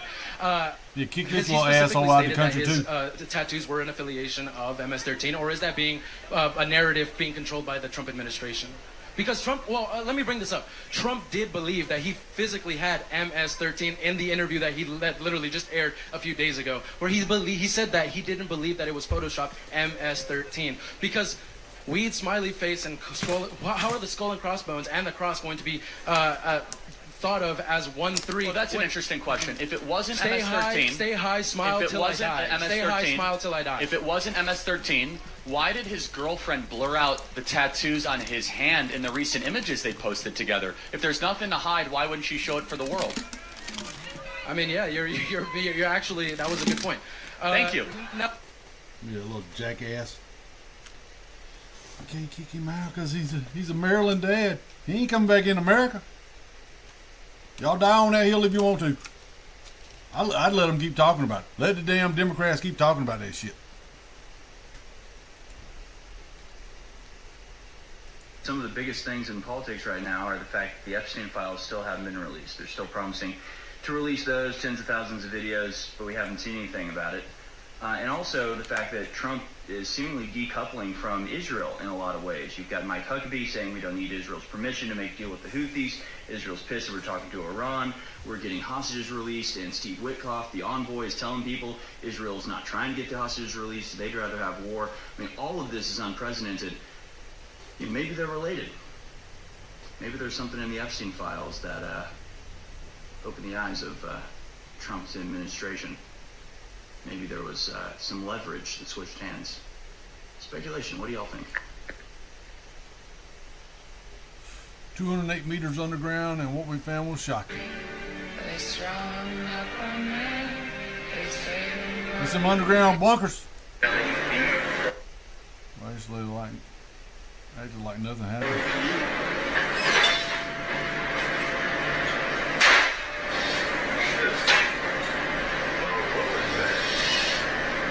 He shot himself in the leg. He's bleeding. I have no clue.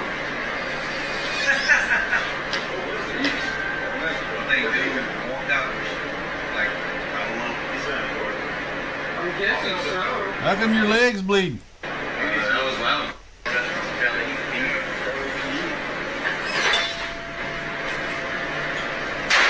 Yeah. Wasn't me. He's down at the Little Caesars, Pizza.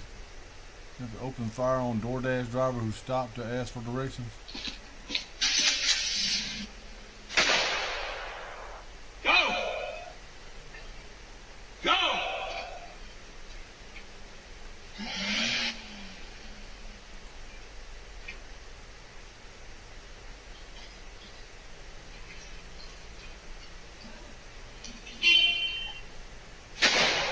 Damn, they're shooting at the car.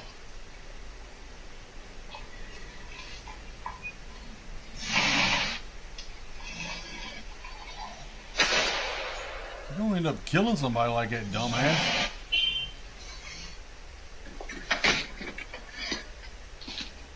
Jesus died on the cross. Our sins were crucified with him.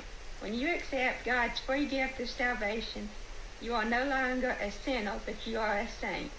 That doesn't mean you are perfect, it just means you are forgiven. So accept God's free gift today, and he will set you free. I hope you are having a great Monday. God loves you, and so do I.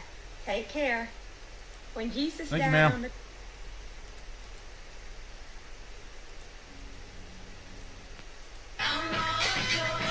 Trump's granddaughter is facing backlash after posting this online.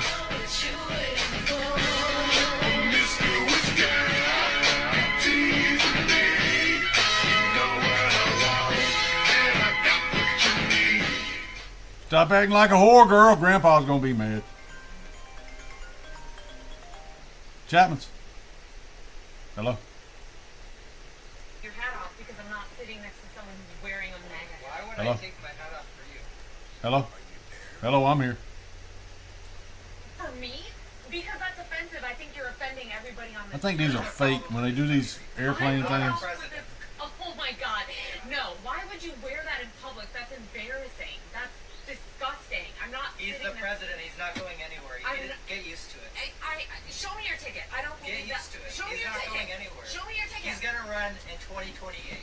A third term, that's not even legal. Yep. I'm not sitting next to someone who's insane and who's wearing that hat in public. I'm getting the flight You're the attendant. problem. Excuse me, what is the issue? I'm not sitting next to someone who's wearing. Yeah, this is bullshit. Dancing Israelis. Dangerous tornado devastates Esto, Florida today.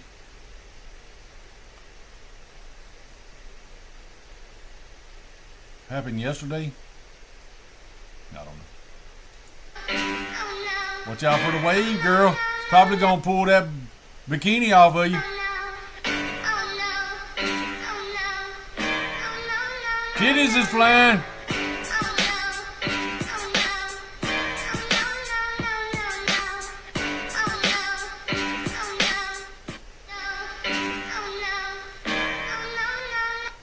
For decades now, the American people have been the victims of this anti-Muslim, anti-Christian psyop. Good morning, Crystal. These are two groups of people who don't need to have any contact with each other at all.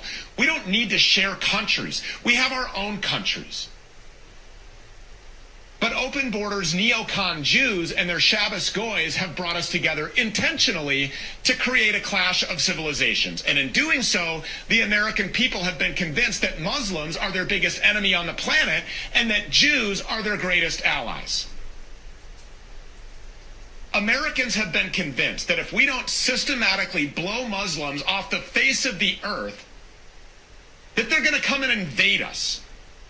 They're going to force their way into our country and force us to live under Sharia law. The entire idea is fucking ridiculous. These people could have never gotten into our country in the first place if they weren't let in by a bunch of open borders Jews, by the subversives that wrote the Hart-Celler Immigration Act, the piece of Jewish legislation that completely fucked our country.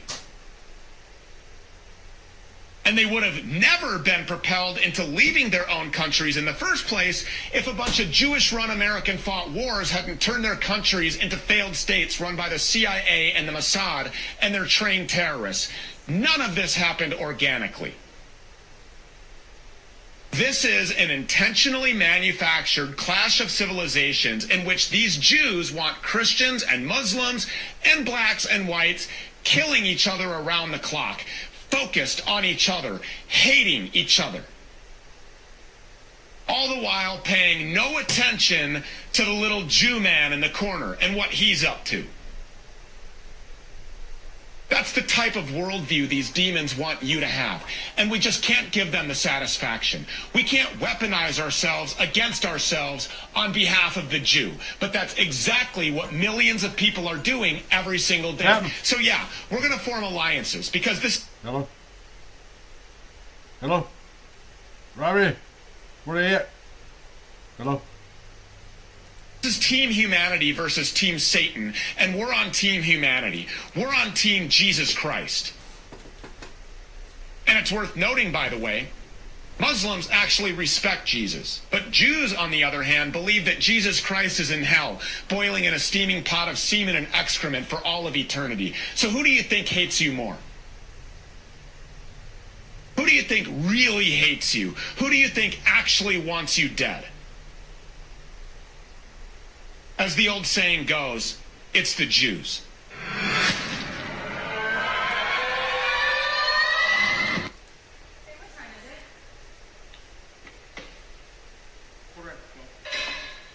What?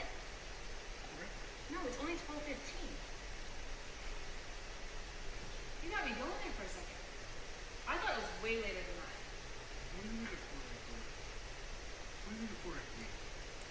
12:25. 1/4. What do you mean? A quarter is 25.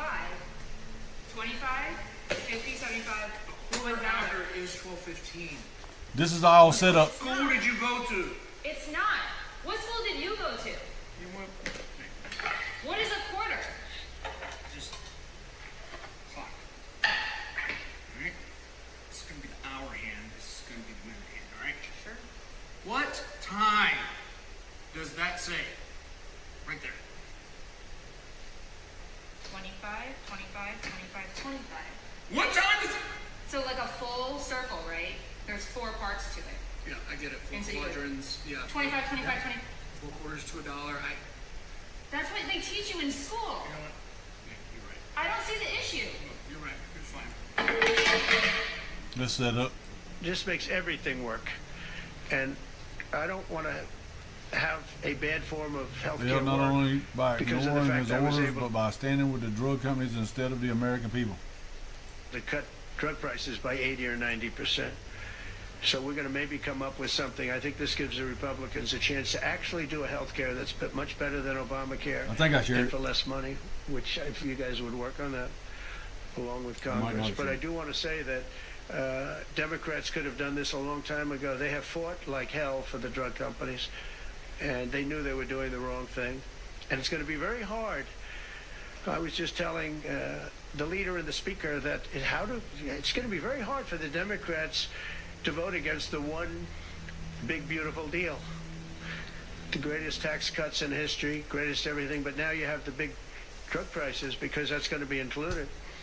It makes that whole situation different from a scoring standpoint. I just told him, I called him up about this. I said, I'm going to do something that's going to be very monumental, and you're going to be scoring.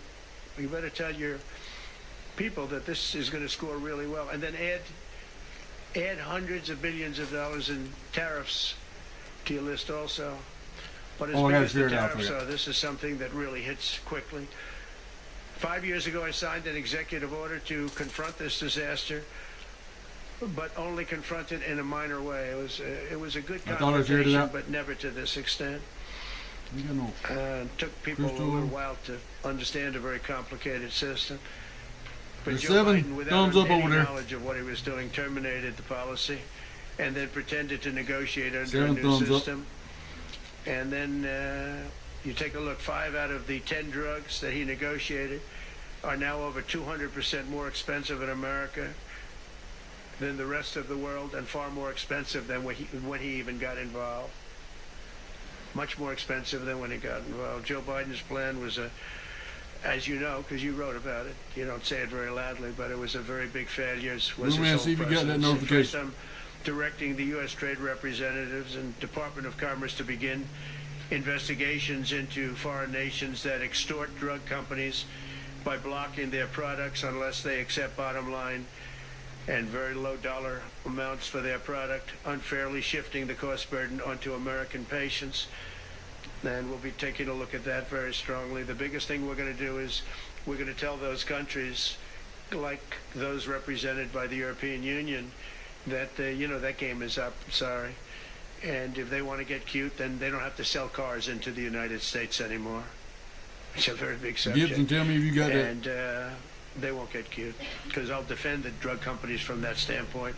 They were given a price by the European unions and other countries. This is what you do. This is what we're going to pay. We're not going to pay any more.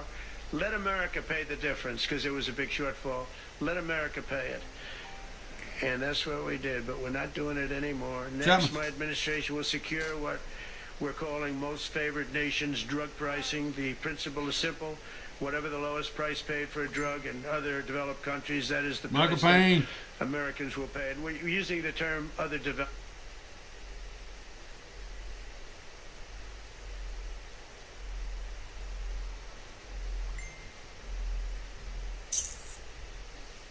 All right, I'll send it out to a bunch of people.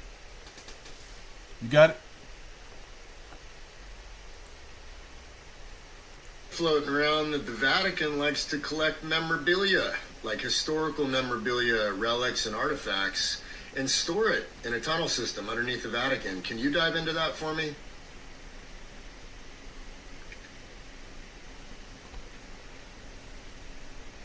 Flowing now, brother. Flowing now, brother. True. Yes, brother. What?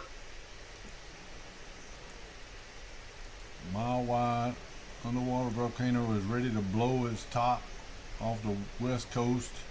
Scientists predict one of the Pacific Ocean's lesser-known volcanoes will blow its vent in the coming months, causing 10,000 earthquakes in one day. That was scrolling across the bottom of what's it called. Yeah, that's that's washable toilet paper.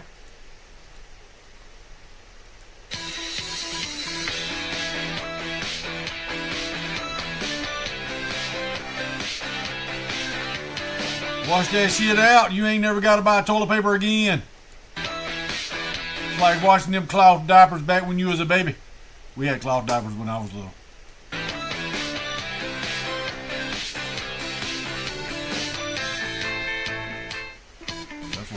That's a good idea right there. It only takes one good idea. You can become a millionaire. Push to maim, injure, and kill millions of people. BlackRock CEO Larry Fink. BlackRock President Rob Capito. They're all Jews. Vanguard CEO Buckley. Wolenseki. Shoot Chat. Burger, Wolf, Resnick, Eek, Weinberg, Mansell, Sachs, Walsme, Wiseman, Burla, Dolstein, Sussman, Gorski, Sorek, Becerra, Azar, Levine. Look, that's that guy that he was dressed up like a woman. And he was a man. He was a Secretary of Health. He fired. So crazy ass out here. All of them happen to be Jews. I wonder if that's just a coincidence. Probably not. Action to Doge in many ways says it all. Like the fact that everyone's freaking out so much about the fact that, these books might be opened? We might actually be able to look and see what you're spending our money on and then maybe even roll some of it back. And you see the freak out from people. I really enjoy watching the people spaz out over it. Because just look at what they're reduced to arguing. But if you just really zoom out and think about Doge and the reaction to it. The U.S. federal government, biggest organization in the history of the world, spends more money than anybody else in the history of the world and has accumulated more debt than any other organization in the history of the world. And as soon as anybody even suggests modest cuts or even just opening the books, everyone in this town loses their freaking mind and says it's going to be the end of the world. And that, in fact, this is the corruption. The corruption is opening the books. The corruption is cutting any government spending. Think about for a second how fucking ass backward that is. Jocelyn made that strawberry ice cream, homemade ice cream. And she put it in an old ice cream container and put it in the freezer, and that shit was like solid. I went in there and tried to get some out of it. I couldn't. It was solid. So I took it out and put it in the sink, let it thaw till I got where I could dip my spoon down in there. It's good to go.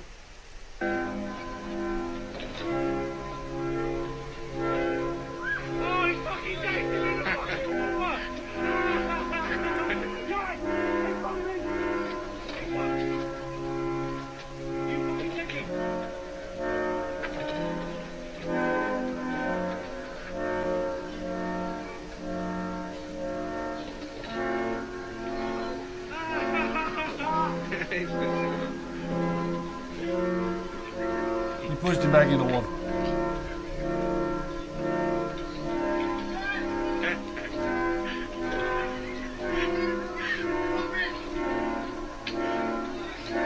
You're never going to catch him and your radio don't work. I think this is fake too.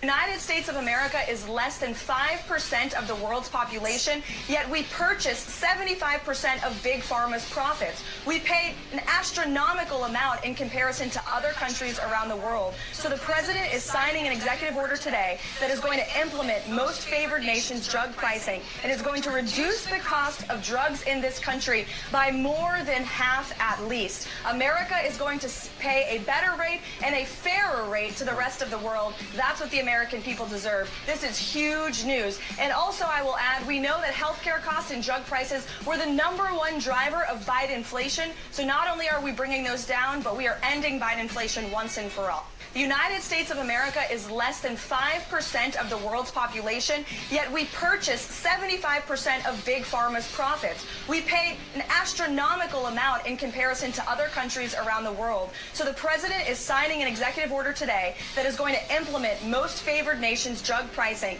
and is going to reduce the cost of drugs in this country by more than half at least. America is going to pay a better rate and a fairer rate to the rest of the world. That's what the American people deserve. This is huge news. And also, I will add, we know that healthcare costs and drug prices were the #1 driver of Biden inflation. So not only are we bringing those down, but we are ending Biden inflation once and for all. The United States of America is less than 5% of the world's population, yet we purchase 75% of Big Pharma's profits. We pay an astronomical amount in comparison.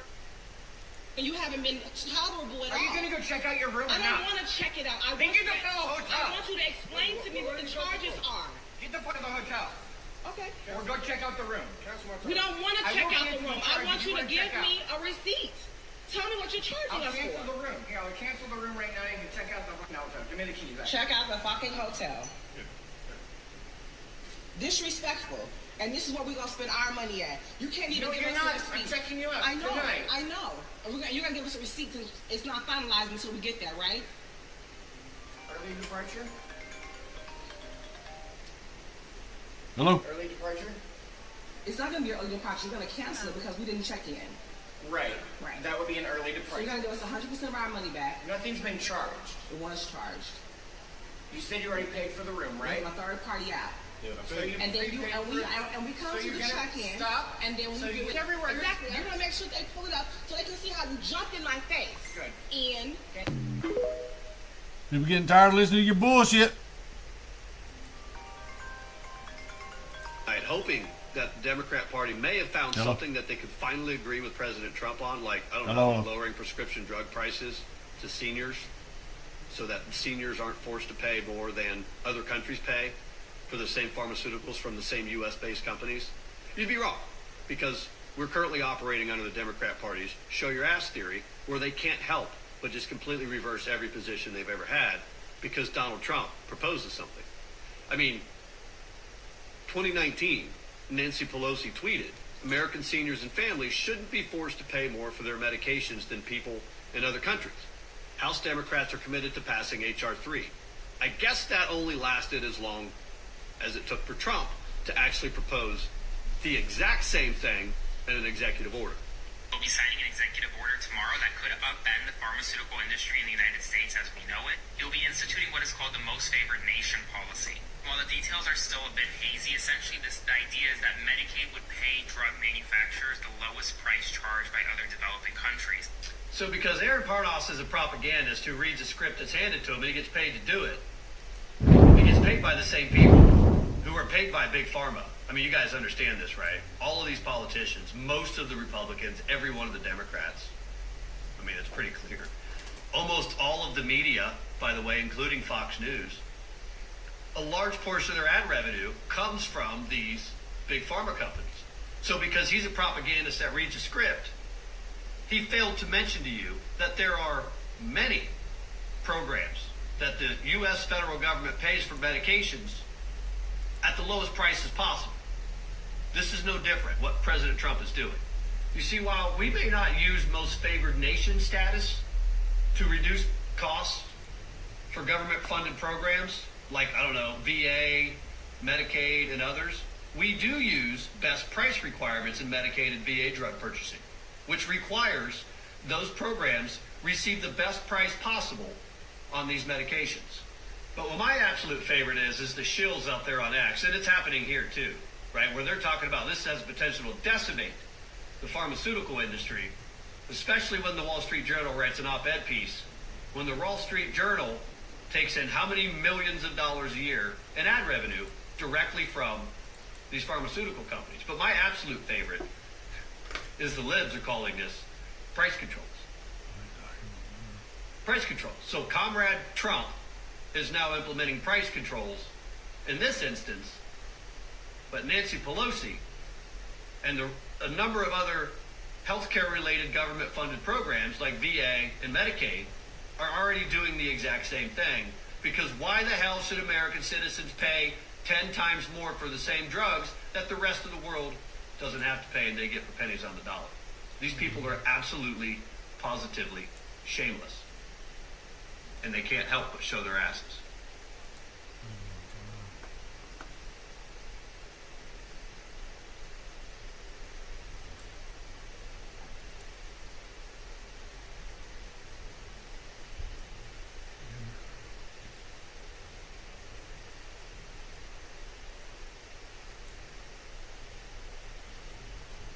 I don't know how to do this.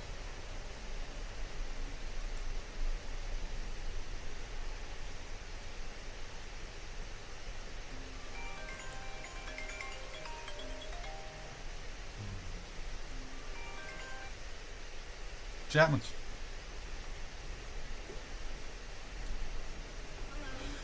Try to get him called. I know that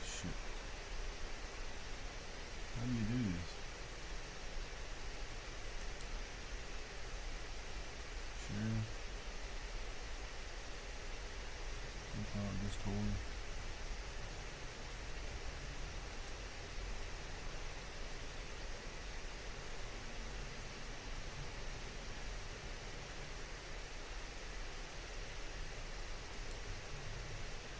Unvoided, date cleared.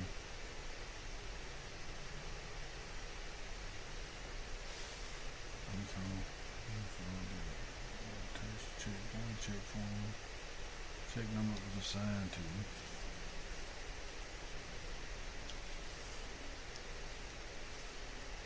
So I can't lose it. I'm downloading this shit.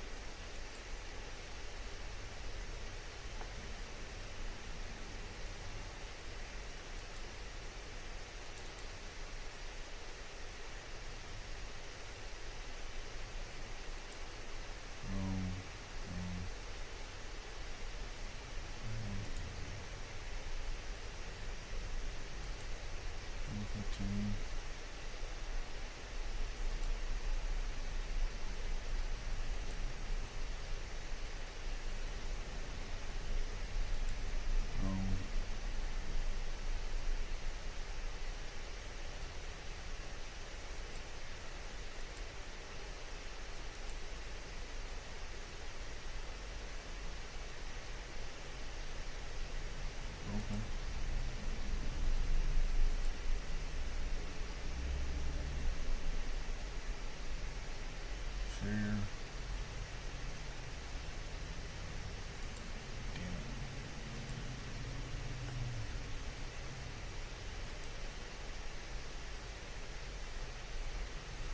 Fill this out. Amy Walls.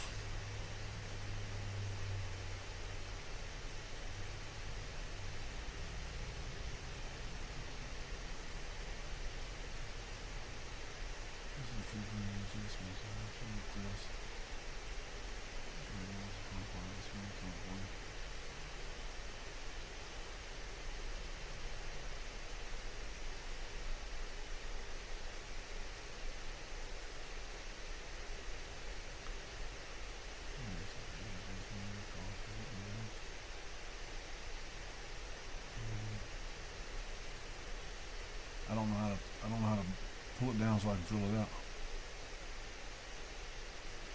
I'll call her. Maybe she'll do it for me.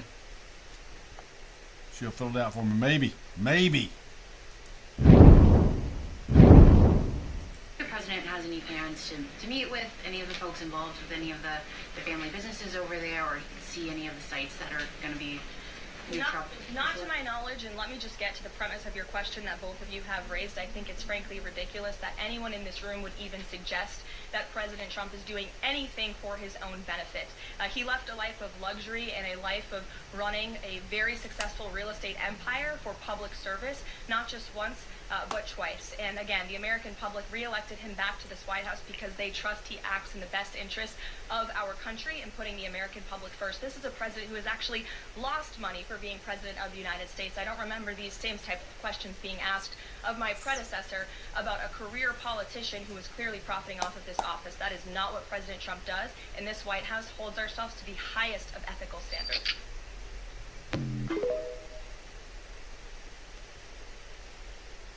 Do you know if the president has any plans to meet with any of the folks involved with any of the dollars? Where are you going?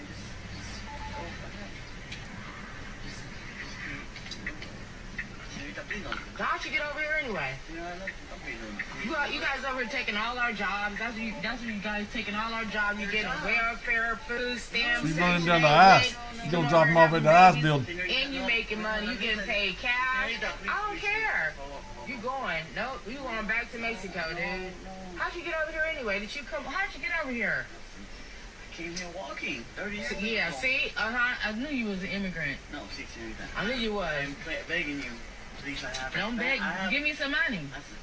Oh man, that's extortion. Okay, well, you ain't gotta have no money. I'm gonna take you, and you're gonna pay me. Either you're gonna pay me $1,000, or ICE is gonna pay me $1,000. $1,000. That's blackmail. I mean, that's Trump extortion. said that you guys aren't. Trump said that the immigration not moving fast enough. You guys aren't getting taken back across the border, so he's giving people $1,000 legal alien. I didn't even know that's even true. Because I know. I've seen Trump say it. Everything Trump says to you. You guys voted for him. Don't you should Latino. Damn. That ain't good. Yeah, that wasn't good at all. He's there to fix them. That's job security. Kid. Yeah, that's job security right there. Kid. Dickhead. Yo. Lower it! Lower it! Lower it! Yo, he's a dickhead. Yo. He's a dickhead. No, on the side. What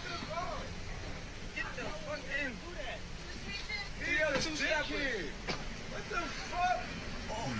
Get him. What the fuck?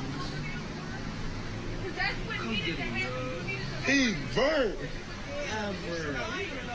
Oh no. I thought he was trying to create jobs. That's what angels look like according to the Bible.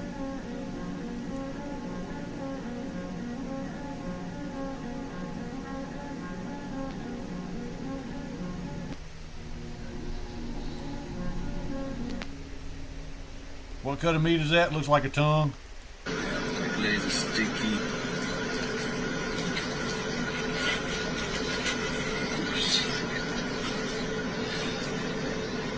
That's what you make bologna out of.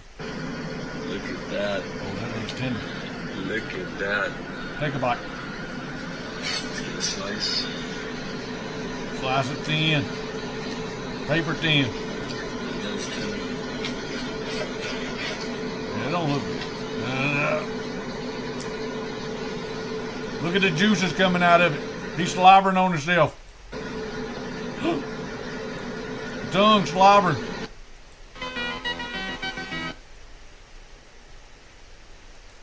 According to diplomats who were involved firsthand in the negotiation, President Biden refused to put any pressure on Netanyahu, and ultimately they gave up.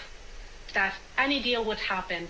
It was, and Don, you and I talked about President Trump. I have no love, and I don't want to give Trump any credits, but I know but I am in the business of telling the truth. Same. Donald Trump intervention has been monumental. Plus, he's gay. In making the ceasefire deal possible, and just he's a race traitor too, because he's got a white husband. Just to make people understand, President Biden not only refused on multiple occasions to put any pressure on the Prime Minister of Israel to do any deal.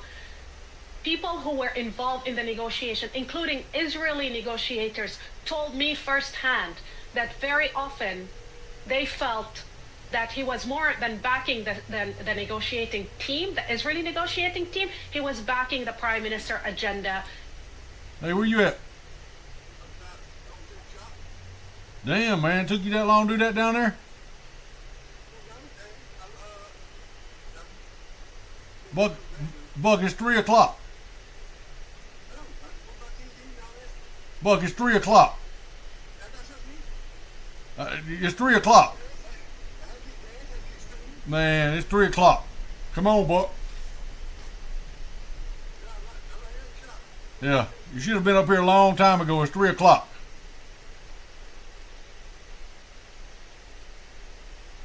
And his desire to stay in office. The Israeli media and Israeli ministers, including Ben-Gvir, today confirmed that it was President Trump. Israeli media also confirmed that Netanyahu was already gave up on the hostages. He was willing to sacrifice the hostages for his political desire to stay in power.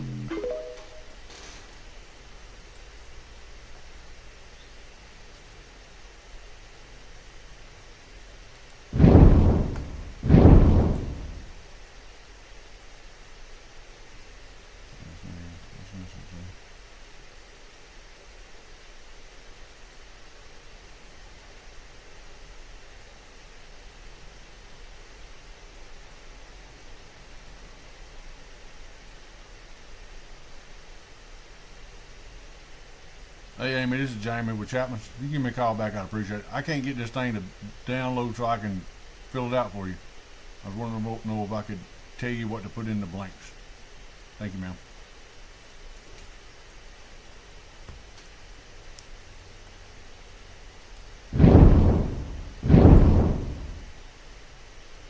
Drill, baby, drill. Whatever happened to lowering those gas prices, Donald?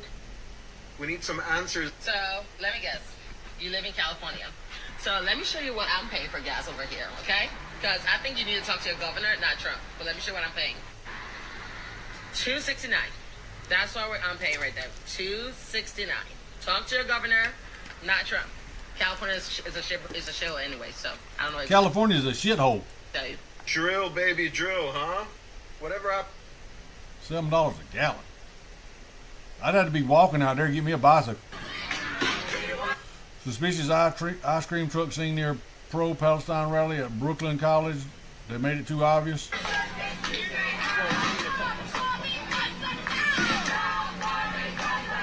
New York Police Department, keys, T-Rain.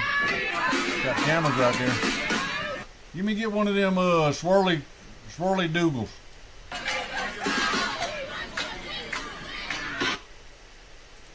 At the beginning of an event. Staggering 33.28% increase in child mortality in Alberta, Canada without explanation. Children are dying in mass.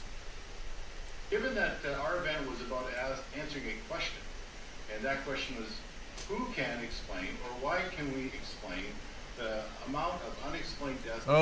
Did they have the shot? That should be the first question y'all ask all of these people that are dying. In Alberta children. And yesterday I had indicated that I had made a mistake, that the number of unexplained deaths was not 350% as we had stated. It's actually 3,328%. And so I apologize for the mistake, but it was we couldn't believe it when we did it. And I made a mistake with the decimal point. So it's actually 3,328%. Now someone says, Daryl, you made that number up. I did not make that number up. I wish I did. That number comes from AHS data, to which we have posted on our website at injectionoftruth.ca. Most people would do it. Trump and Louisiana Governor Jeff Landry discussing backing Julia Letlow to primary Bill Cassidy. Cassidy betrayed Trump, sold out Louisiana. 2026 primary will be his reckoning.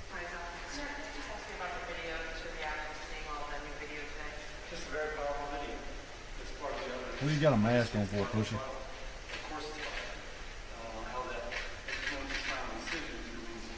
you think that this could be a vote of conscience for both parties? A vote of conscience? Do you think there is a flexibility to be a vote of conscience on this issue?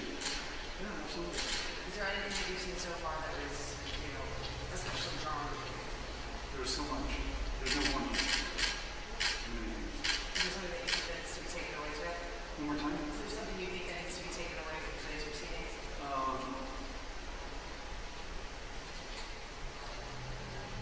Again, there's so much to say that should be taken away. That was one narrow. But there are other considerations which we have to affect the case for Venezuela. And that should give anyone who loves our republic. Everybody got a mask on. This is old shit. I'm happy to give you run down, you know. Alright, go on, son. Run.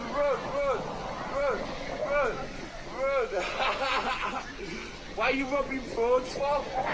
Hey, stop before I batter you. Stop before I batter you. Stop before I bang you, bro. Stop before I bang you, bro. You ready? Are you ready? Stop.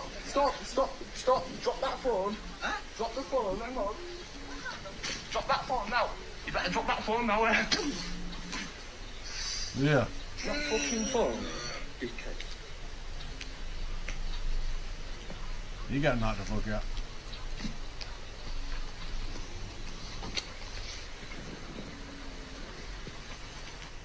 Come on.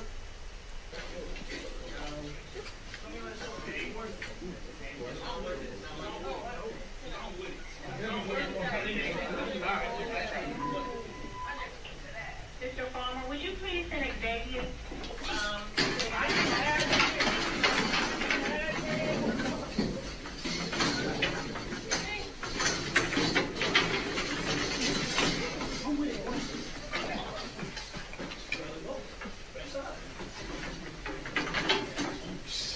Y'all just messing up the whole damn room.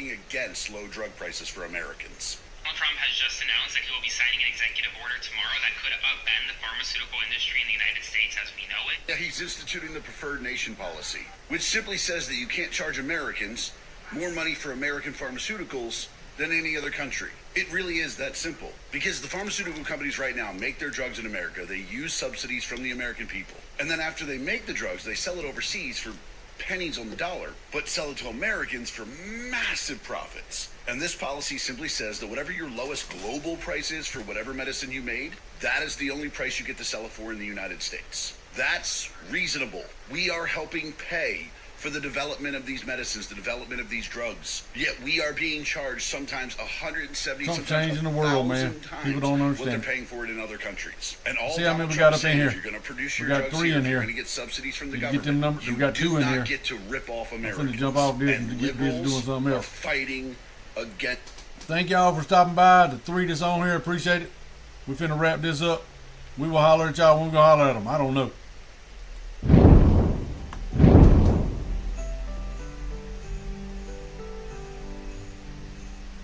Saint Nick with a wrench in hand, fixing up his big old ride. Semi-truck not sleigh this year, needs to make it home by night. Carols Experience with the Lord.